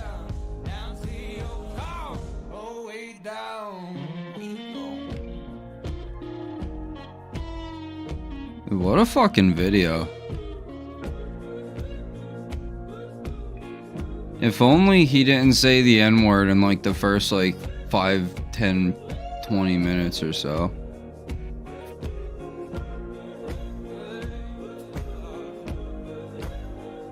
That was really like a whole fucking movie.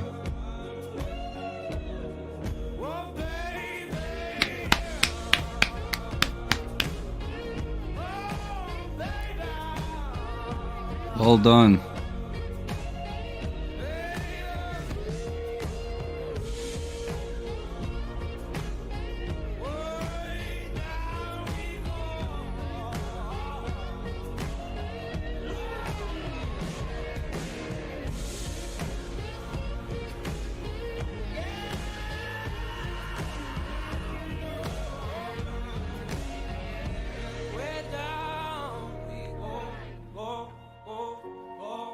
That was one hell of a build though at the end.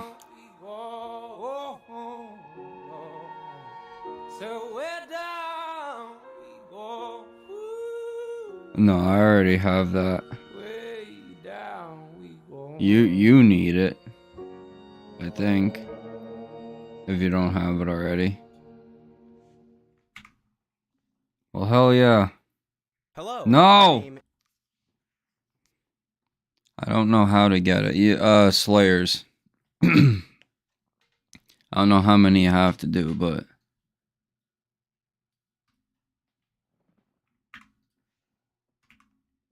I don't know which it's from. That's the fucking problem. I've unlocked it so long ago.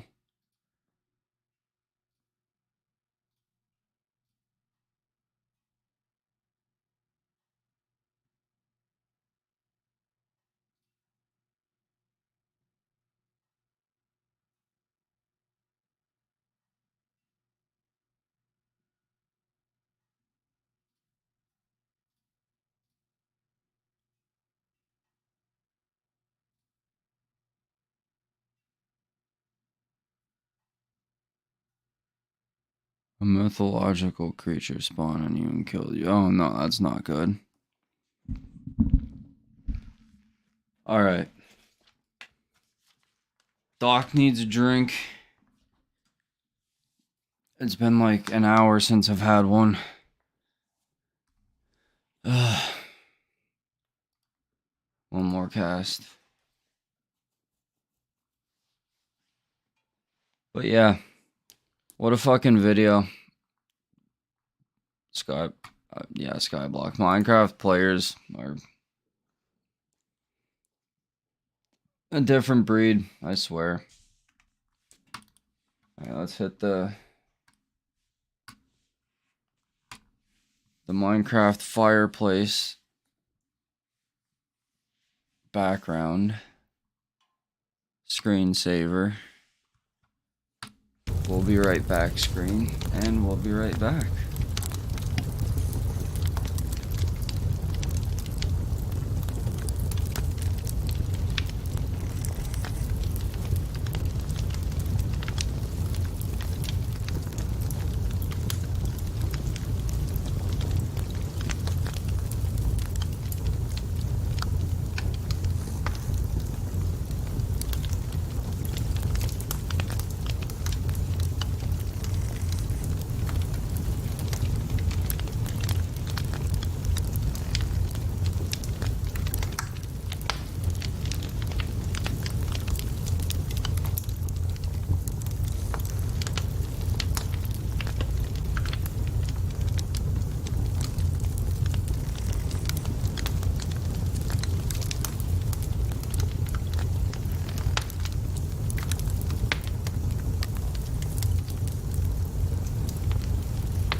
Alright, we're back.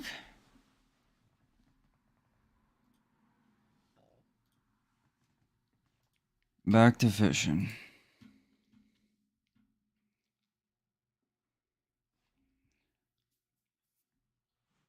Welcome back, thank you. I got 2 bottles of water and a Mountain Dew. So, should be good for a little while. I don't know, I honestly might get to bed soon. Take a little nap. Bro, this monster keeps spawning and killing me. Where are you at? You're in the spider's den, you said, right?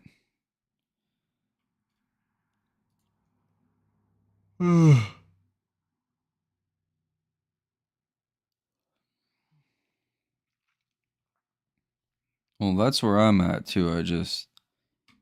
I'm not technically there.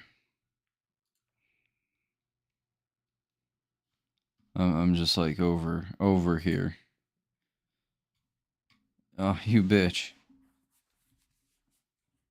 I was just a little too quick. Warp me, please.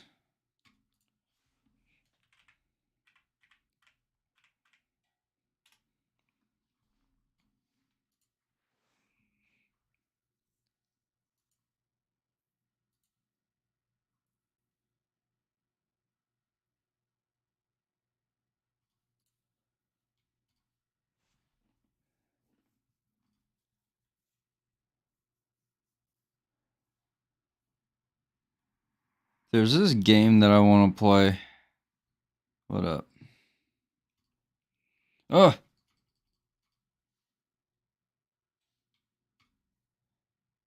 Time to dry off. What? Fishing festival. Oh, bro, the fishing festival hasn't been over for 3.5 hours. The fishing festival started this morning and it ain't fucking ending until I log off of this motherfucker. You hear me?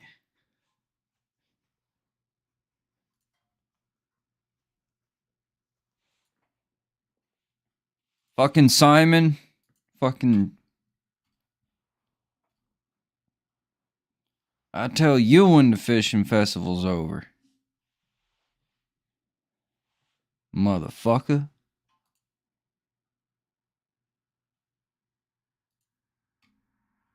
Why do I have absolutely zero audio?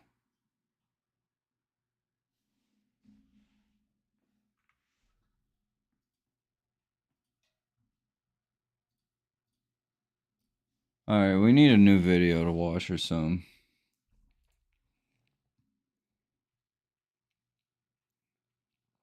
I don't know what to do right now.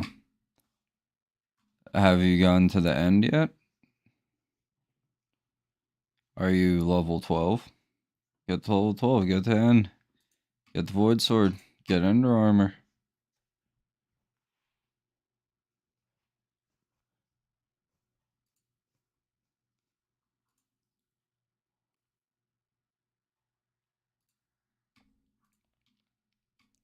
Now you know what to do.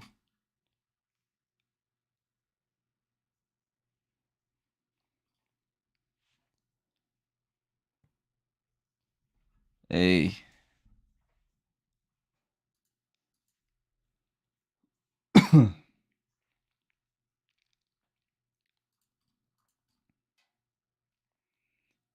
Alright.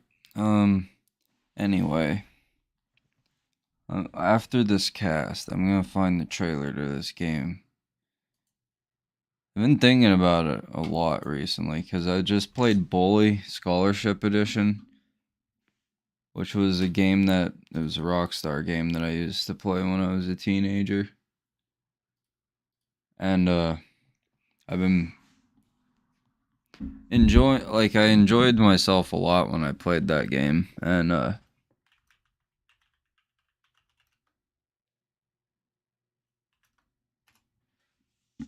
I've been wanting to fucking play this game again.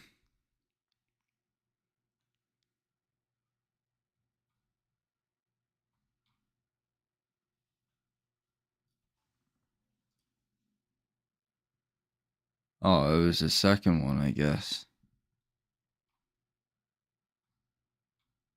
It's called Mercenaries 2 World World in Flames.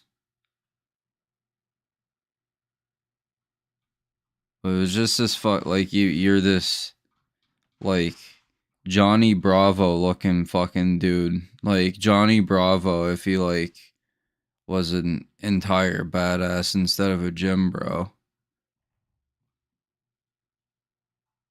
And like, hold up, let me get let's make us small again. Or wait, no.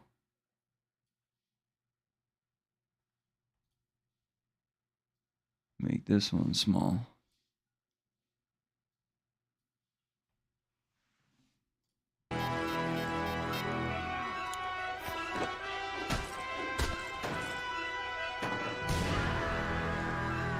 Like steel tanks and shit. Buildings crumble and everything. Like, it's a fucking cool game. It was fun as fuck when I played it.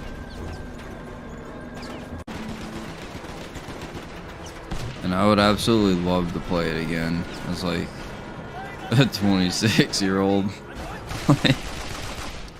Because the cool thing about fucking like playing, what's it called, Bully, was like basically going back to high school, like mid-20s, like reliving that experience.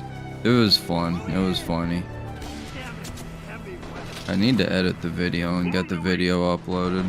Like, get an actual video on my channel rather than just constantly live streaming.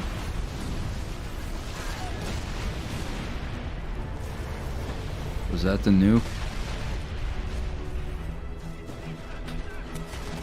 Yeah, it was. Yeah, you just have like, you could just call in nuclear explosions.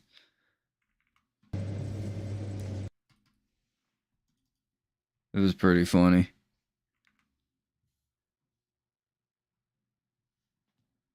Hold on.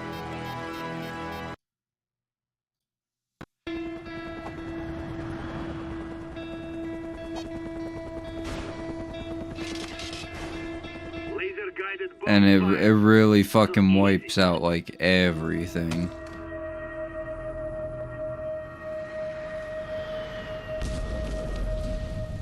I mean, oh yeah, it does. Oh yeah, you can take out the whole fucking city.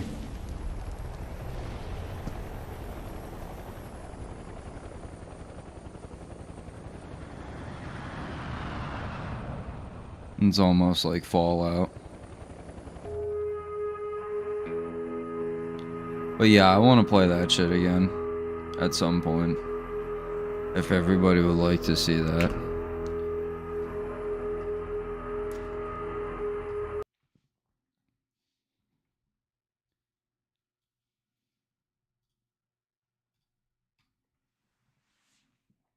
Oh. Did you have a good Christmas, Exiled? Did you get everything that you wanted?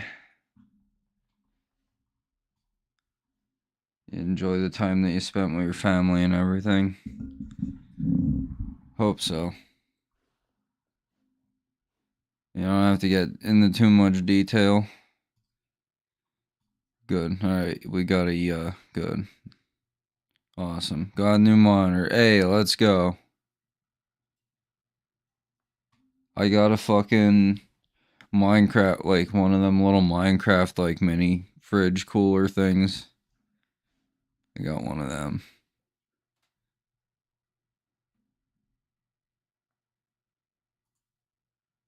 I'm not even joking either.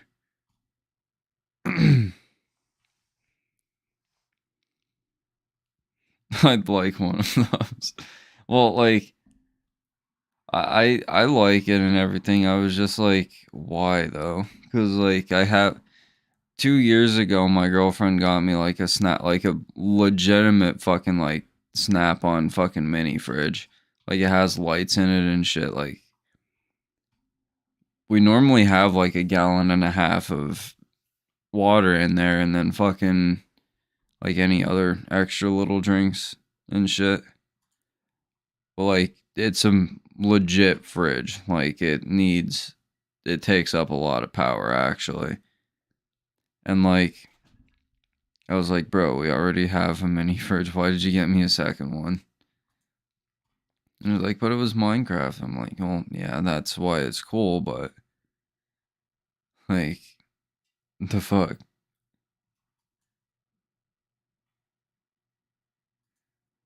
No, it's cool. I like it. I'm gonna figure out some way to use it.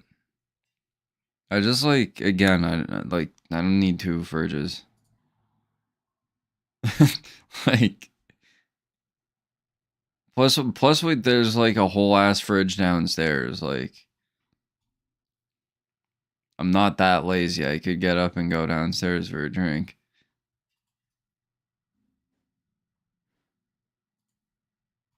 Though, what are you, sir? Oh wow, I do a lot more damage with this fucking Wise Dragon set on. Holy fuck.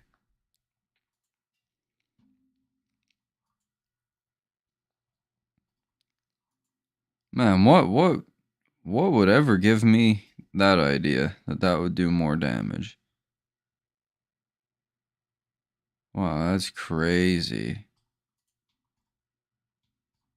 That a mage set would give me mage damage. Wow.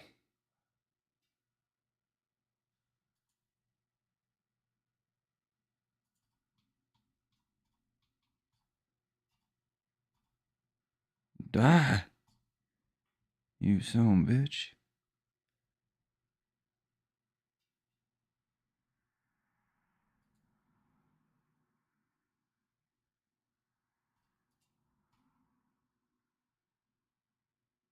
What else did I get?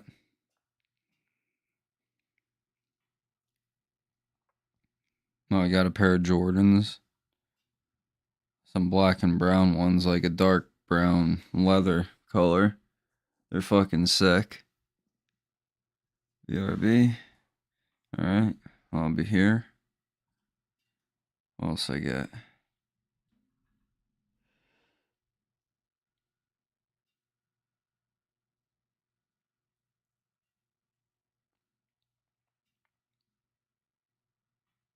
Like a bunch of other, like, little stuff.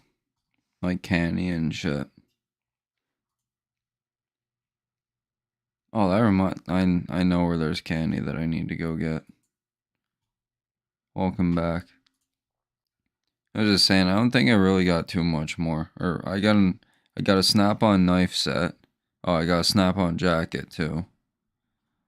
My girlfriend likes finding, like, retired snap-on dealers and buying all their shit. Which I don't mind. I like snap-on stuff. But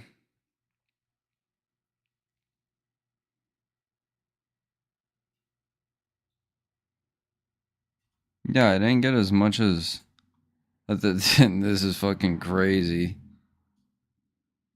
saying this out loud, but like I didn't get it this much as much this year as I normally get. For whatever reason, like I get fucking absolutely spoiled on fucking Christmas still to this day, even though I tell everybody that it's like beginning to piss me off. Cause like I don't know, I just don't feel like I deserve it anymore. Like, worry about the fucking children. Like, stop with me. Like, I know I'm fucking great and all, but like, shit.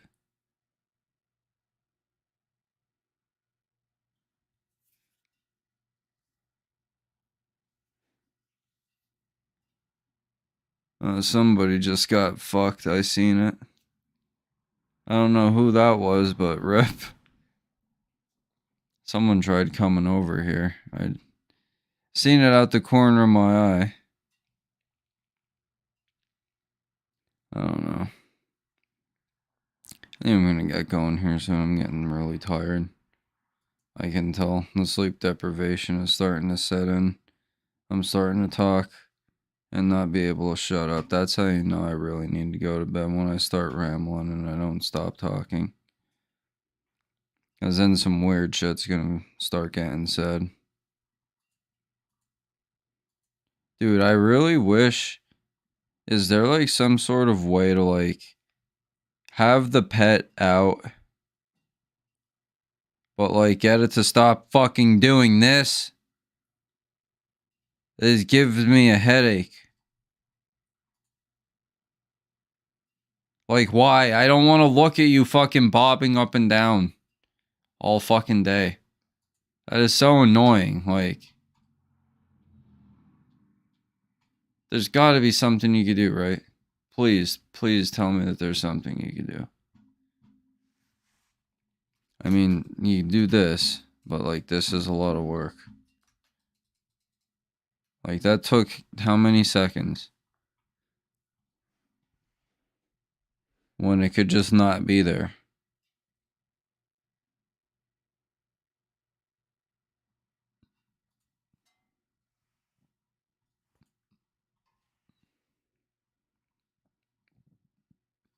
Alright. How much more bait do I have? I'm out of bait. I feel like I've been out of bait for a long time. Alright, what's this next cast at? I'm going to pick a milestone based on our experience. And when we hit it... When we hit 103k, I'm done. So it should be like another couple of casts. You get like on average like 50 XP per cast, right? I got nothing from that. Okay, I got 784, so that's like one more cast and I should be good to go. Hopefully. I don't know. I am tired. My eyes are burning. My girlfriend can just fucking wake me up. I didn't see what that was. This is it. This is my last cast. And then I'm going to end the stream. I've been streaming for 4.5 hours. I think that's good. That'll be decent for when I go back to work. I'll have something hell long to listen to.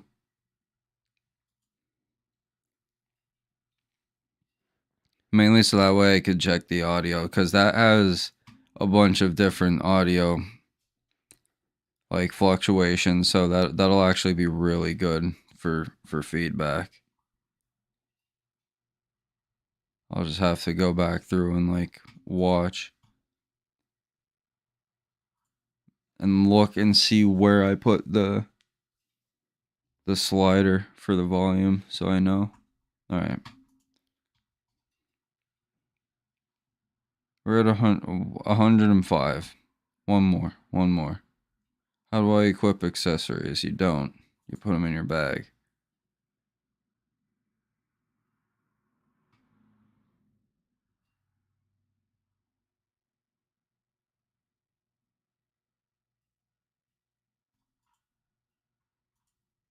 Alright, one more. This is it. Last cast. Gary needs a new pair of shoes.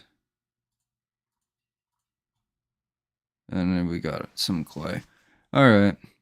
Well, that's it for tonight, I think. I tried to stay up, but I've failed. I didn't get a nap earlier today like I normally get before I stream during the week. What? There will be more. I don't know when I'm gonna be able to stream again next. Hopefully early next week. Should be able to. But we'll see. So, hope you enjoyed. Take care. Have a good one. Don't piss the bed. Bye.